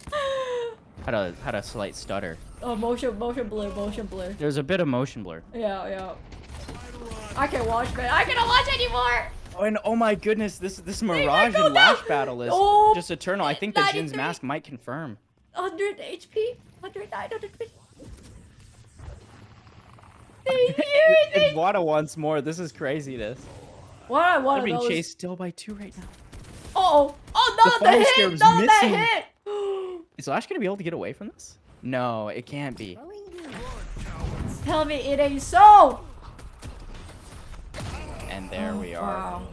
A double melee charge to confirm it. Alright, during that meantime, we do have 2 walkers down from Team Flag. So thankfully, they finally got that flex spot. Yes, agreed. So honestly, the game looking a lot more even right now. AP advantage will be on the side of Team Lovely Momo, so I do think that Team Flag has to be a bit careful. Whatever happens next, will need to be a very coordinated fight. Lash ult will be up for the next one, so there is a lot of chances left to fight under Walker, but look at this, Team Lovely Momo. Their minions are doing so much work here. Yamato is coming back to clear it though. Good stuff. Alright, mid boss is down. Earn is responding soon. Right now is the downtime, trying to get the farm, trying to push the lane. Yes, and even though Rejuve isn't up anymore, we are seeing a very clear lane advantage right now from Team Lovely Momo. Oh wow, and it will be a Nice, grapple and a lash ult Uh-oh. to try to grab Abrams. Nothing is gonna be had for it though. But Mirage is teleporting. And all of a sudden, Lash is silenced. Oh no! This is gonna be a hard Slowing escape. hacks. Flame dash is necessary to try to get away right now.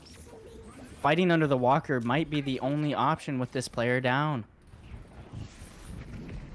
Calvin looking for any players to usurp around that kind of juke spot isn't going to be found, and the Sapphire Walker on the second lane is going to be honestly having some resistance up, even though 6 players are going to be on top of it.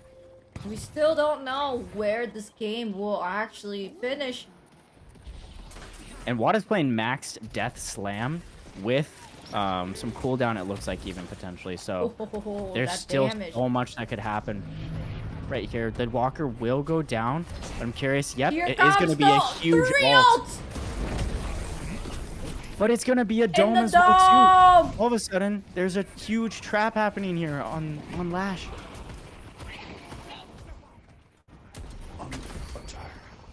Somehow wow. everybody Meanwhile- survived. Meanwhile, look at this singular push from the side of Team Flag. Raid There will got be 2 caught. players here. Oh my goodness, and that telekinesis is perfectly countered by the stone form. No value had. Oh, wow. And singularity does not even have to be used here. Eventually will be expended to confirm this Yamato kill. This was an big attempt at a split push here. And has some success, honestly. We will see Lash remain on their life. Death Slam back up. This Death Slam is going to have so much value because it's coming off of cooldown every 45 seconds. Uh-oh, here comes the... And oh my goodness, Bullet Rain might be No! causing a loss of life here. Yes. Lash goes down. You never should Too much aggression towards the base Guardians might be at a heavy cost here. Geist not having enough movement speed to get out. A Puddle Punch missed actually will probably be Viscous getting caught here. There's no way. And oh man, it will happen. So Infernus is alone now. And this is a bit worrisome. Lane advantage not really under their own because Kelvin is able to just clear this. And I was about to say mid boss is about to come up. So we will see all of the Lovely Momo players run towards mid. honestly, they won't be able to clear it as fast as... honestly, they have 3 good players on it right now, so... There will be a little bit of time, though, because of that. Oh, for they're Team gonna Corey. hear it. And Move Yamato's in a little bit. here with the shadow transformation. Is descending. And I'm curious, we do have an area of effect telekinesis, but it won't be used to kind of fight for that center area. Oh, my goodness. Wow! Oh, Team and the Lovely Mama confirm will be had secures from the Team Lovely Mama. redo. Yes. Nice parry on that too. They just parried that Yamato. And all of a sudden, a huge rotate now. Ivy's going to pick up Mirage, and they're going to reset and take an advantageous fight. Your patron. It's going to be bridge buff grabbed. It's going to be movement for Abrams, and They're uh-oh. going to punish Looks like the Lash Lash! is potentially using a Oh god, he got the zipline boost slowing off or hacks! not. This is really, really dangerous. Arctic beam! Oh man, the Sleep! fact that that even hits is wild. Oh, and then the gun! Oh, but then there's a ult! Oh, wow. And an attempt to throw a couple people away to get off of them is not going to end up well. All of a sudden, Wraith is alone hugging this walker, and they have to get away. There's no option to defend this last walker. All walkers down for all teams, but honestly, it's going to be a huge soul advantage for Team Lovely Momo just because they also have the Rejuvenator. And oh man, it's just going to come down to defending these base guardians a little bit here too. They're going down very, very quickly. Look at how many players are One just by outside one of by this one. right 4th lane here. Trying to move into the base. Kelvin does have to get away because they're being telekinetic lifted. Oh my goodness, getting to lower than half HP. Ult's committed in the center corners. Bullet is happening, damaging the shrine. And it might be Oh, an the black afforded hole. shrine because of it. Singularity just to keep people off of the shrine and secure it for sure. But it's going to be a 5v6 in the base, and honestly, Team Lovely Momo's a little intimidated. They decide, actually, let's leave. And honestly, that's a Joel actually great goes call. Their down. Kelvin was extremely low HP. Oh, we might actually see 2 more people falling down, Mirage and Dynamo, and they see Yamato actually in their base Meanwhile- hitting the shrine. Meanwhile, You can never sleep on Yamato here. this is some, Uh-oh. some insane stuff going on here. Uh-oh, and the shrine does go down. And they will be chased. They probably will wow. lose their life here. But Shadow there's form. a lot of damage still to be had on the Uh-oh. board in the shadow transformation. They might get a trade here. No, they're not able to. Do have to cancel the grappling hook. And all of a sudden, all of Team Flag is here. They've zipline boosted to try to help with this. And while some people do need to back off of it, this is a crazy turn of events happening right here. All right, I think it seems like Team Lovely Momo is able to defend off of the rest right here.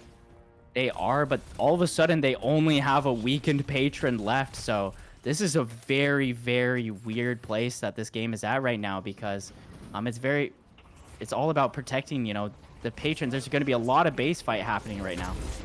And oh my goodness, no singularity is gonna put a dangerous position for Dynamo. Ult into the base. Gonna potentially catch out. Mirage off guard. Oh, this health is so low right now. They're trying to hit the patron. Dynamo And this is patron just... probably will go down. But there are going to be players back up on the side of Team Flag in about 10 seconds. So Team Lovely Momo needs to make a pivotal choice right here in these seconds. It's an awfully close game. Oh man, and with a curse, Oh, that keeps wow. actually Lash from getting inside and being able to heal. So that might be enough to just go for broke here. But they're doing so much damage. Yamato is doing so much damage. Transforming I to don't shadow. know. There's so much happening here. This is getting low. Oh wow! And Team man. Lovely Momo secures the win. Good games on both team, on Team Lovely Momo and Team Flag. Good game. Wow. And I actually think it came down to the fact that Ghost Mop landed that sleep on Wada right as he was in front of the veil. Did not get inside wow. the veil and did not have the opportunity to start that 200 HP regen a second. So keeping Lash and Lash Alt out of it, that was the game right there. That was Incredible so play. intense. You had no idea where it was gonna go. And Team Lovely Momo actually will be back to play against Team Mouth. And the final is going to be best out of 3. The revenge arc is happening. This is an incredibly tight set of games that has been happening today. And this last game was no exception. So seeing Team Mouth now on the higher seed in the grand final is only more exciting, I feel like, too. Oh yeah.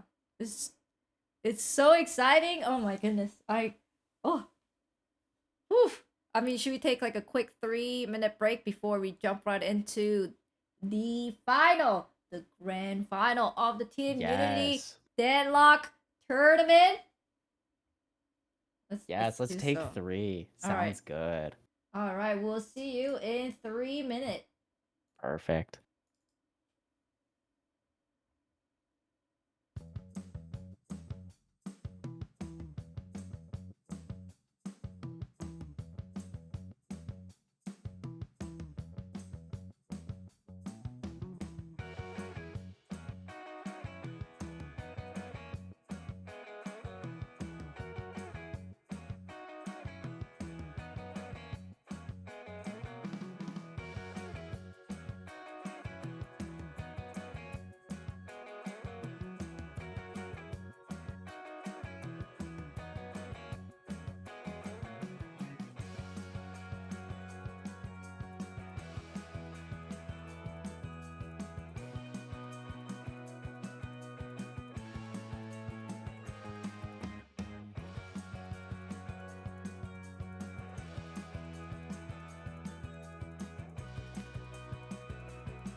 All right. Dang. These games Ooh, have been wild, man. it is. And and the best part of the grand final is that it's gonna be best out of three. Yes. I'm so excited to see the mind games that get played with multiple, games on the table. This really, really adds a whole new element to our final. I'm so excited. I'm very excited too. Actually, I was hearing from Team Lovely Momo that Jet had to actually just learn how to play Mirage in that last game. And it worked well. I It think worked that really well. we're seeing actually some really good Mirage play coming out from both of these teams. So I'm curious if there will be a fight for a Mirage pick, if there will be a fight to keep Dynamo off the table. There's some really, really interesting targeted picks and bans that could be chosen. And honestly, if a Mirage did get banned, I would be honestly unsurprised based off of how these last two games have gone. Mm-hmm. Taking a look at the bracket here, we are here. We are at the grand final with Team Lovely Momo and Team Mouth. And if you look at this semi-final, it just like they just kind of flipped around with the turn. On the Amber side will be Team Mouth, and the Sapphire side will be Team Lovely Momo. So the priority of the picking going first or second will go to Team Mouth this time. And you know what? I'm so excited to see the grand final here. Yes, this grand final is about to be a serious, serious banger. And I know I said it again, but having Team Malf on the higher seed is going to create some more opportunities for them to get in the heads of Team Lovely Momo and potentially push them towards a play style maybe that Team Malf is already planned for. Hard to say. And hopefully the players are ready for the draft. Are you guys ready for the draft? I feel like they're all right. Ready, ready, ready. Okay, so let the draft begin. Yes, and I'm curious what these first bans are going to be. It's going to be a Paradox ban from the side of Team Mouth. So I'm assuming it is a first pick opt, yes. Yes. So Team Lovely Momo thinking about the reply right now. They already played against Team Mouth today. They know what to expect. Yes, seriously. This is like the rematch of rematches. That's right, and it's gonna be best out of three. That's the best part. Yes, and it's going to be a Warden ban. I feel like, are we having a deja vu? I feel like this just happened. Yes, this I would be surprised if this ban comes out maybe even similar to the other ones. It might not be until maybe matches 2 or 3 that we might see more draft shakeup. So interested to see what these first two picks will be for the side of either side. It's gonna be Team Mouth is viscous. gonna opt for a Viscous pick. Okay, and I like that first pick, Viscous. I think Viscous has done such an impressive amount of work this tournament that a first pick is understandable now at this point. Team Lovely Momo is gonna have an opportunity to respond with 2 picks of their own. So I'm curious. I would be very surprised to not see Dynamo as one of these first 2 characters. I think you are going to be right about that. I think Dynamo has been amazing symbol of victory. Seriously. And actually, it's going Ooh. to be Infernus and Ivy. I want to say that might be the first time Infernus has came out so early in a draft, at least in live matches. So a lot of trust being given to this hard and late carry. So I like this a lot, just commit to it if that is your plan. And Van will be answering these two picks with. I mean, come on, we know Dynamo is gonna come out. It's gotta, right? It's gotta They be. already have a Viscus. Yeah, Yes! Dynamo and Abrams is so good right here, man. I'm starting to get chills, bro. Okay, Dynamo, Abrams, and Viscus. It's almost like always that three showing up as the first three picks. Yes, but this time all on the side of Team Mouth. Whew. This is scary, spicy. Let's see how Team Lovely Momo responds. I think that getting a tank of their own, like Mo and Crow, could be good. Or honestly, even getting a Mirage at this point too.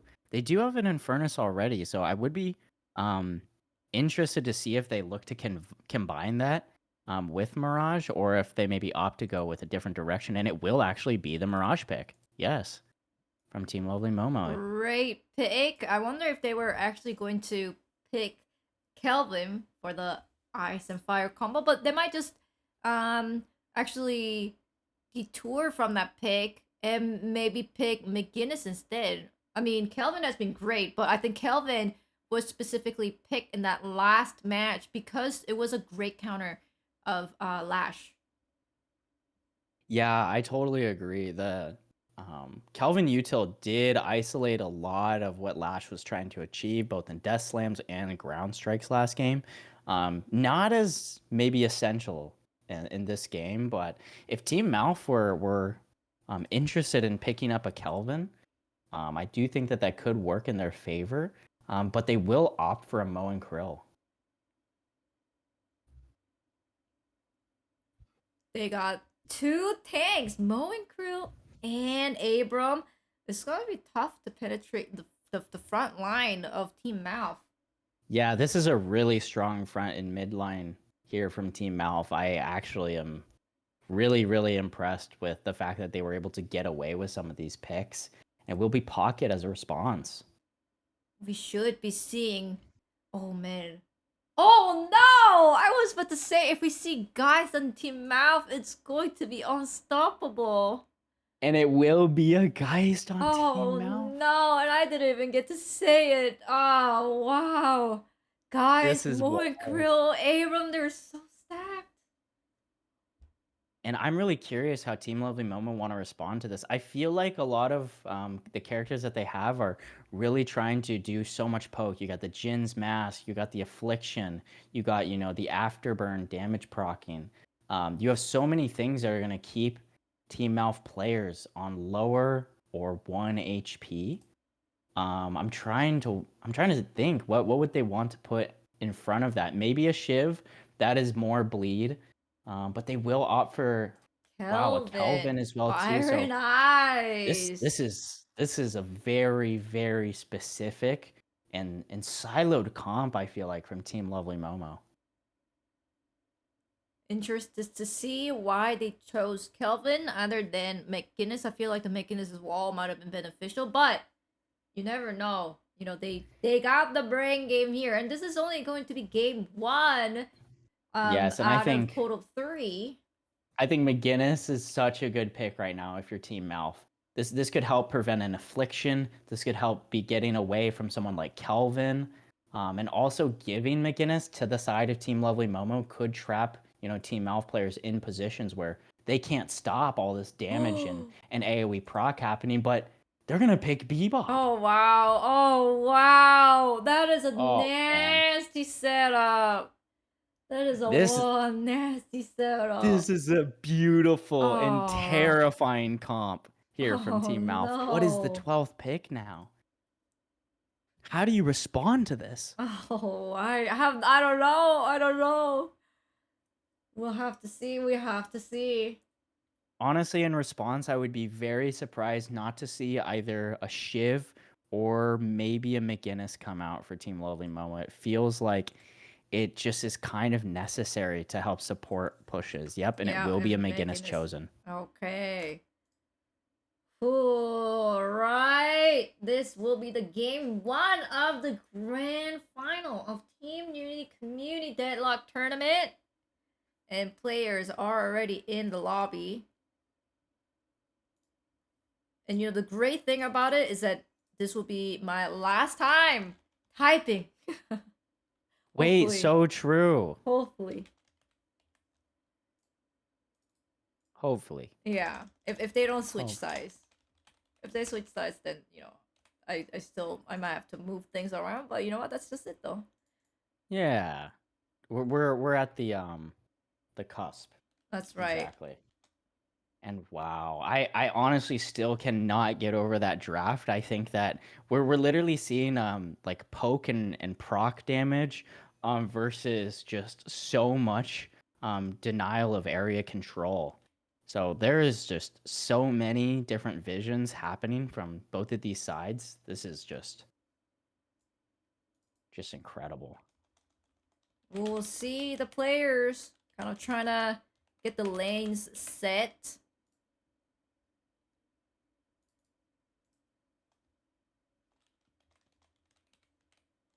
Awesome. And we will take a second just to check what server region we're playing on. No worries.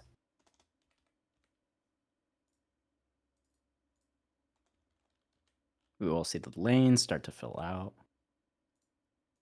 We'll see And no Ghost worries, we do have a bathroom Mob. break. Oh yes. No, you shall not have bathroom breaks. It will be the battle of who has the strongest bladder. Yes. I'm just kidding.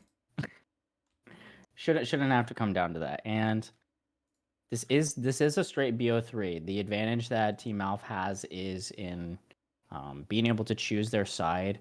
Correct me if I'm wrong, Kate. If this does go to 3 games, they will be able to choose. Pick what draft side they start on all 3 games. Oh yeah, for sure. So that is the Team Alpha advantage. There isn't like a game 1 like buy for them by any means. If it goes to 3 games, it goes to 3 games.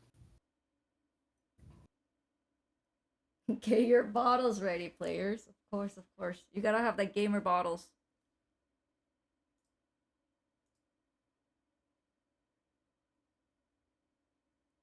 And I am ready. And the players are getting ready.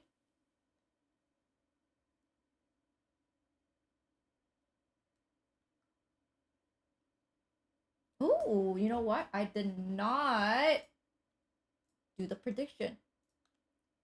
Oh yes, run the prediction. Holy cow. Which team will win this round? Not the whole tournament, but the round. This round. Will it be Team Lovely Momo or Team Mouth? Alright, prediction is out. Yeah, get your change ready. The exchange is open. Which one are you gonna put points on this round? Just judging by the draft.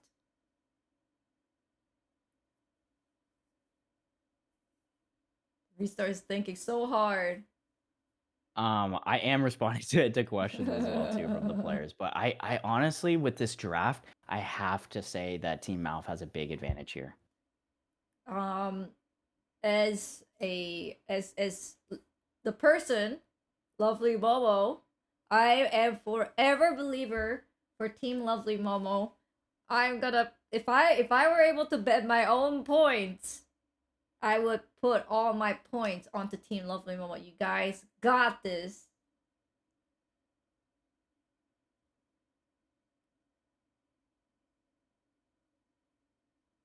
Awesome. And looks like both sides are saying that they're ready, so we will just hop into game. Amazing. Here we go. Here we go.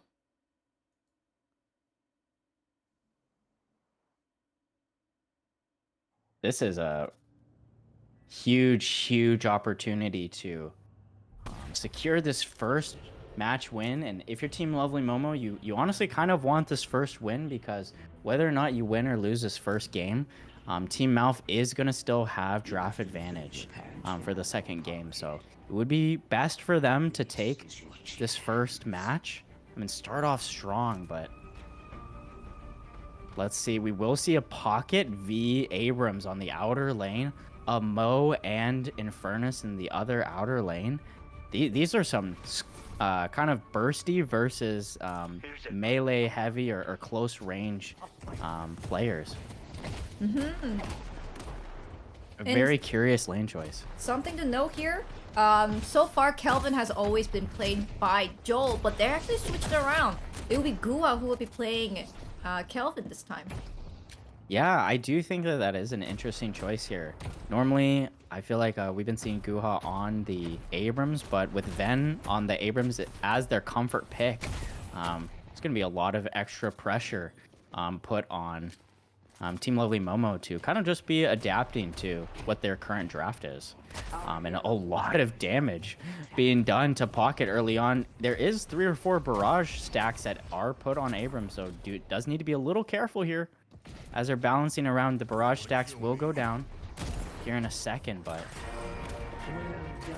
And wow, already we will see a first pick come out for the side of Team Lovely Momo, getting a kill onto Viscous by Mirage. Oh, and already secured And as the well, kill. too, already in the next duo lane over. Oh, but Biba's awfully low. We will see an extension that might result in a loss. It's hard to say here. Rejuvenating Aura will help. Woo! And good survival there, prioritized by the Dynamo. That is huge there. Wow, this gameplay just really makes me want to play Dynamo. This is amazing. Dynamo is Such good lane. amazing. All right, and we will see on the other side of these kind of mid lanes, you know, just so much poke happening. You know, you have Viscous and Geist to kind of corral people into essence bombs, and on the other side you have Wall and, you know, Tornado with potentially even turrets to keep people in the same place and taking a lot of sustain or poke damage that's going to slow them down. Good wall coming in, will hit too, and isolate this Viscous. They're going to take a punch to it too, but, you know, a Tornado Lip will result in a death. Looking back over at the second lane, we are seeing a bit of aggression here from the side of Team Lovely Momo, but this Kelvin's going to get actually kind of low on HP. They are going to have to back up, and it does look like they are going to opt for maybe some Frost Grenade heal AP investments, so... A little more extra sustain, hopefully, here coming for them in a moment, but they will need to proc healing right just to be able to keep pressure up in a second. Yeah, and Bebop is going really dangerously low. Rejuvenating Aura, though, is going to be up then again in 4 seconds, and they even give the healing right away, too, to Bebop. Dynamo doing a really good job of managing both their part of the lane and, you know, what is under their teammates' control. Oh my goodness, but a bit of a harsh dive right there. Alright, Dynamo's surviving. They're able to cleanse some of that HP, but this is a little bit of a tough scenario because both Ivy and Kelvin are basically topped off on their HP. I like the robot duo lane. It's kind of almost, you know, seeing 2 bots kind of like duking each other. It's so seriously funny. And I do think that they have the opportunity to get really oppressive if the enemy side gets too aggressive of their own. Oh, but really Dynamo great stone form at the very least, but HP heavily traded there by those 3-4 players. We're seeing both players on the side of Team Lovely Momo in this lane going pretty low. Woo! 1 HP. And it will be a confirm there. Punches coming in and backing up into a wall will make Bebop have to move very far away. Oh, but Biba wants the hook. Oh, wow. Some denies coming in as well, too. But honestly, this lane is looking really, really good for Team Malf. They're about 200 away on both of these characters from having their ults, which is a really great place to be right now. On the other side, we see in the blue lane, actually, it's Team Lovely Momo with the early ult advantage. So not a ton of utility right now for someone like Mirage, but having the heavy barrage open right now and invested with a 30% movement slow is devious. Oh, and something to know here, in the semi-final, they did actually do a solo lane Ben versus Ghost Mob, and it is continuing on. The fight is continuing on, and I believe in the semi-final, it was Ghost Mob who was able to get Ven for the solo kill, but this time the table has turned. It's now Ven who secured the first kill of those. Yeah, and Ven is actually 1.2k up over Pocket. Pocket now just getting their affliction up, so we will see Abrams actually does go back all the way to heal, so a bit of extra evening out for that solo lane, but there's so much happening right here in this lane 3. It's a good thing that Bebop has some good shield, spirit shield, because this poke early game from Mirage is just brutal otherwise. Fire Scarab's going out, actually collecting a little bit of HP. That's pretty good. Kind of baiting enemies into coming close so that they can really boost people into the air with a tornado in the same area that some mini turrets might be hitting them. So there's a little bit of bait and switch coming out here from these couple players, but again, over on the outer lane, we're seeing more action. It's actually the opposite story from lane 1. We're seeing Mo and Krill go down for the side of Team Alpha. Get as many of these up as I can. Ooh, Oh, nice and a puddle punch is gonna force McGinnis a little forward, and you have to waste both of their stams, so they have to stay far back. They do have 1250 souls right now, so I am curious to see if they opt to grab an item here, and if so, what? Oh, Little bit of aggression to be had by these two players. ooh, the nice Wall wall. used as well too. Puddle punch to move players around, and all of a sudden McGinnis is here in the center with not very much stamina to be had. Both sides actually going a little low. Still in the green lane, we're seeing some bot domination, honestly. AI is taking There- over. Yeah, there's under half HP left on this Guardian, and we're gonna need to see a quick speed back here from this Kelvin. Oh, they hear. Oh, Oh, wow. And there's a Bebop huge fight grab. happening right here just for this farm. This is a lot of damage, even with the Jin's mask. Dynamo is just going to fire. Oh, and Dynamo is gonna burst them down. As well too, with all the nades happening, this rejuvenating aura to sustain. This might not be enough for Pocket. They don't have an affliction right now to play with. Oh, but they are able to get that secure actually off the back of Kelvin coming in for the assist. So now it's going to be just Bebop looking to juke out alone, hide, wait for backup. These last 2 or 3 games today, we've been seeing some really good jukes That's and finally right. some Oh, demonstration of the actual you spots what? dedicated for it. But a stone form Oh, is grab, going to do punch, a lot of work here. bomb. Get it. Oh, Oh, and the wow. bomb explosion confirmed with a shoulder charge is going to spell the end for, I'm assuming, Wow. Ninja, yes. That is going to be ouchie for sure for Ivy here. Just not only the bomb was able to get her, but Abrams said, hey, that's not good enough. I'm going to give you an extra punch. Yes, and really, we're looking right now at some really aggressive afterburn investments being had too, but I don't know. All of a sudden, we're seeing Viscous coming in to Wow. clean up what wasn't done. Oh, And this is some low HP, good puddle punch control, and the hyper beam is Wow. going to allow for that to be just pressure on pressure. how is Inferno still alive? How is Inferno still alive? And Wow. great confirm there from those two players combined. Dancing around that center wall. Oh my goodness. Great job, and I would be surprised if this wasn't a Guardian. Oh, actually, these players will migrate away quickly to help take out this McGinnis, who is barrageless right now. I actually think that this is a much better play. And all of a sudden, yeah, we're seeing a little bit of loneliness is maybe spelling the end for this fight. Everyone is going to be moving over to the second lane. Uh-oh. Abram, they don't. Oh, but they see. And that's a great Pocket. home, but there is still a land onto Pocket, who goes down to under half HP. This chase is on. And Ghost Mob Pocket goes does go down. down because of it. There was no affliction on board, and that was just a dangerous fight for someone as vulnerable to spirit damage as Pocket. We're going to see a skip. Oh, never mind. We will see a casting buff no. grabbed by Bebop, so That opting is to going be give it to their scary teammate. bomb. Oh, and a visual was noted, actually. Even though Mirage is able to be the one to grab the survival buff, it is noted, at least, by the side. of Team Malf. And there's quite a few players skirmishing near this earned pickup spot, and we do still see a 1v1 happening here, you know, where theoretically a drop-off would be.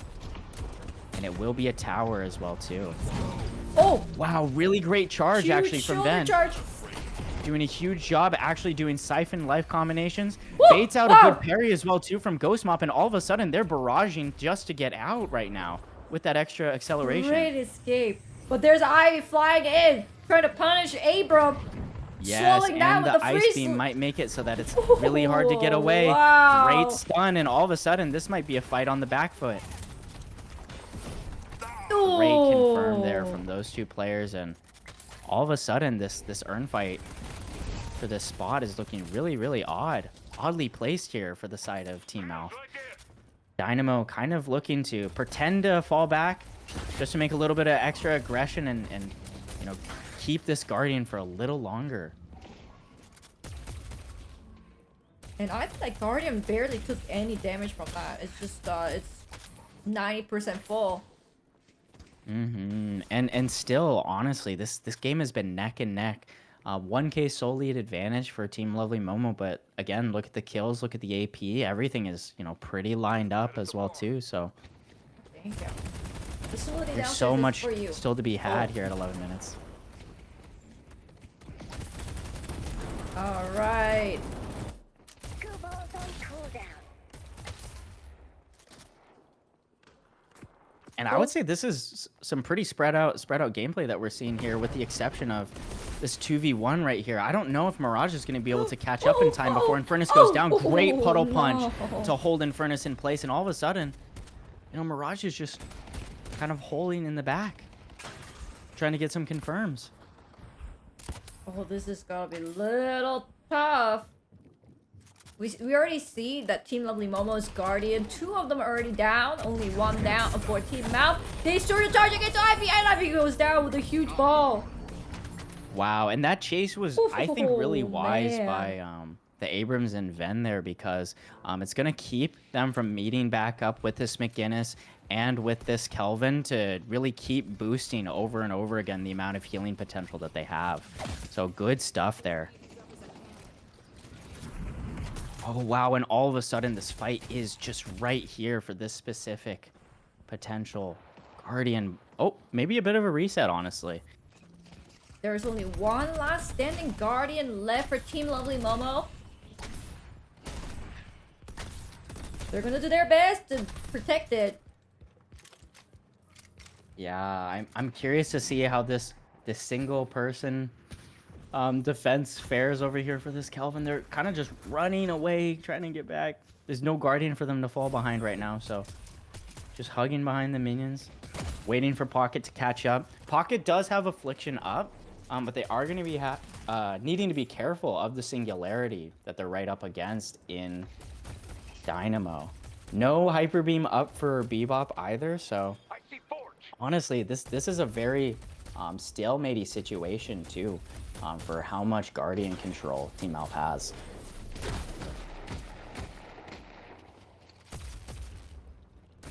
Oh, I think we're seeing some pushes happening on yellow lane. Abram trying to dodge away. And actually is successful. 4 players almost took a fight with them and decide not to, opting to Oh my kind of God, just look at surround that up the ball! Viscous instead. Oh man, an amazing quantum entanglement to dodge that stone form. This micro right here from Team Malf nice is incredible. cube, nice cube. I'm not even sure if that affliction was able to pop off on anyone. Oh wow, Oh. Singularity is popped. And there is a lot They're of in the players dome, they're in taking the dome. so much Dynamo damage. is They in are the inside the dome. dome though. This is a very tight fight. Oh, wow. And Dynamo will lose their life there. It will be a 4-person push that actually needs to go back and defend their walker, funnily enough. And the bridge buffs are back up. And bridge buffs are back up, it's true. We will see Infernus grabbing gun buff and Kelvin grabbing movement buff. So all buffs given to the side of Team Lovely Momo, which I actually think they kind of need right now, because these next few fights could be pivotal around these 2 Guardians here. Oh, and Oh, McGinnis wow. goes down. And a McGinnis confirmation is gonna make things feel a little scarier. That's no wall, no barrage for 30 seconds. For Team Mouth, they do still have 3 Guardians and no Guardians left for Team Lovely Momo. Oh, here comes the pause. And no worries, we will just look for a game reboot. That is A-okay. Taking a look here at specifically how this lane 3 is going. You know, we have 3 players from Team Lovely Momo who are grouped up, a little bit of farming, but also just showing presence. Meanwhile, we have 1, 2, 3, 4 players from the side of Team Wow. Mouth that are ready to defend this half HP Guardian. I really like this choice here. You know, at the end of the day, keeping up all 3 Guardians is kind of tough to do right now. Let's be honest, because 2 out of the 3 of them are on these outer lanes. So choosing one to keep the opponent just away from more flex slot potentials could be a great, you know, macro choice that could benefit them in, you know, up to 5 minutes from now. All right, soon we will be restarting. I would love to see some objectives going down, hopefully, and maybe not detouring onto the urn. The Inference player is back. So hopefully the game will resume in a moment. Yes. Oh, look at And that again, kills. It's so close. yeah, the kills are close. I do want to say at this point in the game, just slight AP advantage and honestly not really any ult advantage for either side. So, oh, fire alarm, it looks like. Someone is having a fire alarm Uh-oh. in their house. You know, that would be more important than a Right. match Yes, yes, for if this sure. was not a drill. So we're going to allow that player to check in um, with their situation. Completely warranted. Hopefully it's just a false alarm. Yes. We're trying to keep the ice and fire in game only.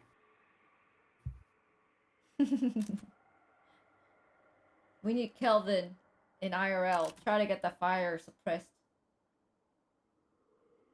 Yes, that or some debuff remover action, exactly.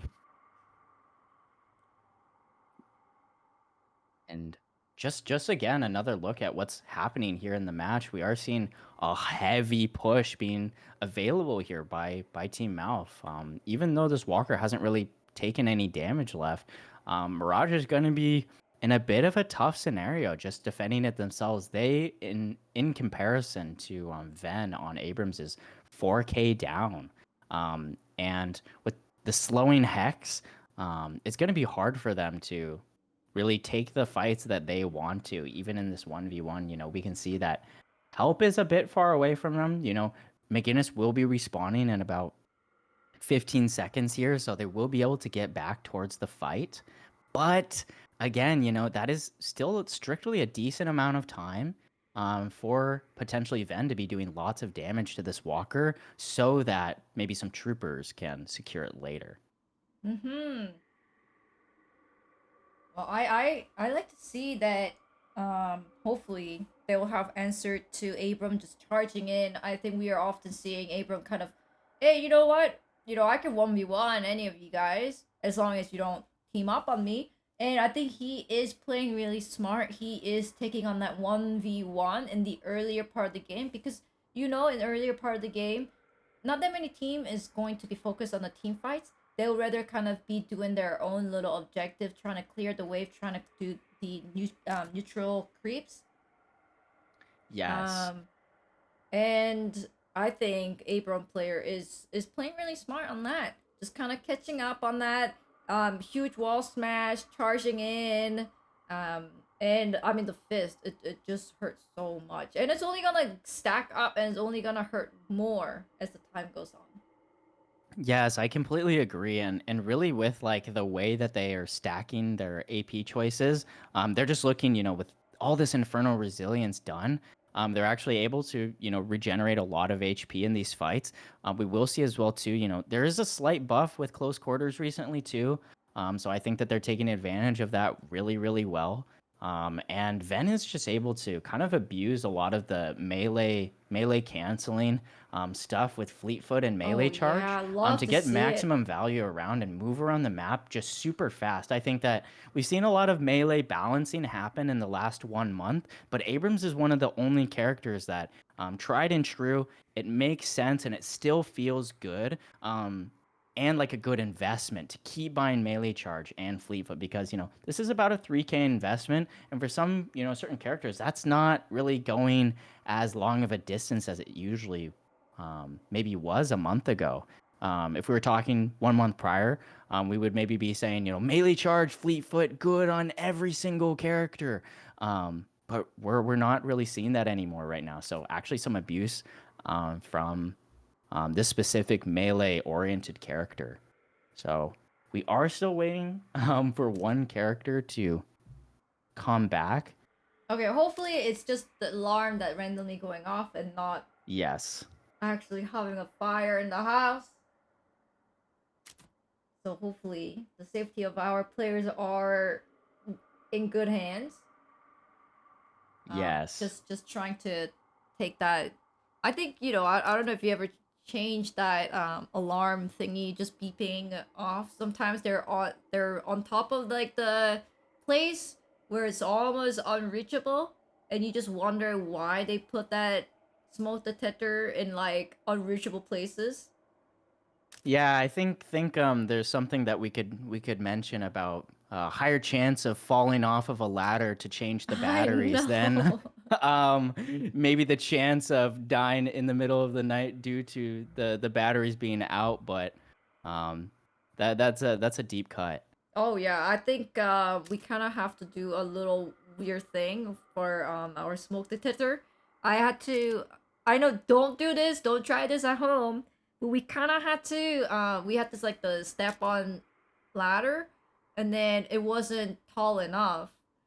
So we brought like the really super long like leaning ladder, but that was awkwardly positioned that we couldn't reach it. So what we came up with it, don't try this at home, is that Ever. we did the ladder, like the step on ladder, and then we put like this just like a step on stool kind of thing on top of it, which you should never do. But I had a confidence that I could do it, and I did it. And but I mean, like, to be fair, Ryan was there to support me just in case if I were to fall. But it was a little scary, and I could not stop laughing for some reason. I don't know what it is in my animal brain that like when I was sensing that danger, I could not stop laughing, and I was giggling and laughing and just like, help me, like, but because like your body, when you're laughing, your body is shaking, right? And I'm like, Yes. why can I not stop laughing? Like, please.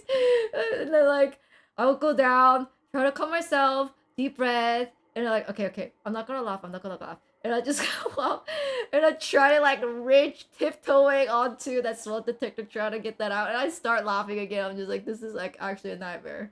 This stupid animal brain just thinking, like, oh, when you're on the verge of death, start laughing.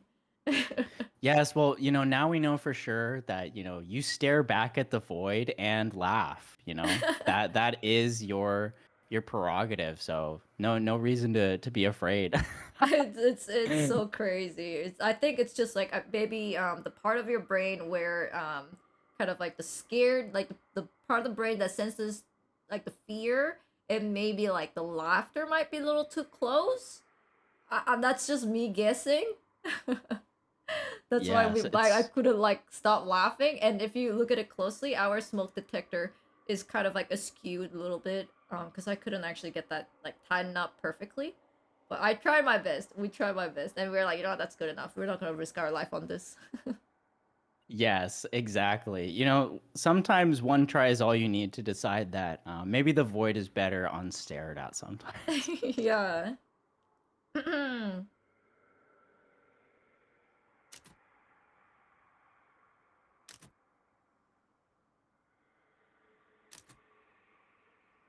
And we will see.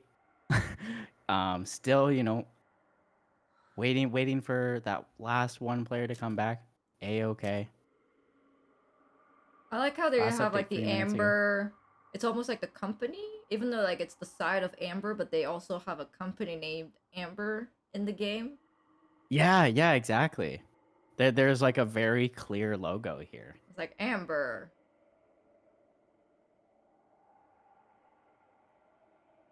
I love it. Oh, this There's right. so much Really, lore to yeah. uncover here. Mosquito Prince. Ugh. No, thank you. No, thank you. No, thank you. And more 7 7 dedications here. That's right. Praise the We sun. love it.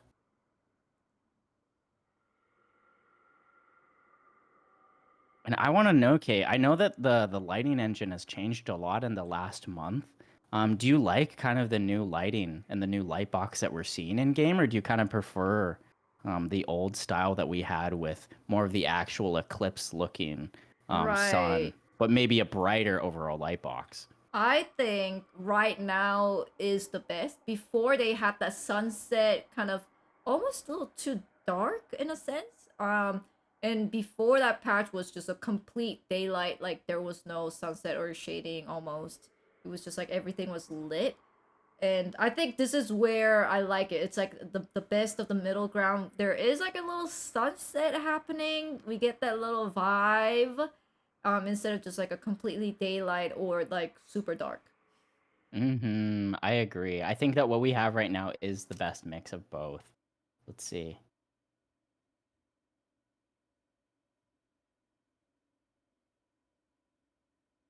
Just checking. We do not have a plan currently. Cool. Oh no, so they are in like a university dorm and that they can't go Oh, back okay. in. They Okay. they're saying I see now. I'm seeing the messages now. yeah, you may have to 5v6.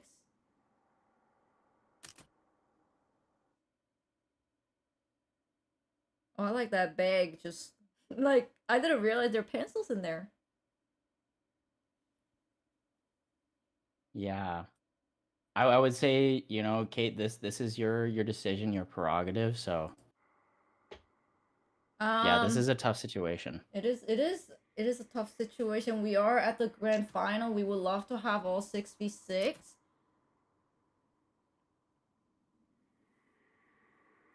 I see. So somebody must have tripped the fire alarm and it is they had to evacuate. Okay, I understand what's happening here. It's not just like a person's house, it's actually they're in the dorm. All students evacuated and they can't go back in until they have a safe clear. And I think that might gonna take a while in my opinion. Um Yes. so I Sometimes it does last up to an hour. Yeah, so I think unfortunately we will have to continue on with 5v6 on this round. Just so that we can move the game along.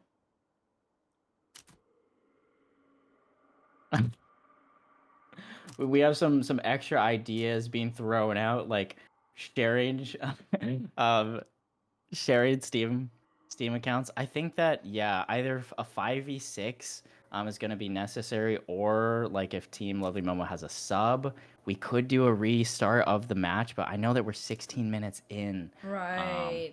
So I think our only options are either play 5v6 or yes, have a person come and sub in, and it would have to be um, like basically a match restart.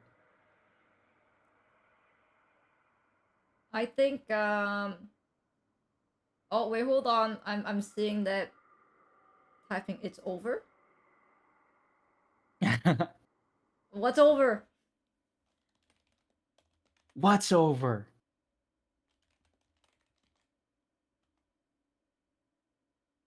Is it Jover? It's We appreciate Jover. everyone's patience right now. Mm-hmm. I mean, what a perfect timely pause from a restart to a smoke detector going off in the student dorm.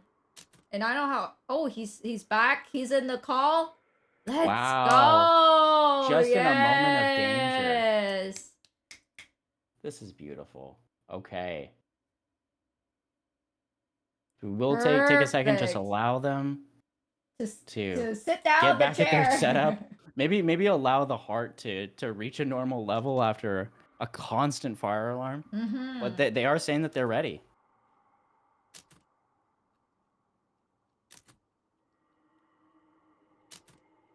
We All love it. right.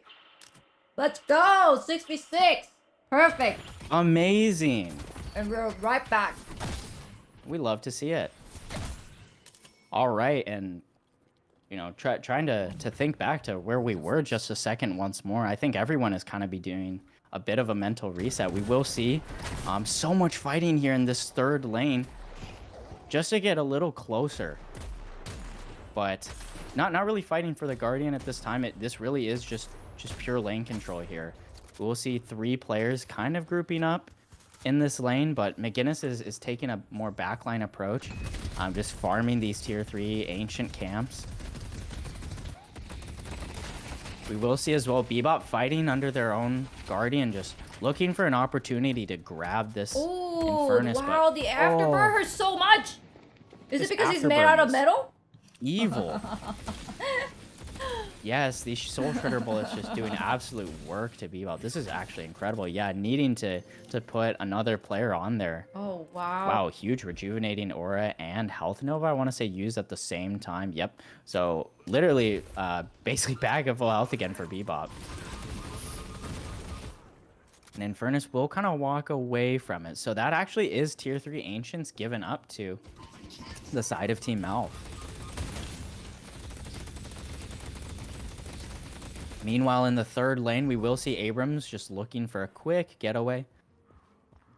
They still have this Guardian in this lane, and this was kind of the one that they were prioritizing defending earlier, so this is a good outlook. Looking to do a urn drop. Ooh, okay. I think that this is risky, but I like this, honestly. I think that this is a good moment to grab the urn when you have, you know, just a little bit of preset control. But Moncurl's not really playing in the front here, and actually giving up that room. This might be a scary timing here, because Moncurl isn't fully on top and in a position to really help the team right now. Yeah, they're kind of killing time, dropping the urn.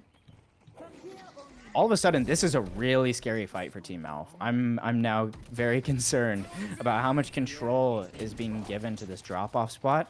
Dome is up. Barrage is almost up for Team Lovely Momo. The Affliction is almost up. Affliction is going to be able to do so much work here if unanswered. Oh, I think they are carrying the urn almost back. Almost like a little back step away from the urn drop-off. Yes, literally. And meanwhile, we will see a Guardian confirmed on the opposite side for Team Lovely Momo. So, you know, urn is unfortunately going to kind of just be carried around. Maybe they Not are even really trying able to fight again. for Guardian. This is a really weird spot to be in if you're Team Malf. Urn's gonna run back home. Yes, and, you know, kind of a net trade comes out in the end, but this is a bit of a skirmish here. 3 players from either side looking at least to, you know, show presence in this drop-off spot. Bebop is going back to grab the urn, but Ivy's gonna potentially have a visual on it. Oh, they aren't in the air, so no worries there. But how long is still this running. urn drop-off? Yeah, this urn drop-off and hold actually might keep going for a little while here. We're gonna see on the right side of the map a kind of 2v2 chase being going down. Nothing found though, so a reset to be had. Pocket is gonna try to take out this Guardian, and they will be successful. Nicely done. Oh, actually, wait, no. I'm not sure if the Guardian's gonna go down, and they might still lose their life because of it. All of a sudden, Pocket's on one. No Affliction being able to be done either, and they didn't even get the Guardian. I feel like if they just stayed and finished the job done, I think it might have been okay. But oh wow, just having that little sliver of HP Yeah, the troopers are not strong enough to finish that off by themselves. You know, we did see Guardians get a little bit of extra damage to be able to do to troopers, and that's actually gonna probably be what keeps it alive. Will be an Ivy in the air to try to at least get more visual control of the situation. They are gonna grab Earn, and this could be a good opportunity because there was a grab missed, but Chase will be on. All of a sudden, Ninja at half HP, but they're still running to the spot. Nice grab. Really great mid-air hook. Bomb Another going bomb. on as well, too. Echo Shard going on as well, too. Oh, man. Great rescue beam, though, from Calvin. Woo! Good dodge at the Essence Bomb as well, too. Ninja is just playing for their life right here. They're doing it pretty well with some assists from their team. Gooball going in this area to try to just eat more people away. And damn, this is doing a very, very good job, especially combined with this singularity. And all of a sudden, 3 grabbed and only 1 trade being able to be had. It's 4. 3 kills. 3 kills being go. picked up Oh my for the goodness. side of Team Mouth. And the chase is on to try to secure Ninja as well. wow. It will be a splatter to confirm. Oh my goodness. Yes, and the splatter is max here on Viscous, so that is just going to be so much damage done for any chasing enemies. Pocket is alone. Infernus is alone in a fight. Just trying to really just Wow, 2 walkers down hold from control. that. Yes. And look at what advantage Team Alpha has still been able to hold. This Guardian is on a sliver of HP. Oops, sorry. And still remaining. That is just absolutely incredible what we're able to see here. This Urn will maybe be drifting back towards its original location. I don't think Infernus is very interested in it anymore. But we will see. Oh, wait, hold on. A little bit of a They skirmish, see Ven. potentially just for this. Oh, man. While Ven is Urt really low is HP. just walking. I'm a little worried for them right here. They might die to proc. No, siree. They're actually gonna fight Okay, back, and all of a baby. sudden on never the mind, back never mind, foot, never mind. this Cancel, is- cancel. Gooball looking to make a little bit of space here. But it's really just 4 out of 5 players from either side showing presence. And McGinnis is going to be able to get away. That's a really good escape and a necessary escape. They're being chased right now by 2 melee players. The grab actually is successful. This is a really bad place to be if you're McGinnis, but you do have a decent amount of sustain for the start of this fight, but... Oh, man. Yeah, stuck inside the Essence Bomb will be the confirm. And while it will be a solo push attempt for Ninja here on the side, it is Viscous to isolate them as well, too. This is going to be a really tough getaway here for Ivy. They don't have their ult up for another 10 seconds. And the chase is on. Actually, Viscous is going to opt just to re-clear the wave. Honestly, not a bad choice. That walker was kind of close. So that is A-okay. All right. So that sliver of HP Guardian has gone down. Wow. Yes, Infernus and a just huge blew bag up. drop from Infernus. That might be picked up here by Team Mouth. And as you can still see, there's one more Guardian on the side of Team Mouth that is over there and actually kind of healthy. All of a sudden here, this is a walker fight. Team Lovely Momo losing 1. And this is a curious scenario. I think Abrams is kind of isolated here. They do not have ult. I'm a little worried here. They're in the Stuck dome. inside the dome now. But Gooball is inside as well, too. I don't think that was maybe optimal in the end. Gooball is actually wow. crazy. I think this might be the largest Gooball we've seen so far. I think so. Wool is absolutely just controlling everything here. Great That whole wall fight maneuver. narrative was all Viscous. Incredible stuff there. Only Veil left Walker with invisibility one done walker really, now. really good there. I really like the Veil Walker choice here from Bebop. Able to potentially get their bullet and spirit shield back up in an instant. Oh, And yeah, so look how quickly this rotate scary. is. This pocket isn't going to expect this until they see it. Oh, they do split off for just a quick second, so they actually won't meet up. Instead, with the Infernus kind of here in the second lane. Oh, correct me again. This Bebop is actually just a maximum farmer. And look how fast they're getting around the map. They Oh, just wow. crossed half the map and went back in less than 30 seconds there. We're really seeing how much work just Veil Walker and Warpstone combo alone can do. Uh-oh. Viscous will grab the buff in movement and escape with their life. Only half HP though, so a reset is necessary. A lot of these players kind of occupying this third lane are hovering around one, you know, half of their HP. There is almost 30k difference in souls. So the earn drop off will be in favor of Team Lovely Momo, and hopefully they will get this one for free without much of trouble here. It will be Ninja going all the way around, going literally zipline back to base, and hopefully being able to run it to this safe spot here. But Bebop wants to get in the center of it. Miss grab though, but a Ooh. refresh in 8 seconds could still do a great job. Wow, nice dome. Great dome secure as well Woo. too. Able to be had. So Team Lovely Momo is able to claw back in just a hair. Lead now shrinking down to only 19k. This is where we start to see this AP advantage really start to honestly be a big part of the control for the winning side, especially if they have a lot of spirit damage. And I think that's going to benefit people like Incandescent on Bebop and Van on Abrams a lot, as well as Ole on the Geist. So this is some really, really impressive stuff coming out so far. Lane control very heavily in their favor as well too. A mid-boss fight might be baited for, I want to say soon, but might not even be necessary. You know, honestly, if Team Mouth just kind of stays on the slow and steady with what they're doing, they might be able to keep this Guardian for a little while longer, keep Team Lovely Momo off of flex slots. Some of these players have a decent amount saved up, with not a lot of decisions that they can make for where to put that investment. Oh, We will see Infernus go no. down, though, actually, individually to Ven. I think that's what Van is really good at right now. Just sees that one soul player and they just catch them and never letting them go.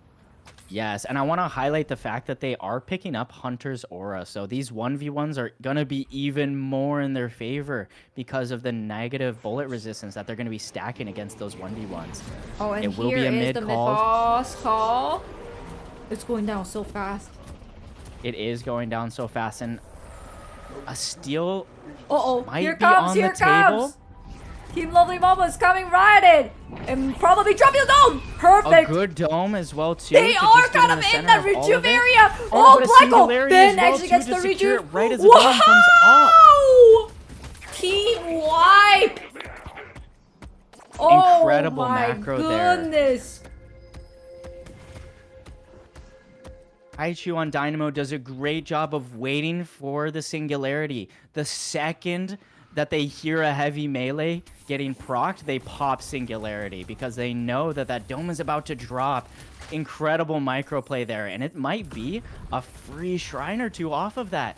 All of a sudden, we're seeing Infernus alone, just having to bounce in and out of spawn.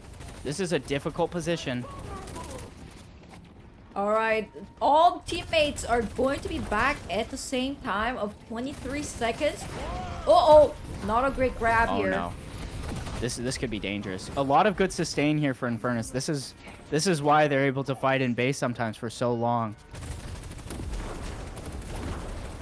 Able to also actually control a lot of these creeps. This is good. This is actually not the end of the world here for Team Lovely Momo. So they won't have to spend so much time clearing before they're able to focus on lanes again. And literally, this is incredible here. Team Mouth got back to their Guardian before it fell. Wow, They're still able to keep this Guardian that up. is How much health does this crazy. Guardian have? You can't even see what? the I don't HP. know. Where's the HP? Sorry, Valve. This Yo- is Yoshi? crazy. Where's the HP in that bar? And a little bit of fighting over some farm here. Team Lovely Momos again pushed back and denied that space. This is actually so close.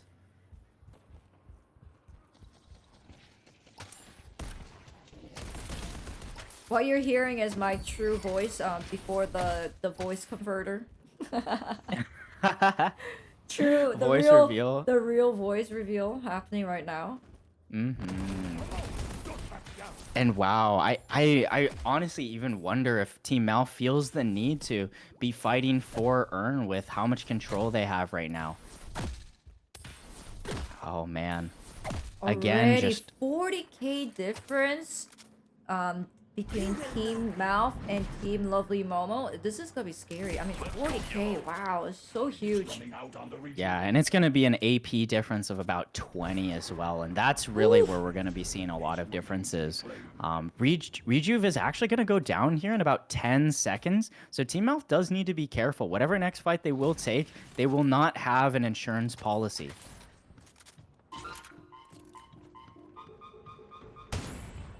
Oh man, the Bebop's bomb is gonna do so much damage. Yes, my goodness. But yeah, Team Lovely Momo's team putting 4 or 5, actually 6, all 6 in that spot just to contest in case there was a 6-man push up those 2 left lanes. It doesn't end up happening. And so a bit of spreading out again to try to even things out, but anything here is more than a risk, honestly. The Urn drop-off is on the favor of Team Lovely Momo. I am not sure if Team Maf is actually going to proceed with the Urn drop here. Whoa, nice Oh, wow, grab! great grab from Bebop as well. Oh, Oh my goodness, and it'll see Woo. Infernus go down to 1 HP. This is literally 100 health remain there for them. I see Mirage. Uh-oh, there's someone's getting combo wombo. They are actually able to drop off the Urn. The soul difference is even more now. Combos on cooldown. And honestly, Team Mouth does not feel the need to walk into base at all. I do think that Geist is maybe a bit pushed up here, but with the Malice combo, they will be able to slow a little bit, have people keep their distance, but that might be flipped on its foot here. We will see that that Geist does buy actually superior stamina and Fleetfoot here, which is a good choice for them to be able to make some of these quick second decisions to engage and then get out. Great Nice movement wall jump. They're still staying in. They know they're Yes. leading by 50k. And this is a complete, honestly, allowance of control that Team Lovely Momo is giving Team Mouth. They know that really their final effort is protecting this pit. They have a weakened patron, so if they don't want to give away game 1, it's all down to how they protect this base right here. Geist does get a little over aggressive, and maybe feigns some extra backup from their team, but it will be 4 players onto the side of Team Mouth just to even out, make sure that this Walker never goes down. Once again, we see objectives for Team wow. Mouth just surviving on a sliver. Team Mouth doing a great job of, feeling like they don't need to take care of the objectives until it is necessary, and they always seem to get there just in time. I mean, they're basically depriving Team Lovely Momo. They said, you know what? If you're not gonna fight us, you're just gonna starve inside the base. And we're gonna take all your farm, we're gonna take all your jungles, all your creeps. And at the end, you have to fight us. Yeah, and we're seeing a really, really oppressive build coming out from the side of Team Mouth on their Bebop player. There's Silence, we have Veil Walker being afforded, and Echo Shard. There's a lot at play here that's going to be stacking so much onto the enemy. We do have Reverb as well. Items disappeared there for a second, but we have Reverb, which is, I imagine, imbued on the bomb, which is just going to really, really keep enemies from being able to escape if they're on that last sliver of health. Oh, wow. I wonder if they are trying to kind of like wait on that mid-boss fight, get that rejuve. They know they're gonna get it. And then with that rejuve, they're just gonna push right into the base, finish the game off. I wonder if that's what Team Mouth is thinking. Yeah, it may be. Just because there isn't a ton of reason to be giving up anything else. Honestly, Team Mouth is, I think, playing kind of the perfect game here. We will see awareness that, mid-boss is available. Viscus will go in and start it off. And lanes are pushed up pretty well in a way that it is going to take a second. Alright, this is it. This is all or nothing. You have to make something happen here. Yes, seriously. And a missed grab actually from Bebop will make it so they probably Ivy commit a drops hyper down beam the here into the bomb! center. Wait, but they're Affliction office? silenced. Oh! Oh, wow. And the goo ball does make sure that there is no trade or steal. I'm not surprised. Team Mouse people. secures the rejuve. Now it's on Chase. It is. And the rescue beam is perfect, but Wow. unfortunately the bomb just does too much Damage. damage. And all of a sudden, McGinnis is overextended to try to save that life, and it's going to end up meaning 3 are down. Ivy trying to stay in spawn, but this might spell the end for game 1 here. Ooh, wow, what an amazing fight! GG's on both Team Lovely Momo and Team Mouth. The first game goes to Team Mouth. Wow. And seriously, I want to point out the fact that Incandescent on the Bebop never died once, had 10 kills. And being able to make sure that that bounty is never handed over to the other side is just such a masterclass. Really, I really enjoyed the specific build that they chose as well with the Veil Walker. A very underrated item right now. And I think it's overtuned.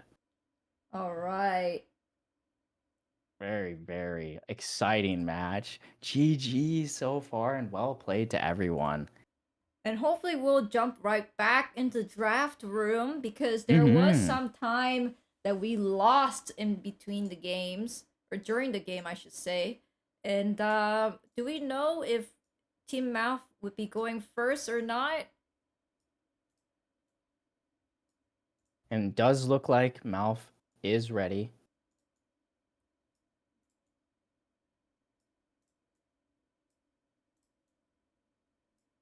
And hopefully we'll see maybe a better counter from Team Lovely Momo from this game. Yes, and they will start out with the first ban of Paradox once more. All right, Team Mouth going first again. Picking ban on Paradox.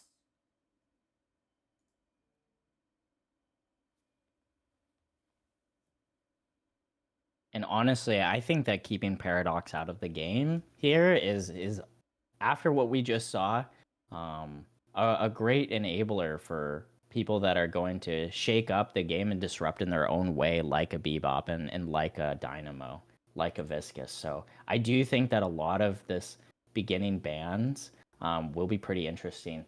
Yep, Viscous ban comes out from the side of Team Lovely Momo. Nice ban, nice ban. Okay. Oh, and we are going to see Dynamo pick. I mean, Dynamo was amazing in Team Mouth. And almost a symbolic of a victory. Seriously, I think that being able to still have the Dynamo first pick is really great.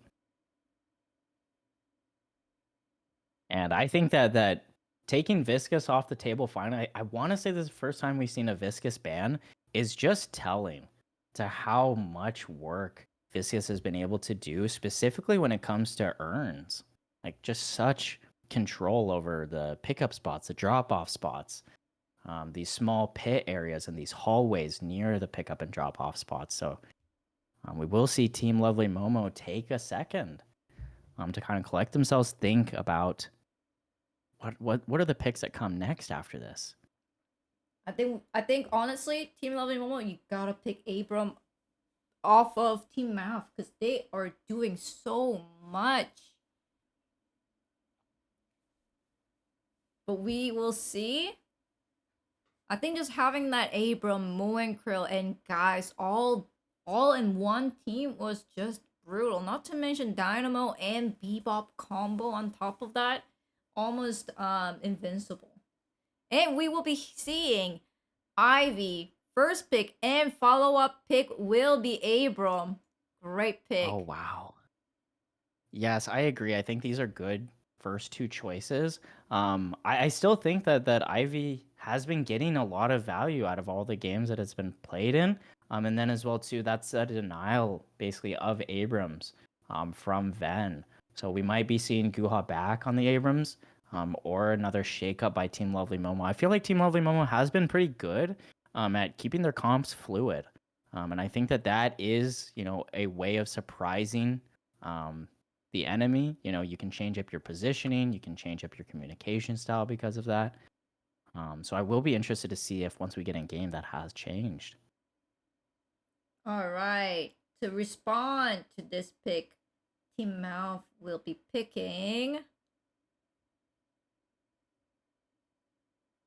Oh, This is a nail biter. We see them typing and then the I typing know. stops. So that's from our perspective what we have to deal with. My guess is gonna be Geist. I would suspect a Geist. I think maybe even. Oh, Wow, Mirage and Mo. MO. And I think that's a really good response to Team Lovely Momo kind of stealing one of the mains maybe that would be highlighted and picked by Team Mouth, just grabbing that Mirage back in return.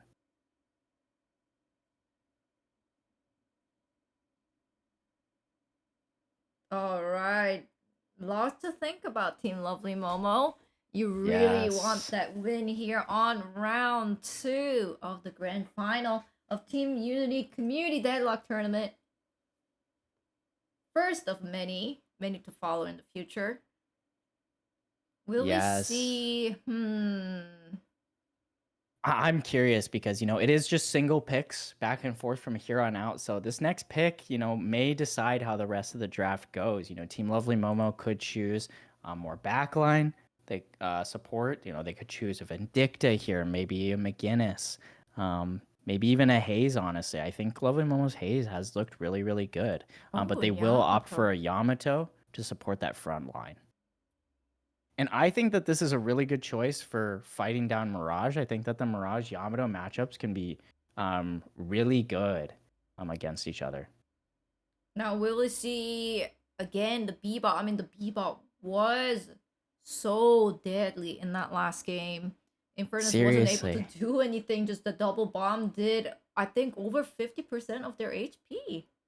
Yeah, it was seriously deadly. I wouldn't be surprised to see something like that. Maybe even a Warden, just some kind of disruptor.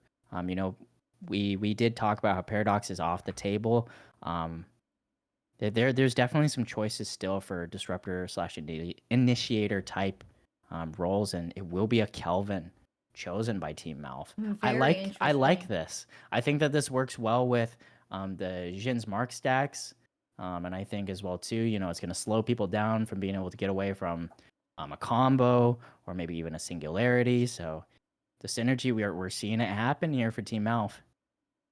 I think the best pick for Team Lovely Momo at this point is going to be 7.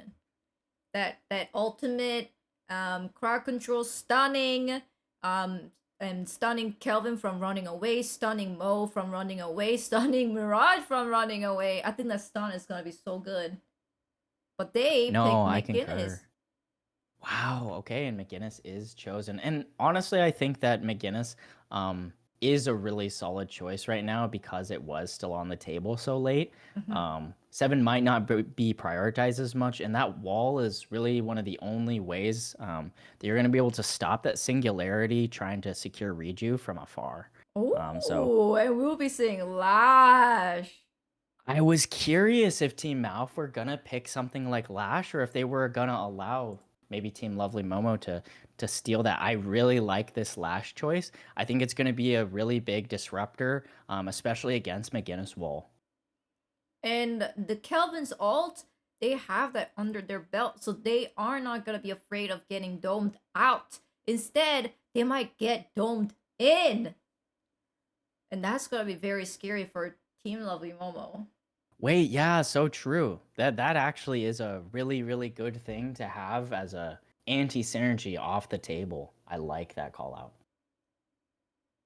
This is already looking very scary for Team Mouth. Oh, and the response to that is Bebop. Oh Great wow. choice.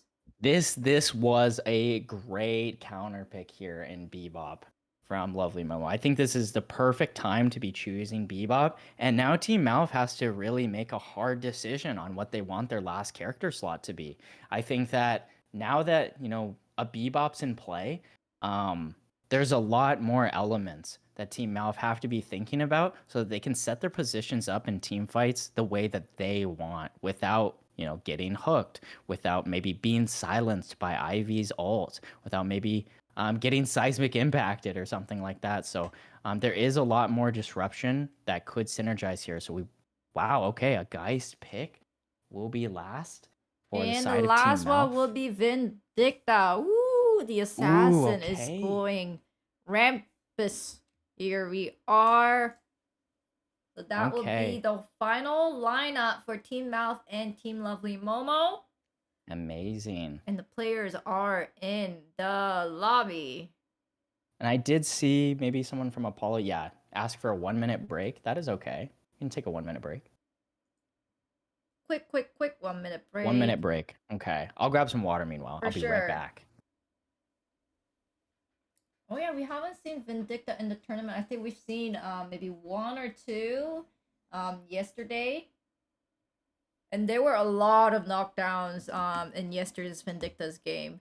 I think I've seen at most of 2 knockdowns on Vindicta.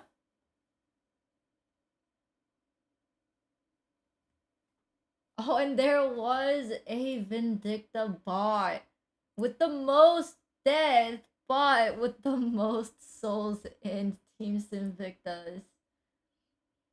We were only able to catch just the end of it, but it was pretty interesting to see.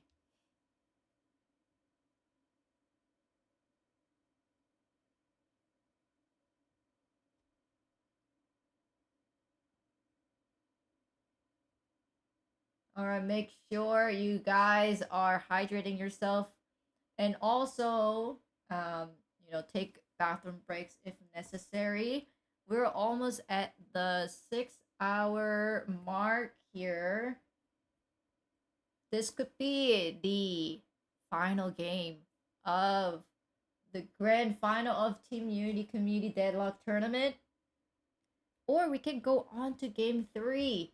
Honestly, as a viewer, I really do hope to go for the game 3. And obviously, as a supporter of Team Lovely Momo, let's go Team Lovely Momo. You will get this win in the bag. This game will be different.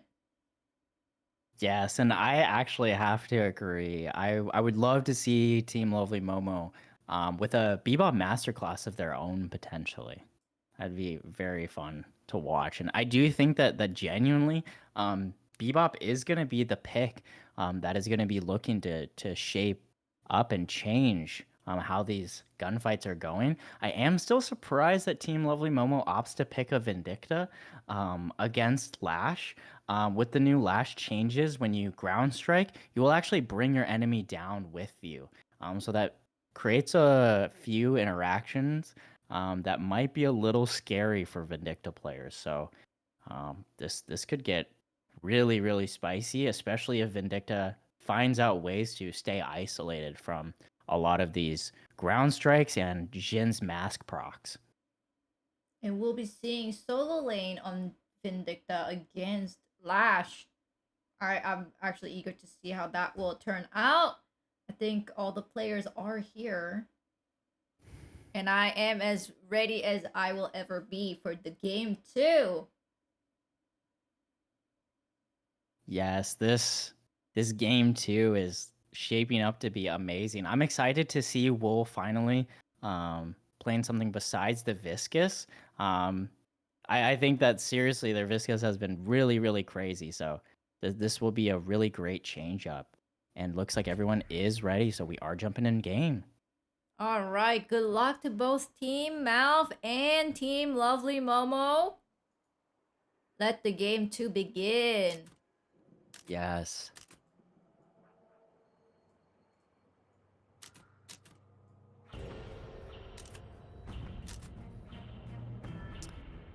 And I want to see, looks like Flog will be bought initially by Ven on this outer lane. So no ground strike shenanigans happening in the first 45 seconds to 1 minute. Maybe honestly giving a good opportunity to Vindicta here. Almost everybody changed their lays here. Yeah, I wanted to call that out too, but you beat me to it. Agreed. There's definitely going to be some mix-up happening here. And wow, all of a sudden Lash actually taking kind of low. A good call on being behind the veil there from Vindicta. And all of a sudden now they're kind of just trying their best to stay a little further back. Flog is successful, but it's just a little bit of, dare I say, poke. All right, the names are set. Amazing. And looks like in this third lane, we're actually seeing more than just a skirmish at distance and range. We're seeing quite a bit go down, moving over. Yamato's really just hugging these corners because they're already around half HP, getting hit. Oh, great ice grenade actually call from Kelvin there. And he's going to have Arctic Beam up for this re-aggress. Oh, but is caught again by a bit of a power slash, though. Both teammates around half health. Taking a look at the green lane. Oh man, it's Abrams that is dangerously low. Needs to be protected a bit here by their Bebop. Uh-oh. Oh, they're so low. They see Abrams so low. And this is a huge amount of space afforded here for that green lane, but moving back over to the blue, we will see first items starting to come out. A little bit of extra aggression being had. Actually, I think Team Alpha is doing a pretty good job of holding lane control here. They're actually doubled the souls up of their opponents, and both their opponents have bought healing right as their first items. So you can actually kind of already see that a lot of this damage and sustain combined is going a long ways. Crimson Slash is gonna keep a bit of sustain up for those Team Lovely Momo players in this lane. But wow, there's so much damage being done right now by both sides. Backing up now a little bit extra. Healing right procced. A bit of a stalemate here. Now taking a look at the outside lane, we're actually going to see, you know, Mirage in Incandescent going up against Ivy in Ninja. And this is a really interesting 1v1 to be had in one of the outer lanes. You know, typically we might see Ivy in one of the inner lanes, but that's a great stone form and a missed tornado actually off the back of it. So really great stuff from Ninja. Honestly, kiting health and keeping it low, but good headshot catch actually there from Incandescent. They're gonna do a pretty good job at honestly just good scarab as well too. A little bit of spam. Oh, but wow, this Ivy bullet barrage is kind of oppressive, even though it is going up against a Jin's mask, or Jin's mark. Wow, checking over the opposite side, we do see a missed tether from Vindicta is gonna allow for a little extra healing for Lash. Oh, but wow, they're getting dangerously low, though. This poke is really annoying. Oh, trying to parry, but that was not good enough to parry the gunfire from Vindicta. Yeah, and this is some really stellar lane control here from the Vindicta in poke. Yeah, great job. They already are ready for a 1200 item. Let's see what they pick up first here alongside their extra spirit, hollow point ward, headshot booster, and it's going to be Mystic Shot. So as long as they can keep their distance from Lash, this is going to be a really, really, honestly, oh my goodness, carry already lane a half HP. Yeah, this is just disrespectful. You gotta bully him. You gotta get that win. Game 2, it has to be win for Team Lovely Momo. There is no room for an error here. Exactly. And even though McGinnis does put down the Medicinal Spectre, Yamato doesn't feel safe enough to honestly stand under it. So they will have to opt to pop their healing right instead. So a little bit of cooldown mismatch. Not that big of a deal. And again, it will be Lash that goes down to Vindicta in that outer lane. This Vindicta is just doing such a good job at keeping Lash away and making sure that he cannot get any of their early combos with abilities. On the Oh. other side as well, too, we're seeing Ninja has successfully taken down Incandescent on Mirage. So it will result in a 5-minute gank actually coming in here. Alt is up. Drop right onto both. Nice. Really good. And Stoneform wasn't up. Oh, wow. In the dome. But this is a good dome here, actually. Everyone's here. Try to get out. And I think they do. Yeah, and that was pretty good. Every person escapes that gunfight. Not even close to full HP, you know. But Yamato and McGinnis with both, you know, Medicinal Spectre and double healing rate is gonna allow them to get their health back a little quickly. Taking a look over at the green lane, we're seeing a lot of pushes for this Guardian and past this Guardian. You know, Dynamo feeling the need to actually run all the way back up their lane into spawn to get a true heal. There is a little bit off in favor of Team Lovely Mo with the 4K lead. Yes, but the AP difference is still by 1, but yes, it is true. Team Lovely Momo has every kill that's been had so far. Alright, looking good for Team Lovely Momo. Let's keep doing what you're doing. And it is true, like, honestly, just holding lane control and starting to widen the gap in landed souls. the ult. Whoa! And a missed Essence Bomb as well, too. This might be really dangerous here. Great Ooh, Quantum nice. Entanglement dodge here. But, oh my goodness, are they going to be able to get under their tower in time? Yes, it is possible, and they will be able to top off their health just a little bit more. About 1/2 to 3/4 for both sides. Oh, another hook. Wow, Oh, and a guys. great hook coming out here onto Geist. And It's gonna Geist go does down not to about have half the ult. HP. No, there's no ult up. They are within 100 souls of getting it, Oh, but wow. honestly, if they don't here soon, that's gonna not look good. Oh no, Oh, Hyper no. Beam. Wow. Great And that's pick a on that great one. confirm. I love this opportunity being taken from Team Lovely Momo in this lane, capitalizing upon the fact that players are clearly Another moving hook. out in the open. Another one. Another one after one after one after wow. banger after banger. And Yep. Dynamo goes down. And great confirms there again from those Team Lovely Momo players here in the green lane. Still, I want to say, yeah, every kill being only given to Team Lovely Momo, now with an AP advantage of 10. All right, the gloves are off. The real gamers has logged in. Yes, and now all of a sudden we will see that first walker being taken this side from Team Lovely Momo, doing a good job of grouping up, and now they will spread out a little bit more again. Taking a look here at this side lane, man, Yamato is just getting absolutely outnumbered here.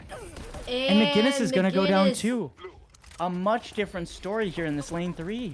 Oh, they see Bebop just standing there. And that early spot actually is going to kind of force Bebop back into their own lane. Even though they are holding an advantage, it does limit the amount of help that they're going to be able to give their teammates. Just more and more damage being done to this Abrams underneath. Oh, wow. Oh, wow. Yamato Crimson Slash will turn into a chase against the Dynamo, but Nice I'm flying curious strike. to see if they're able to get away. They are in There's- between two players. Quantum Entanglement actually pushes Nice them into a job. corner, unmeant, I'm guessing. But let's take a look at Ivy, who's done a bit of a jump into the fray. And a little bit of chase onto this Moen Crow. They were going to double back, maybe? 90. Oh, but Oh, no. But the flying strike does a really good job of catching up there. Great grapple as well. And now kind of a bit of a chase here. Oh, man. oh, wow. They Lash is just kind of Uh-oh. trying to stand under and around this Guardian for as long as possible. But this Guardian's low HP. Here comes the wall. Oh, good job getting past the wall, but now you're stuck in front of it with no Guardian to spare. This is a weird and awkward situation for Team Mouth. Oh, here's the combo wombo on Ivy. Oh, wow. And here Black comes a hole. Singularity, but it's a stone form to stop it. Very good stuff there from Ivy. great spacing. And then it's going to be the Yamato ult to try to take advantage of some of these half-health players. Both Dynamo and Geist trying to escape. Geist does have her ult up, so if she does get, you know, put down a bunch of HP, there's still a chance to escape.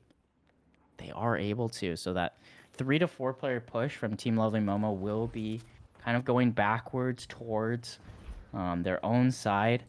I'm actually really impressed that Mo and Krill has been able to hold this He's waiting to be claimed. I see a Guardian right here. That's right. In this Oh, third Abram lane. just kind What a of what a going crazy through. charge here, turning Here's into a comes the seismic ulti. impact. Doesn't actually hit anyone. Oh And this no! might be an overextension here. Here's the Wow, wall. great Wall to wall save. to be able to Wow. protect them. This might be actually a good save here. Oh, Lash's ult coming Lash out. ult will grab one, but it is going to be the McGinnis. They might lose their life for saving another. Oh, man. That is a really rough scenario to be in because, honestly, that might be a Walker as a result. Or sorry, not Walker, a Guardian. On the other side, we see a quick TP by Mirage just to defend this Amber Guardian at the last tick. Uh-oh, they kind of fell in that Oh. little...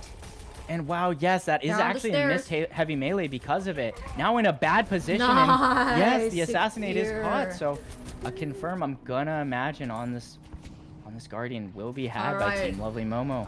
And All of a that sudden now Guardian there's is only down. one left, and it's the one that Team Alpha has been spending a ton of time protecting in this lane 3.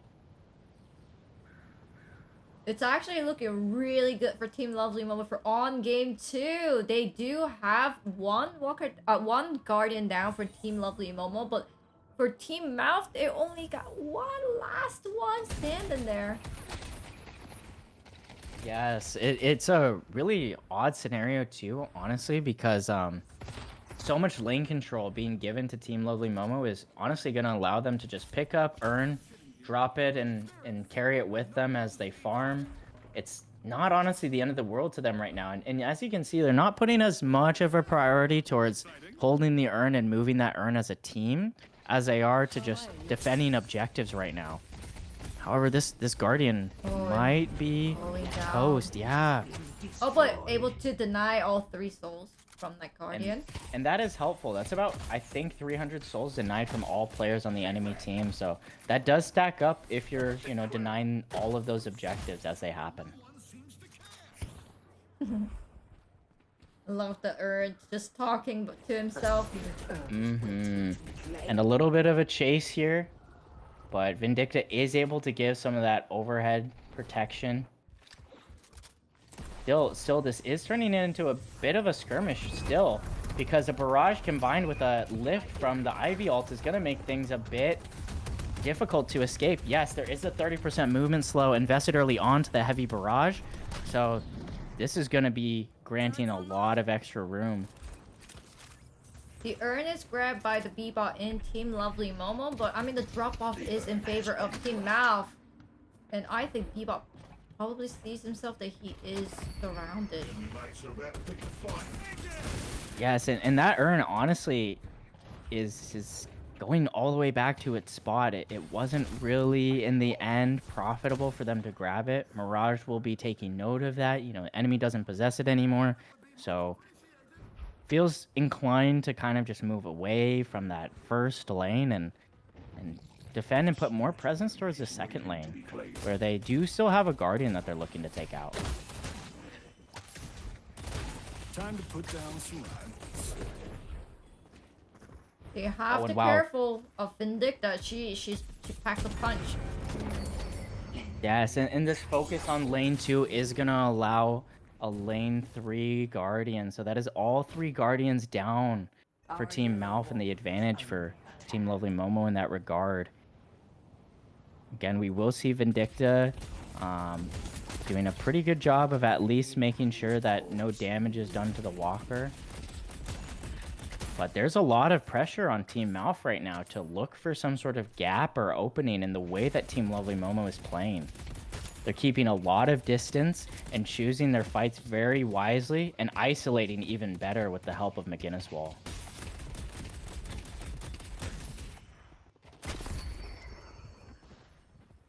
Okay. I think they are going to push into the purple lane of the Guardian. No one's there to guard it. Yeah, and while 2 people will be boosting on Zipline, Lash might still have an opportunity to get away. We'll see. Oh, and it will be Ivy in the air to try to do a good chase. Oh And man, this is might gonna be be tough. just enough. Uh-oh. Death Slam going up, a throw away, and I'm actually surprised that there's a chase opted for there. Oh, Wow. oh, that is not a great place to die. No. Just hanging out. Oh, yes. And honestly, they did go pretty far into enemy territory for that pickup. So even though it was 4 players, they're occupying that space. They are going to need to back up and look for a bit more of a useful skirmish for themselves. This is a weird spot to be in for both teams, honestly. They are Fighting in the dome. inside dome, yeah. Oh, and Kelvin gets Oh, stuck on the no, ledge, maybe Kelvin not able is to get away. stuck. And that's a great pickup there for the side of Team Lovely Momo. That's a support player down. That's a slow down and great assassinate there coming in from the side of Team Lovely Momo. The amount of souls being, secured extra by Team Lovely Momo is really starting to stack up, especially when you have Vindicta assassinate stacks on top of that. We're seeing Vindicta fed by far the most right now in this lobby, 17k souls. And And this still time, 4k they need to spend. Vindicta is not a bot. remember yesterday's game with the Team Invicta? Yes, true. That bot did have inhuman reactions, though. I do have to say that at the very least. No contestation at all, but actually great observation of Urn by the side of Team Malf. So they will get this Urn uncontested, and there's no one able to be there fast enough for any sort of question about it. All 4 lanes being pushed out. Oh, except yellow lane. They Oh, are this is seeing a the grab. really rough Ow! position to be in. No! A respawn Kelvin just going down now would be really devastating. Wow. From that 21 HP, they were able to heal back to 281. And Kelvin survives. Wow, those ice grenades are still so strong, even after the slight heal nerf that happened recently.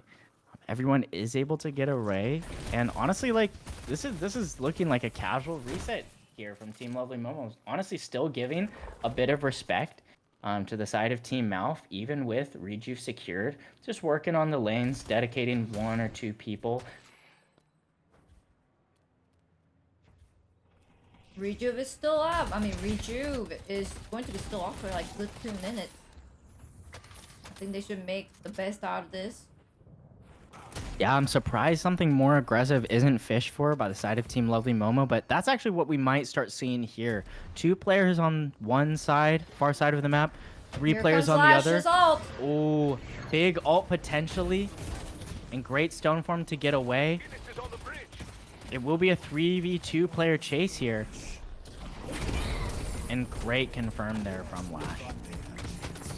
A bit of an overextension here from those 2 players. But it will be Abrams getting away with their life, and not too much of a big deal at Oh, the I end of think the they're day. gonna punish the other side lane with the 3 of Team Lovely Momo pushing into the purple lane.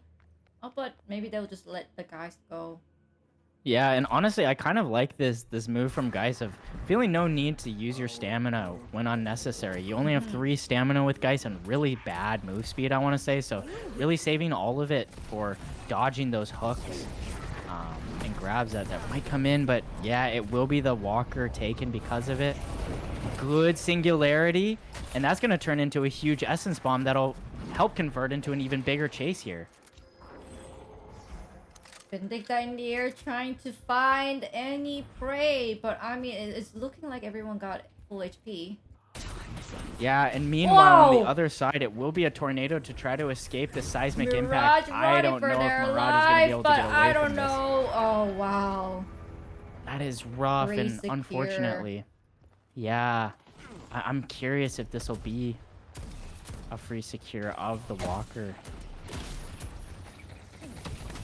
Dynamo is here to respawn. Here comes the Oh, grab! and the hook is actually successful. That was beautiful. Bullseye. All of a sudden, Dynamo's down. What an amazing. There's the dome. Dome's down. is But Kelvin extended to try to is help with dying this. in his dome. Oh no, and that's Rescue Beam, Fleetfoot, and Slowing Hex in this gunfight down. We'll probably see this Walker, yes, fall because of it. And all of a sudden it's Geist Lash on the back foot. I don't know if Geist is going to be able to escape this. Oh my, oh my. They do have soul oh my. exchange here. Tried to bury, but. That's a great soul exchange. Ow! But jeez, Running this away is from close. everything, but can't. Yes, and so all of a sudden these base guardians kind of feeling a little lonely. Is waiting to be claimed. But honestly, aggression on the nearby lanes as well too from Team Lovely Momo is going to be a bit unsuccessful just because it was a solo push as well. But they will get all the way up to the base guardian, so not a complete loss. Now moving over to the next lane over. I actually do like this from McGinnis, just doing a great job of keeping everyone in the same place. And that turret actually, just like a ward, catches Lash, and McGinnis knows I need to run right now. Great play there from McGinnis. It will be Team Lovely Momo to grab the urn again, but they will have to be delivering it to Team Mal's safe spot. That is my favorite spot, to just slide down the stairs and breaking all those 3 things and get items in there. It's so satisfying to just break Oh, those it's crates. so much fun. I agree. And as well too, it feels so good when you like walk in there with, you know, not that many souls, and you walk out with like 500 to 1,000 unsecured souls and like, you know, two buffs from the golden statues. It feels so good in those basements. So I think that it's really a great choice for these rotations because it is free farm. It is a free farm, and it's just like, and you get to have fun with it. Just go down the stairs, sliding down, breaking all the boxes. Yeah, so satisfying. Great value. Wow, look at how fast this Vindicta is moving here. They do have a movement buff. I want to keep that in mind, but they're pairing it here with Enduring. Oop. Crash, no worries. I think this is actually a great time to be talking about items here. Oh, wow, did we have a both multi-crash going on here. at the same Great timing. time. What the heck? Sometimes it happens. I had that happen before, and when I came back, everyone was coming back, and everyone was typing, "What happened? What happened? What happened?" Wait, you too? You too?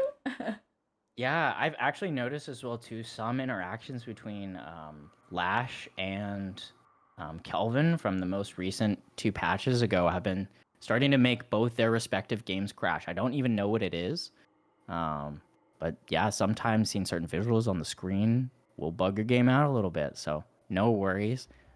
Going back to what we were talking about, Vindicta's picked up Shadow Weave. They've picked up Burst Oh, Fire. wow. They've picked up Look at all Enduring the Speed, expensive Extra stuff. Stam, and Enchanter's Barrier. So they're moving around the map right now extremely fast with this movement buff. They have 700 Spirit Shields as well too to go alongside. They're kind of smaller HP, so wow. I think that this is some really big core items that we're seeing being brought out. Yeah, Slowing Hex on the McGinnis and the Flex slot. We're seeing Rescue Beam, Healing Booster, and Healing Nova on top of the Medicinal Spectre.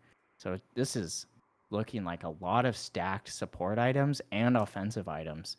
On the other side, we will see, you know, Silence, Headhunter from the side of Team Mouth, but it's a lot more third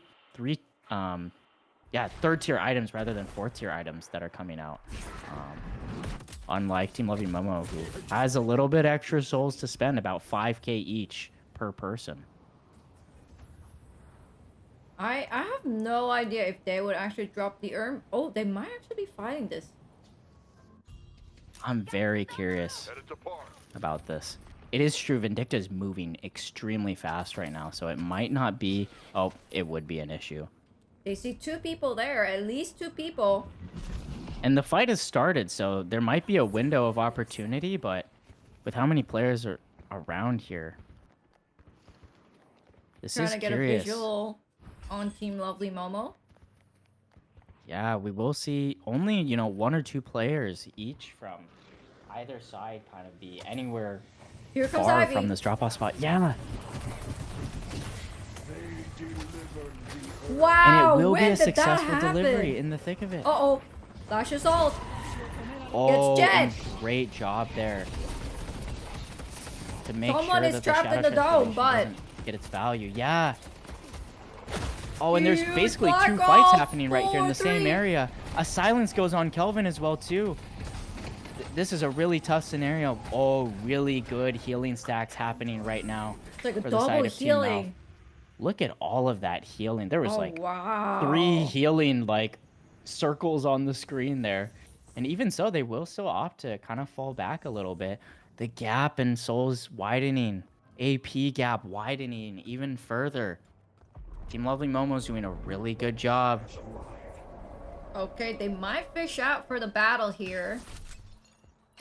I know, I'm really curious. They're not going down into that area. And yes, it may be because there actually is a lot of ult on cooldown here, the side of Team Lovely Momo. So this might be a choice to allow for some cooldowns on the ults, but it's going to give Team Malph a chance to run back towards their lanes, fix up a little bit.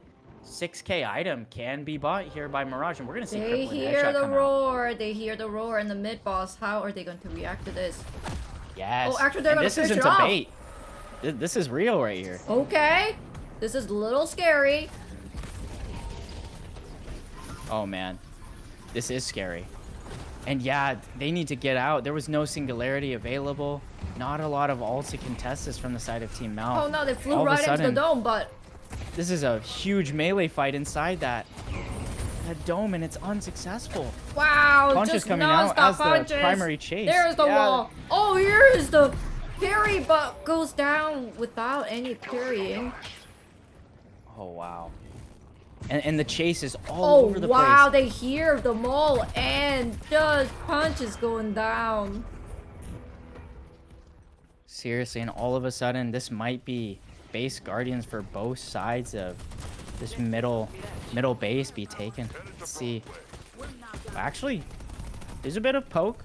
A bit of poke from Mirage that is gonna do a good job of keeping people away. This crippling headshot actually is gonna do so much work potentially for this next fight. I do think that crippling headshot is a really good item in organized play. It's yours to wield. But we will see Team Lovely Momo pick up the urn Another once more. urn.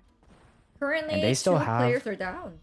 Yeah, and they still have time up on their rejuve, so they have a good amount of time to secure this. Yeah, and Team Malph is on the back foot to have to plan for this. Yeah, and they don't even want to truly contest this. They might hold a little bit from distance, but yeah, that's a tough position to be in. Oh, sorry, the Beatles just went home. That's fine. We didn't need any beetles. And yeah, it will be some base guardians that are confirmed off of that, actually. Oh wow, look at all these lanes pushed up for the side of Team Lovely Momo. This is a really rough position. They try to defend. Everyone's ult is up. Flash is ult. Flash all grabs goes in, 3. grabs 3. Oh, and into the singularity dome. This is gonna be one heck of an ulti. Oh man. And look at all the health on these players. It's Oh too no. And a great chase there by Yamato to make sure that Lash would not be able to get back to base in time. 1 minute cooldown now on the respawn. Another player goes down. Geist isn't able to even use their soul exchange. One shrine left on One Team shrine Malph. left, and it's not looking good. That's not looking good. The hooks are going. You see the puppy bumps. Oh wow. And it will be Patron picked up. And an immediate call to at least stand outside of base. No need to stand inside the base right now. Nice. It is true. grab. Rejuve did just expire, so that's actually a great call. And great timings, right as everyone's respawning on the side of Team Malph. Excellent stuff there. I from think Team as Lovely soon Momo. as Jet got back, the rejuve just ran out. So honestly, he used 100% of that rejuve. Yeah, literally. It was perfect timing from them. You can't even plan for that. No, that was a perfect timing. And we will see Team Malf kind of dedicating a few players to push out a little bit on each side, but they're still grouping up as twos, as you can see, with the exception of Mirage, who's still hugging some safe spots pretty closely. Team Mouth is not giving up. I mean, this game, we are Team Lovely Momo is leading by almost a 40k. But hey, when it's not over, it's not over yet. I so agree. And some of these matches that we've been saying are maybe, one-sided have, switched on the back foot pretty quickly. So you never know, it is true. Poke and Ghost Mop, they have not died a single time. And if they were to die once, they would lose a lot of bounty. And extra souls would go to the side of Team Malf. So they kind of actually need to protect these players a little bit too, prioritize their own lives. A boon from your Be brave. All And wow. right. I think actually there's a decent amount of pushing outside of the spawn for Team Malf. I'm a little worried here that we're farming this camp right now. Yep, they Ooh, they're can gonna hear it. the laser. This is... Ooh, I don't know about this. Uh-oh. Oh, and Lash goes in to maybe give some assistance, Get and that would be their trapped. own downfall. There's no chance. Oh my god, look That's at that it? laser. That's a free pick. Bevo's laser hurts so much. And all of a sudden, just like that, we're going to see players trying to get back as fast as they can. Let's fight under our base. Let's fight under our base. That's all we have. Oh no, Kelvin gets is grabbed. hooked. Seismic impact opportunity as well. Uh-oh. Dynamo got walled. Singularity popped in despair, but Yeah. not much going on from that. And all of a sudden, we are seeing the weakened patron being ticked down just so fast. Metal Monkrol not able skin. to do anything, even with the metal skin. Yeah. Oh! And Moencrow go down, and GG on the game 2. The victory goes to Team Lovely Momo. Great Game plays. 3. Game 3. Game 3. Oh, You couldn't wow. have written the script any better, Kate. No, who knew it would actually go to game 3? This is it, boys. Game 3. This is incredible. Woo! Get that stretches. Stand up, get the flow of the blood down to your toes. Wow. Yeah, seriously great stuff here. This is gonna be it. No matter what happens, this is gonna be the last game. Yes, this is all the marbles here. I will get the draft room ready. I wonder if they would actually start with the Paradox ban. Or maybe... Seriously. Maybe Bebop ban just from that last game. Cause that Yeah. Bebop, Ghost Mop on Bebop, oh no, it was so deadly. Yeah, no, I totally agree. I wonder if, yeah, a more targeted ban will come out. And because of that, maybe Paradox will see a game 3 appearance. This is big questions being asked. This is again for everything. So we might see a different draft come out here. These two teams have played against each other now quite literally countless times, both in a scrim scenario, in an in-house scenario, and in these official matches. So this sort of mind games that will go on here in the draft might be a tier above with how much time they spent playing with each other. All right, we're waiting for the draft room to be ready.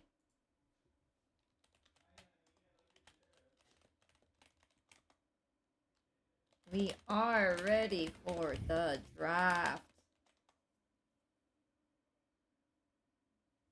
And I will have the prediction.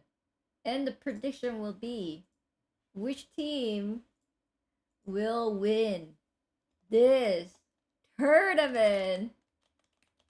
Oh man. This is the game 3. This is it, the last game.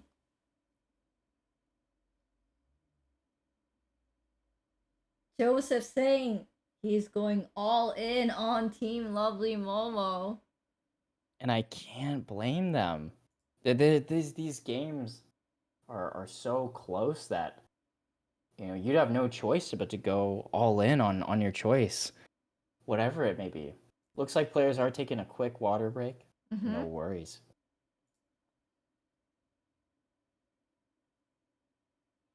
Now you have to choose. Is Bebop more scary than the Paradox? Or is Paradox still the scariest from Team Lovely Momo?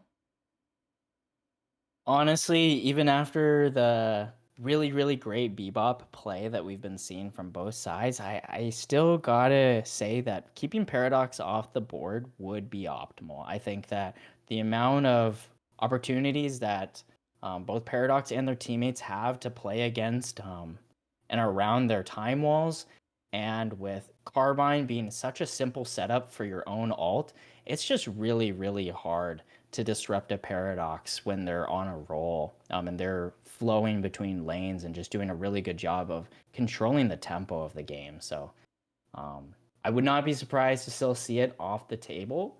But yeah, it could be a Bebop ban. I don't know. We have to see. Yes. Hoping for the players to come back. Oh, and actually, they are ready to pick the first ban. We did not say we're ready, but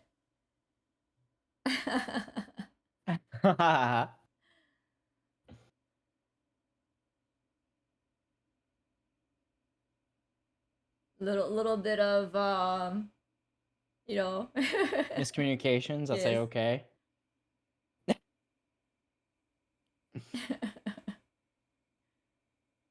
So far, the audience has spoken.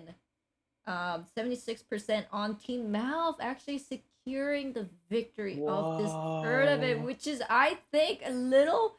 I mean, that's pretty extreme, I think. And Team Lovely One with the 27% currently.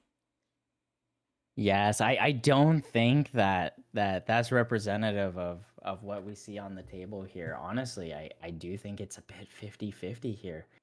Wow. All right, so the draft is happening. Team Mouth started with the banning Paradox, and Team Lovely Momo banning Shiv. Oh wow. A Shiv ban. Two great bans. Very interesting. A Shiv ban was not expected, in my opinion. But I do think that it could be warranted. I think that again, if Team Alpha have the opportunity to have one tank on board with Abrams, then pairing that with another and Shiv gets really frustrating. So potentially thinking about ahead, honestly, about the way that Team Alpha might want to pair up their Right. picks. Maybe they saw the future. They saw the outcome. They came back with the time machine and they're like, you know what? We have to, if we ban Shiv, we will win on this game 3. And first pick, Yeah. Dynamo. What? Interesting. I could never have seen that coming. Oh, and it's going to be Viscous and Bebop on Team Lovely Momo. Oh man. And then they an know. immediate response from Team Malf. It's gonna be Ivy and Abram stealing the Ivy away from Ninja. And securing Abram for Ven, I think. Exactly. They're gonna pick Mo and Krill. Good response to that pick. Oh man, we're seeing a complete draft shakeup right now. Everything after the first pick was The super, chat is super full different. of doubters. They're saying, how could you let that Bebop go to Team Lovely Momo? Oh man, it is true, but honestly, like keeping the Ivy away from the enemy side too. I really think a lot of how Team Love and Momo have been winning their games is their Ivy rotations. Mm-hmm. And they're gonna get McGinnis as well off the back of that. So I don't think that this is anywhere close to over. Like, oh my goodness, the draft is shaping up now all of a sudden. These And picks are very smart. Kelvin on Team Lovely Oh, Momo. oh man. You get hooked in and you can't even run away maybe now with an ice beam. This is a little stressful.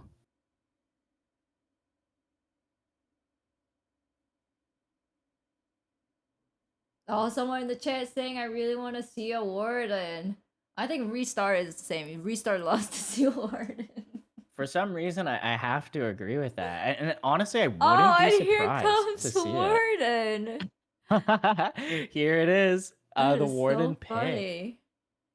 And seriously, I think that Warden is one of the most underrated characters in the game right now. So having that picked up is like just very, very good. That is so Even after funny. all the Majestic Leap nerfs, it's still that last stand is so good. And it will be a Vindicta Right, as Vindicta well. was doing amazing, numerous things in that last game, and having that Vindicta only makes sense. I agree. Vindicta is going to be the person to pick off, the singularity, potentially keep distance from Warden as well too. I'm going to be really interested to see if the Warden and Vindicta kind of have this 1v1 face off that happens either in lane or just throughout certain times in the map. And we are waiting for the last pick for Team Mouth. This could be a really interesting choice. I could see Yamato. Ooh, Wraith. Wow, but it will be Wraith. I was gonna be with you on Yamato. I thought it was gonna be Yamato as well. And I think now this leaves Team Lovely Momo with a couple great options. I think they could double up some additional like bullet spam with Mirage. They could grab Infernus. I know that they have a lot of comfortability on the Haze as well. Oh, But my pick here would be Yamato. But it and will be a here's the Geist. guys. Oh wow, great pick. Oh my gosh. Team Lovely Momo, I think for the drafting wise, I think Team Lovely Momo really got the solid pick with Viscus, Bebop, Moen Krill, Kelvin, Vindicta, and Lady Geist. And on the other side of Team Mouth, we got Dynamo, Ivy, Abram, McGinnis, Warden, and Wraith. Very interested to see the game 3, the final game of the Team Unity Community Deadlock Tournament.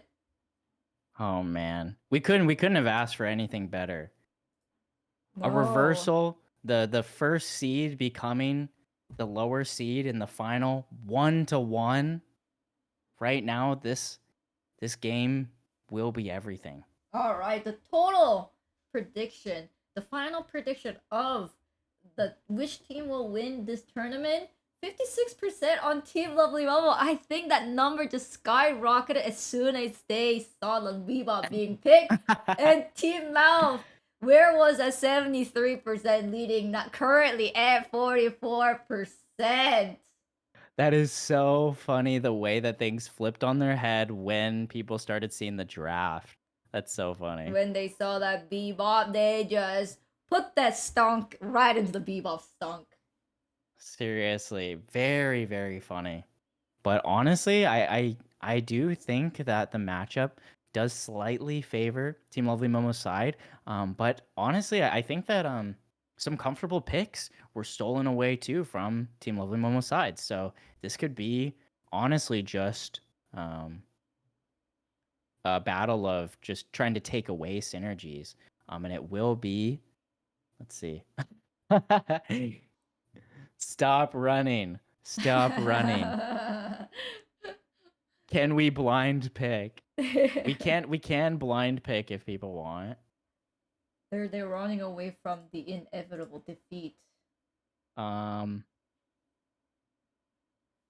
you saying you want me to randomize the lanes? No, Allow no, lane no, swap at no. start? No, I don't know about this.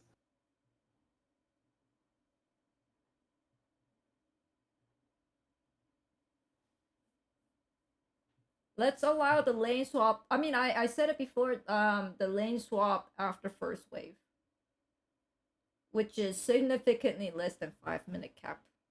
Yeah, that's after about 25 to 40 seconds that wave will arrive, and you could still be rotating around 1 minute. So clear that lane, you're good, and that is for both teams. That's right. All right, both team are ready. Awesome, and looks like we will get started. I'm so used to someone else clicking the start match once I ready up, but I'll click it myself. That's fine. You are the I'll admin. do more work. All right, let's see how much of name I have to jiggle around this time. Wow, and we do see Ninja on the Geist. I'm actually really excited to see this Guha on the Moen Krill. This is a big shakeup. We will see Ole on the Warden and Incandescent moving over from the Warden onto the Wraith. Big switch ups happening across the board right now, both in laning and characters. So I like this, adding a layer of unexpectedness from both sides. All right, good luck to Team Mouth and Team Lovely Momo. The final game has started. I'm surprised that you're not watching a Warden. I knew that I would receive complaints if I swapped to Warden, but the truth is it's not as entertaining when they're not on the solo lane either. Oh, I see. You prefer the solo Warden. The solo lane, what's happening here is going to be very, very feast or famine, I feel like, for these two outer lanes. We see McGinnis versus Vindicta and Geist versus Abrams. These are some great outer lane matchups, and wow, a lot of hugging walls, and that will be the bird expended, actually. Doesn't hit, so, now taking an extra second to have to get it back up. These are two characters that are going to be trying to deny a lot of orbs from great each job. other. And yeah, small skirmishes on either side. Oh, wow. The side over here, Ven tries to get aggressive, but takes tons of damage. Oh! Does a good job of sidestepping dodging that essence away bomb. from that bomb. Yeah, great slide cancel from them there. And it will have to be a backup from Geist. Every time they're using their abilities, they are using a bit of health as well, too, so they really have to prioritize standing behind their heal bot. Oh, wow. And these HPs are actually really even between these two players now. You can see Ninja here getting that soul recovery with the HP recovery, I should say, for that solo laning here. Because Lady Geist, she is not really the strongest solo laner in the very early game.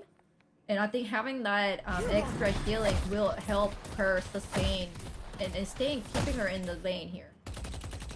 No, I totally agree. And while there's actually a lot of souls being grabbed by both teams here in the middle, I'm surprised that, honestly, players from Team Malf are opting for kind of an aggressive approach. We see Wraith has not bought healing right and is just fine with sitting 1/4 HP under Guardian. Trust, they won't aggress us. Meanwhile, in the second lane, this green lane, we're seeing the exact opposite. Team Malf is being aggressed on, actually needing to stand out of that Guardian for their lives. They do a good job of matching up HP for both Bebop and Moen Krill, so that will even things out a little bit. Regen-based items kind of opted for on both sides. Oh, nice stealing on Moen Krill. Ooh, Wraith looking so ouchie. Oh, wow. And that Project Mind actually is going to get caught on that ledge. There won't be a huge punish for it, which is good. But wow, Wool is very deep right now. They need to be careful, but is able to get away successfully. It's very nice when you're Ivy that you do have 4 stam to start with.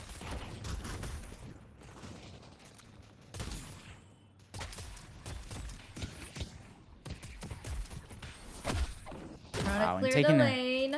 Yeah, taking a look back here. They're There's HP. Look at HP across the board. There's only one player that's hovering above, you know, 3/4 right now, and that's changing all the time. A lot of these players are prioritizing poke so that they can get these confirms. These souls are neck and neck right now.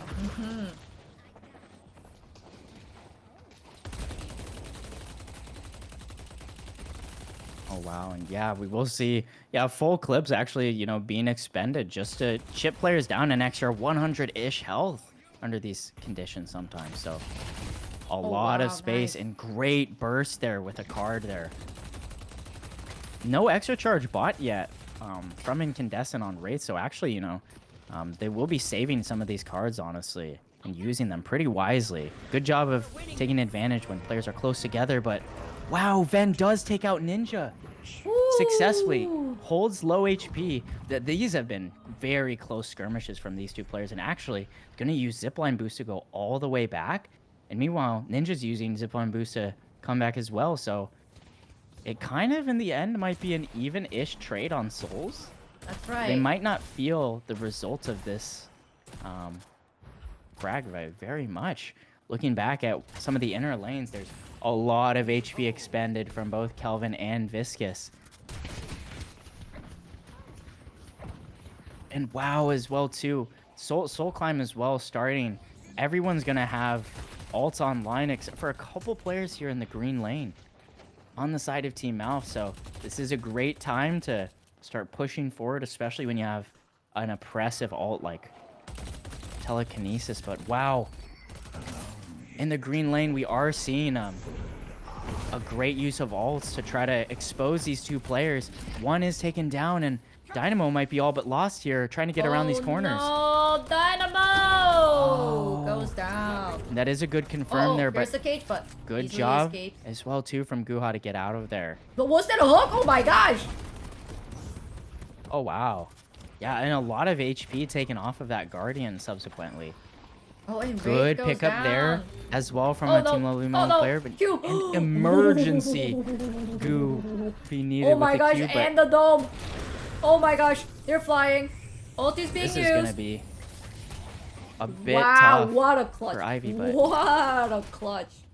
seriously, great job by both teams, honestly, by staying alive there. You know, some ults expended, but it's basically a lane reset off the back of it.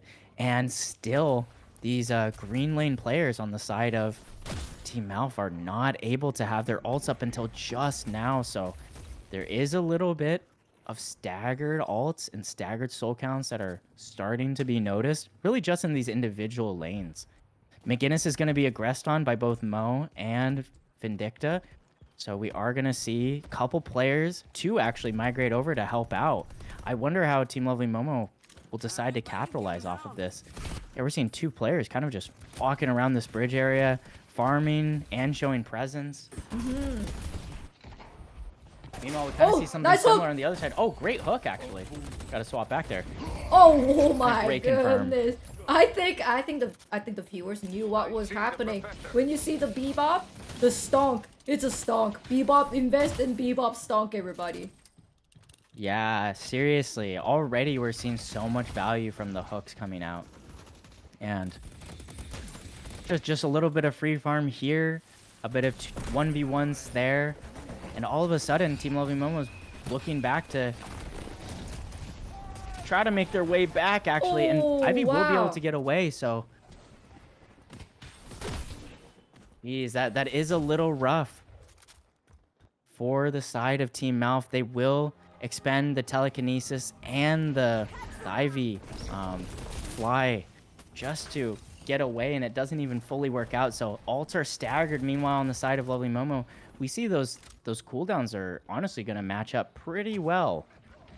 We have both Hyper Beam here comes and here's Dome the coming out here. Cage. There's Oh, the wow. Goo and the Really Q. great job getting out there for Mo as well, too. No cage advantage being given. Oh no, now the whole team is frozen solid. Yes, and we're seeing a lot of players start to move over, too, to these side lanes. Great splatter as well.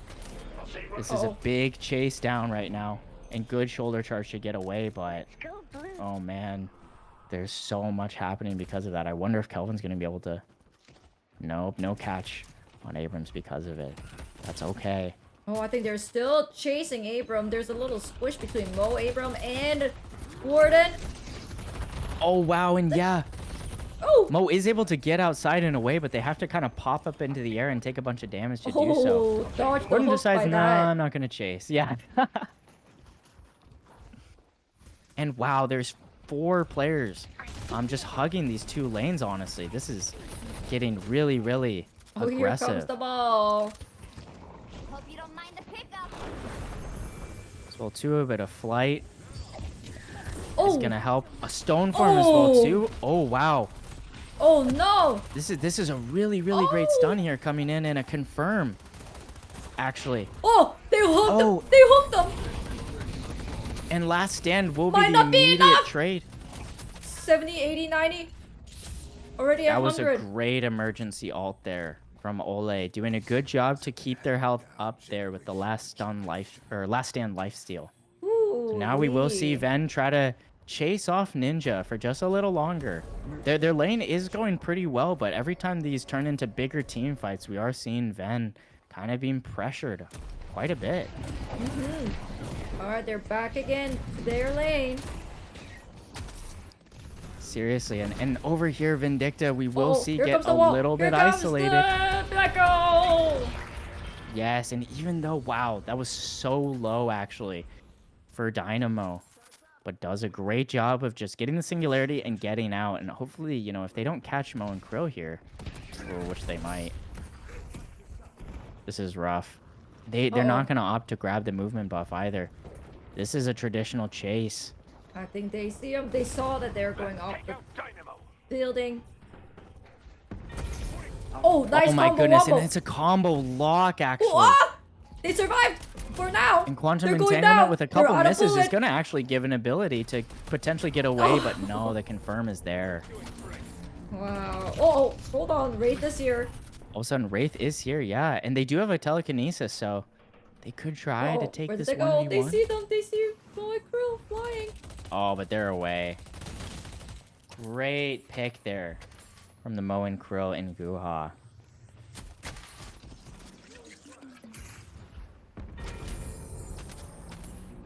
Wow, and now we see around 12-ish minutes, lots of Guardians are starting to fall on either side. Abram. Seismic Impact going to get procced here. And is going to Smash. actually keep them from being Oh, wow. caged, but that's fine. There's a confirm off of it, no worries. And now Kelvin will be able to actually escape, but they are going to lose a Guardian because of it. Good denies here from Joel.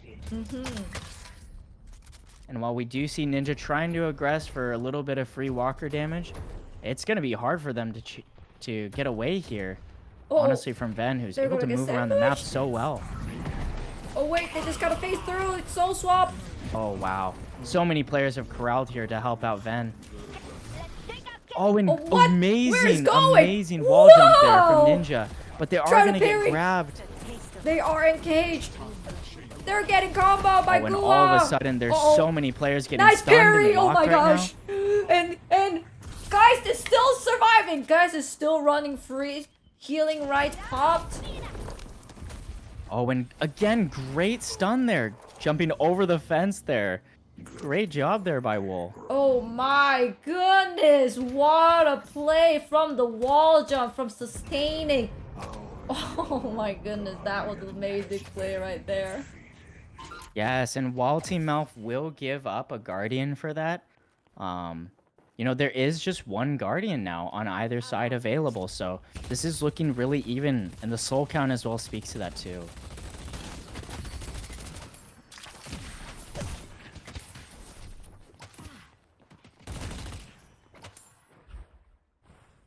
Cool. Well, from that, we're actually looking equal, neck and neck, even with the souls and the objectives.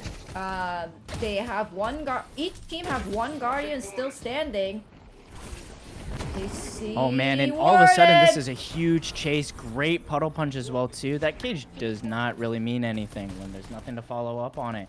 Great job and good work putting 4 players on into the position to make sure that Warden had no way to get away using a cage to stop the chase. I think now knowing that Warden is down, they do have advantage by the number. And they're going to try to do the earn neutral drop-off spot. Both Yeah, teams are trying to kind of secure that drop-off. I think But it Ivy will will be see. 2 players. 2 players from the side of Team Lovely Momo are already there, and 3 are chasing from the side of Team Alf. So the way that this fight is about to go down might be a little staggered. Knockdown does hit Vindicta and is able to take her out. That's a really great piece of focus right there. Mo and Krill trying to back off. I see Warden. Oh my god, look at that glue ball. Oh, wow. I see guys. Already 2 down on Team Lovely Momo. Yes. And a great seismic impact as well, too, from Ven. Is maybe going to allow them to escape with their life? Yes. Oh wow. Now it's these Team Lovely Momo players here on the back foot. Oh, and wow, look at this lane control as well, too. We're seeing B-Dealer have some great split push opportunities here. They've taken the first walker. Mo and Krill staying in. Try to get the secure kill. Oh my cage goodness, and comes yes, in. with no stand, Mongrel stuck. Last stand is happening as well, too, keeping Warden both at full health and just being a menace in this lane. Really, really good job from Team Mouth to show presence and sync up both their abilities and ult usages there. And just from that 10k difference, 10k leading Team Mouth. Seriously, and that's actually going to be an AP advantage of about 10 as well, too, so very, very interesting to be seen at this point in the game. Uh-oh, wow. Ben hears it. Looking back, this is a more than just a 1v1. This knockdown. is a great use of knockdown. Oh my by god. Ben, I believe. Great job. Great rescue beam as well, too, but I don't know if there's enough there to help out. They used the dome, but was not enough, and both go No, down. it was not. And this fight is a little bit odd. There are a couple players that are low health on the side of Team Mouth. And yes, one does go down. A great trade there by the Viscous. Now they're chasing. And all of a sudden, the chase is on. This is a great really good punch. chase. Abrams might go down here, and a big bounty might be handed over to the side of Nice Team parry, Lovely Momo. but Very great parry. wow. I think all of a sudden- I would have got caught in that parry right there. I would have too. No, I agree. You know, some of the parry mind games that are going on in this game is A1. And all of a sudden, that lead that we were just talking about of almost 10k is completely made up for.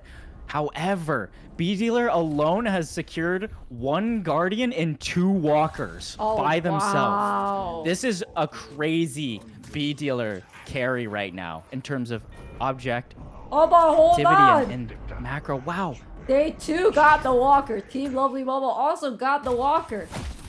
Yes, and so now I'm curious if Team Mouth tries their best to defend this last Guardian that they have, similarly like to the other games, or if they opt for more split pushes. It will be 3 players coming down the lane too, looking to isolate this Kelvin who has been caught multiple times. It will be a Knockdown is knockdown on. as well too. This is really stressful. Try to heal, try to pop. Here comes the melee. Oh, and too many punches will spell it over. Goes down. All of a sudden, seismic impact as well too, being procced just to create even more space. Actually, will be used for the fallback correction. But all 4 players from either side in the second lane have now split up. Oh, a mandatory pause. Little DC on Bebop. Ooh, wow, already. We're actually neck and neck. Look at that. AP 93 versus 94. Killed 14 versus 12. Souls 91k versus 92k. You just cannot predict where this game will go.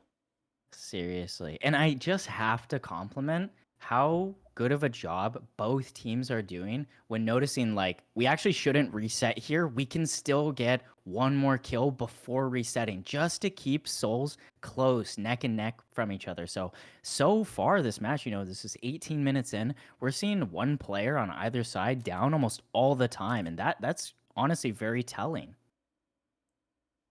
All right, ready. Both teams are ready. We will be getting back into the game here in a quick moment. And I'm curious to see how Team Lovely Momo tries to kind of get this lane advantage back, especially against these really huge B dealer split pushes.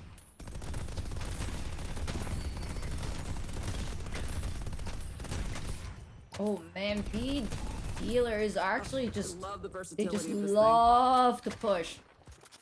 And look at all of this build that they have. Combat barrier, bullet lifesteal, toxic bullets, intensifying mag. This is a huge gun focus for B dealer.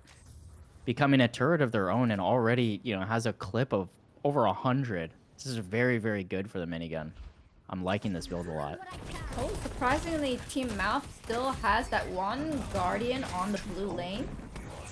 Yeah, and they're always hugging around 2 players at least near it. So kind of emulating some of the great macro play that they were doing a couple games ago, I want to say, versus Team Apollo. So great work by them.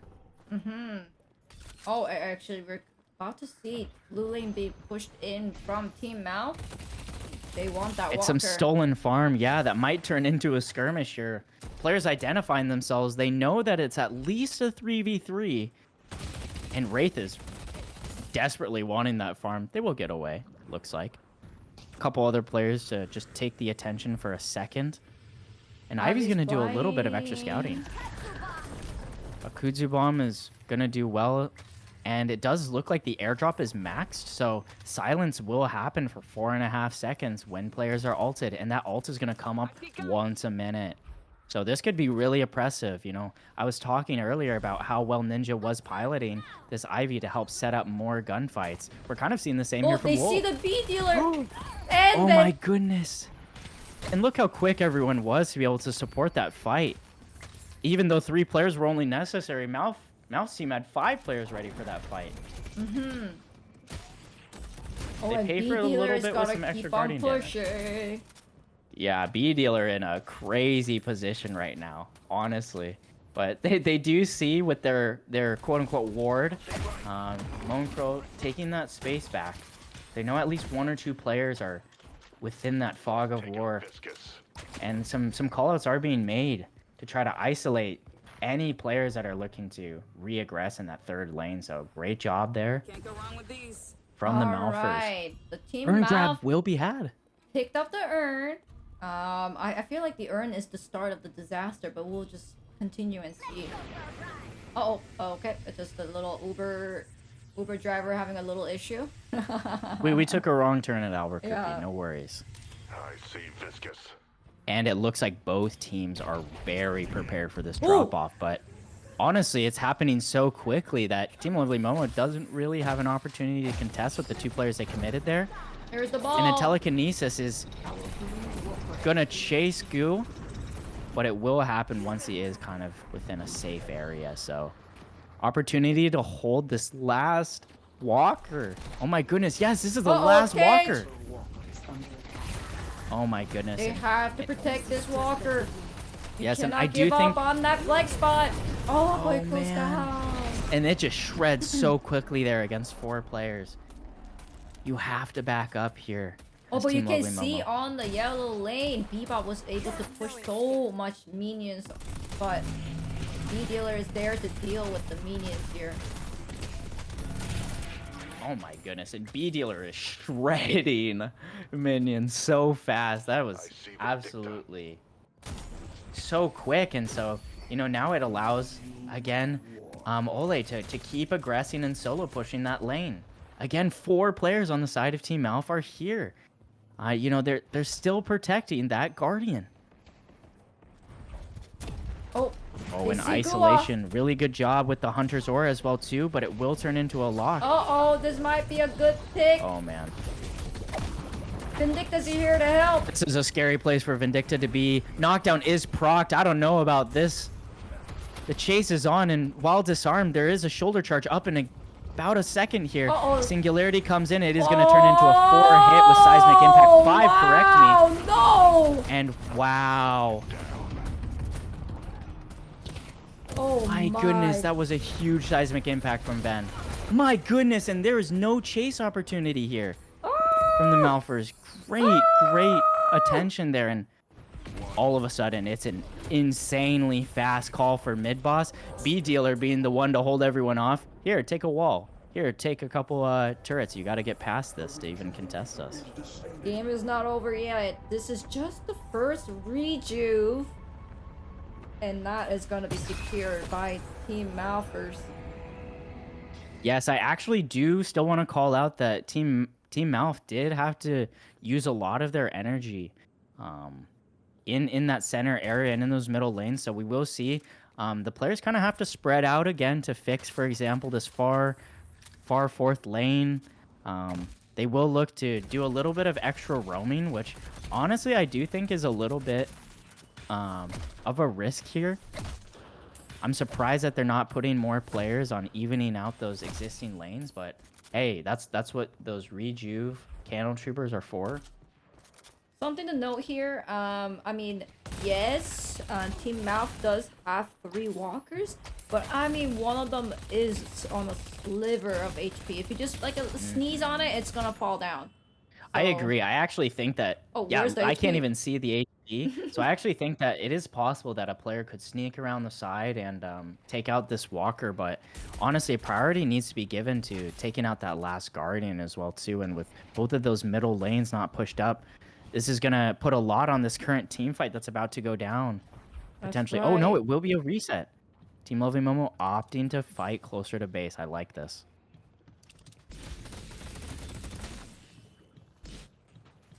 We still believe in the Bebop coin. Yes, and a little bit of chase being had, but they still have base guardians to be meeting for the most part in most of these lanes, so it will be B dealer actually on one side to try to take care of. Oh my goodness.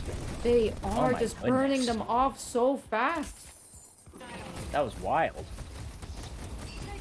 Is that 6 base guardians down now? Oh wow! My goodness, and oh no! there will be one player going down. It is the Ivy, so there is a quote for a reset. They are looking for one. Second player goes down. Singularity was Google called. is controlling the escape here, and oh my goodness, I'm not 100% sure if Raids is gonna be able to get out of here with this many stuns.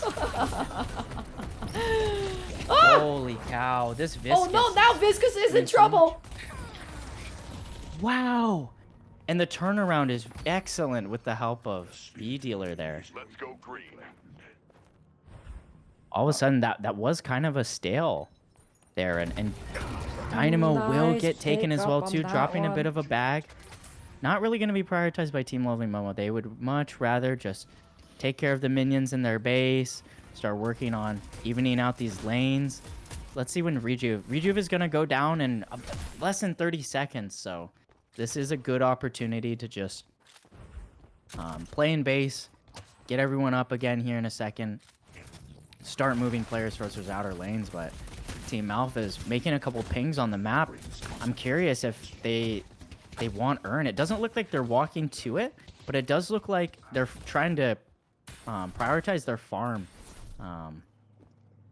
Maybe so that they can kind of go over towards that safe drop-off spot or a neutral drop-off spot soon. Oh, Ben is not afraid to be kind of alone here, solo.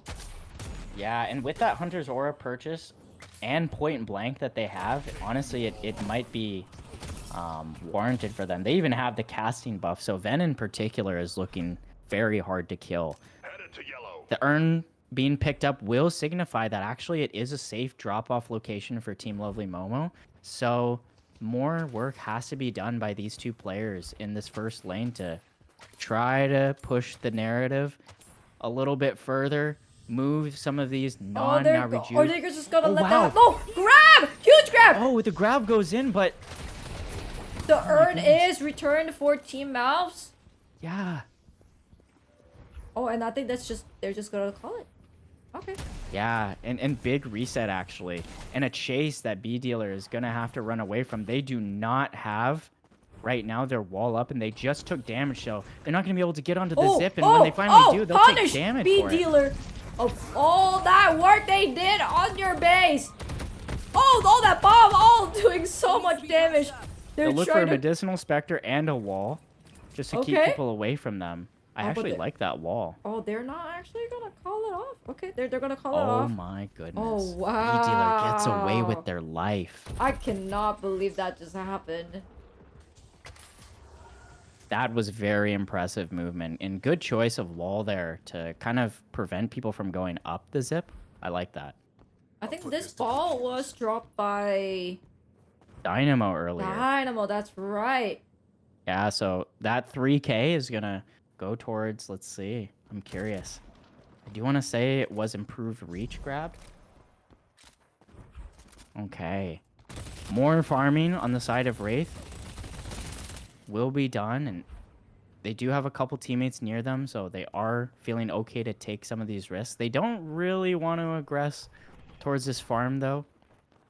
And I think that's understandable. Viscus was eyeing it close there for a second. And that corner's dangerous. I think it makes sense again that Warden decided not to round that corner. That's a hook corner right there. I see Geist. Wow. All And right. yep, lanes evening out once more. B-Dealer doing a ton of work here. And we will see those two players that were aggressing and kind of putting eyes on that right side choose to split away. Actually, looks like Ole's kind of being chased right now. Is maybe able to get away. Yep, there won't be a hook possible. Oh man, Holy cow. this is too intense. They don't want to overextend just in case of someone dropping off. At the same time, they need to make a move with the soul difference almost reaching 50k difference here. Headed to yellow. Yes, and Team Lovely Momo at this point in time is truly feeling the pain of only having one flex slot available. As we can see, there's so many players that have around 3k souls free, yet they have nothing really that they can spend it on unless they're selling their early game items.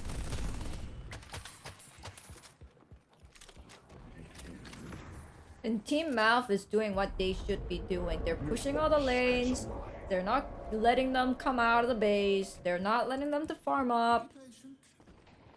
And Abrams and Ven is quick to grab movement buff. I'm curious if B-Dealer is going to grab... Nope, doesn't opt for any buffs there, but this is a really, really big They're all mid-fight here. Everyone's here. Holy cow. Who gets And it? great secure there from Ven. Wow. Ah! Holy cow, Oh, and lots of frags as well, wow. too, off the middle of it. B-Dealer just 4 dealing people so much down. damage. Holy cow, and it's a chase into the spawn. Wraith doesn't catch Vindicta, but Geist might be caught. Maybe? They are. Looks like they are kind of making their way around. Oh, Oh, knockdown. knockdown procced. This is sketchy. Soul Nice Exchange swap. will work out, but they Oh. are gonna get caged. Ah! So that's a really, really rough position to be put in right now. 50-second respawn for some of these characters. Vindicta, the last one alive right now. What the, I don't know if the 30-second is... It might be a little too long for them to respond. Yeah, and Team Mouth To react to this! is getting an idea of it. Yeah. Look how fast Oh, it's it's going over. down! And that is it! The victory goes to Team Mouth! Wow, what a close game. What an amazing game. Both team. Congratulations for both team for putting up amazing fight. At What the a end, GG. the Yes. victory goes to Team Mouth. Wow. And I totally understand there, the Team Lovely Momo players wanting to play for that steal. When you're that much down, it's only fair to look for a real steal there to both try to reduce that respawn time and get those buffed minions, but wasn't successful, and it will be the eventual conversion and the tournament dub for the Malphers. Is it possible to have their team captain Van to hop into the call? Or maybe we can just drag them. Let's see. Yes.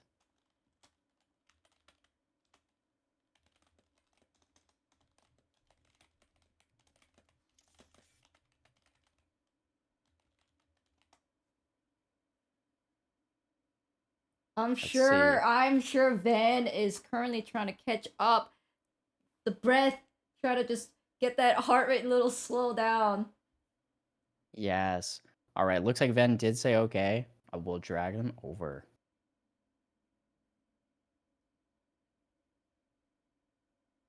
All right, congratulations to Team Mouth.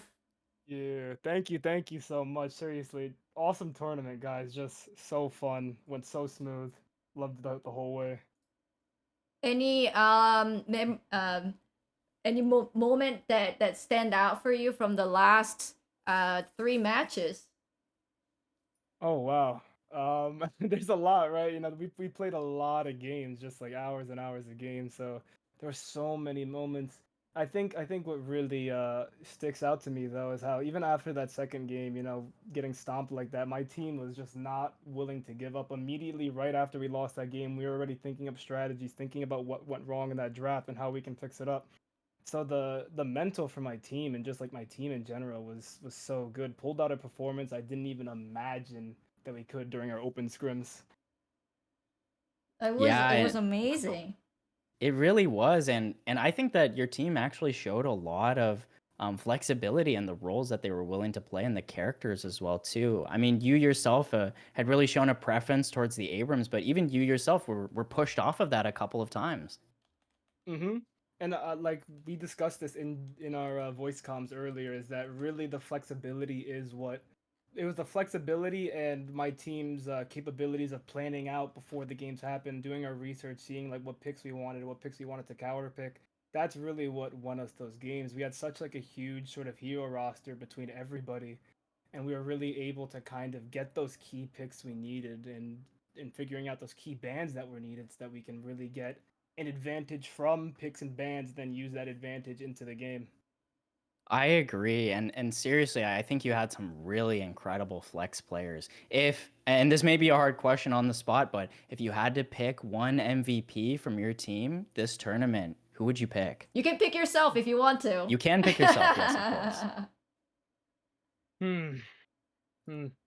I mean, it's very tough, right? Because I was getting top D and top kills on Abrams a lot. I was sort of doing this hyper like mid game carry for a lot of the games. But you know, Okay. it's the dynamo was just so key to our victory. Like the dynamo just kept on coming through. Like we somehow got him like almost every game except for one.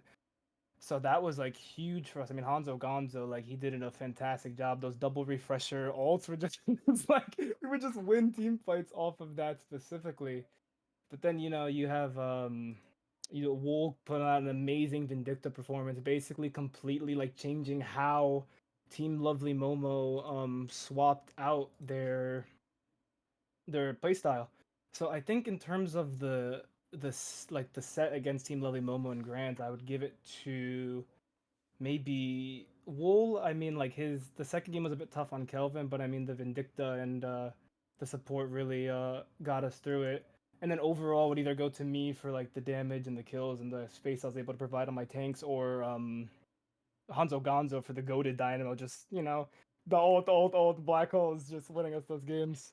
Yes, I have to agree with honestly both of those choices. I think that if it was maybe just for this grand final, I think Wool showed just an incredible amount of flexibility. I had not seen Wool before on the Ivy either, and they did a great job of stealing it away from Ninja and piloting so many fights. They got 15 assists in that match, that last game. So really, really good job from Wool in the grand finals. But I have to agree, yourself and Hanzo Gonzo just doing an amazing job keeping up the DPS and the confirms throughout the entire tournament. Congratulations. Congratulations, Team Thank you so much. And Mouth. just quick shout outs to the other players I didn't get to mention. In con, I think there's a lot that goes in like from the side that the commentators don't see, from like calling out and communication, like that's so big. And I was IGLing for most of the game on top of like, being in on them all the time and making a lot of calls. But a lot of the calls that Incon made during the game really cemented the victory for us. And he was a good foil to me, because oftentimes I'm very hyper and like very loud in the way I calm. And Incon provided this sort of like calm atmosphere to that, right? Shout out to Ollie too for putting an amazing performance despite not playing any scrims before. And B Dealer was just he was doing his thing like split pushing, and that was really really impactful in that last game. Those walkers he took basically got us that soul lead we needed to finish off the game. Yeah, I'm not gonna lie. Last game was a bit of a B dealer masterclass. So it's tough. It's tough to give the MVP for the whole grand final to Wool because B dealer. You have just so many players putting in so much contribution.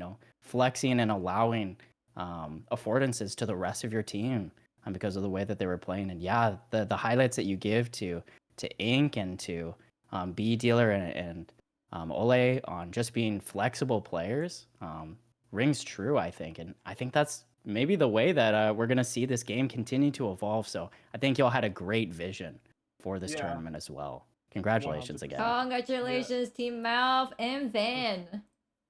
Yeah, and thank you to all the other teams. I mean, there was so many great players in this tournament, so many great moments. And it's just, man, like everybody really put their heart out for this tournament that they're not even getting anything for. Like I think that's just incredible how much competitiveness there was, and we're just getting gift subs to some streamer we represent. Like Are you saying everybody. you're not fan of Team Michael L. Fox, who is actually in Oh, chat? What the no, heck? no, no. We love Mouth here. We love his played up streams. We love Mouth here. But yeah, and thank you to my team really putting so much effort into both the back end and the front end, just playing their hearts out, researching, doing their things. It's like I really had an incredible team behind me, and once I saw that main roster for day 2, I'm like, we can take this all the way. All right, Wow. thank you. We'll be Thank you so closing up. much. Then you Thank are you for good the to leave. interview. All Congratulations right, once again. appreciate the casters and the whole team that put their so much effort into this. Thank you guys for the opportunity. Y'all have a good one. Okay, Hey, thank Caravan. you. Thank you. Take care, chat. Joel's in the chat. Woo! Amazing. And of course, we have to thank Restart here for casting for main caster of Team Unity Community Deadlock Tournament. Thank you so much, Restart, for carrying out amazing commentary. Thank you so much. Wow, it was a pleasure to be here, a pleasure to help organize. I'm very, very grateful for the opportunity and to just talk about some great gameplay. I seriously think that y'all have such an energy and passion for the game. And I would be, grateful to continue to watch y'all evolve as players. So thank you so much. And before we say goodbye, I mean, we have to choose the outcome of the prediction. It was 56%, 56% for Team Lovely Momo of winning this tournament and 44% of Team Mouth. But the story of underdog carries on. It is Team Mouth who actually wins the tournament. Here it comes for all the points. And that guarantees the second place of the tournament will be Lovely Momo. First place will be Team Mouth. And the third place, I believe, is Flag. So, we said 25 gift subs for the third place. That will go on to Flag. 50 gift subs will be going on to Lovely Momo. And 125 gift subs will be going on to Michael L. Fox. But thank you so Wow. much for everyone. This is just going to be one of many tournaments that we'll be hosting in this same community. So if you are part of the Discord, don't go away thinking that it's all over and I'm done with it or anything like that. Sorry, you're still here. You're going to be with us. We'll be playing more Deadlock. I love this game. And right now, I think we're cooking out maybe all-star, kind of like a holiday-themed tournament that's coming up soon. Yes. Nothing confirmed yet, but I think that's what we are brewing right now. Yes, more to come, and thank you so much for everyone for both suggestions and as well too just for corralling and under this event. It was amazing. All right, so we're gonna wrap it up here. I will be gifting myself a 50 gift sub before I turn off the stream. And I will giving out those gift subs to the correct streamers when they're live instead of just giving them off during the offline. But thank you everyone for joining. Thank you, Restart again, and hopefully we'll see you soon, very soon. Yes, thank you again, everyone, and take care. Have a great afternoon, everyone. Evening, wherever you may be. All right. Thank you. Bye bye. Okay, and here comes the gift sub. How do I do this? I actually don't know how to give gift sub to myself. Thank you, Team Lovely Momo, for getting second place. Thank you. I think I have to get out of the dashboard here. I think I have to go to my own channel like this in order to give myself. Yes. Thank you, Team Lovely Momo, getting second place. 50 gift subs. Here we go. Woo! Here is the 50 gift sub. Beautiful, beautiful.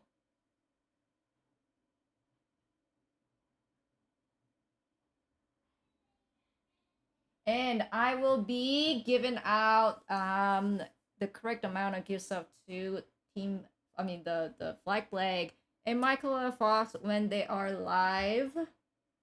I'm not gonna give them when they're offline because they probably are clueless. But thank you to everybody who participated in this tournament. I know Van said it very well that it wasn't actually like the players. It was just kind of for fun. Like they weren't really winning anything for this tournament. But they put their hearts and souls into this to make it work, trying to do their best. And I think all thanks to you guys, it turned out to be a very entertaining tournament to watch and to cast.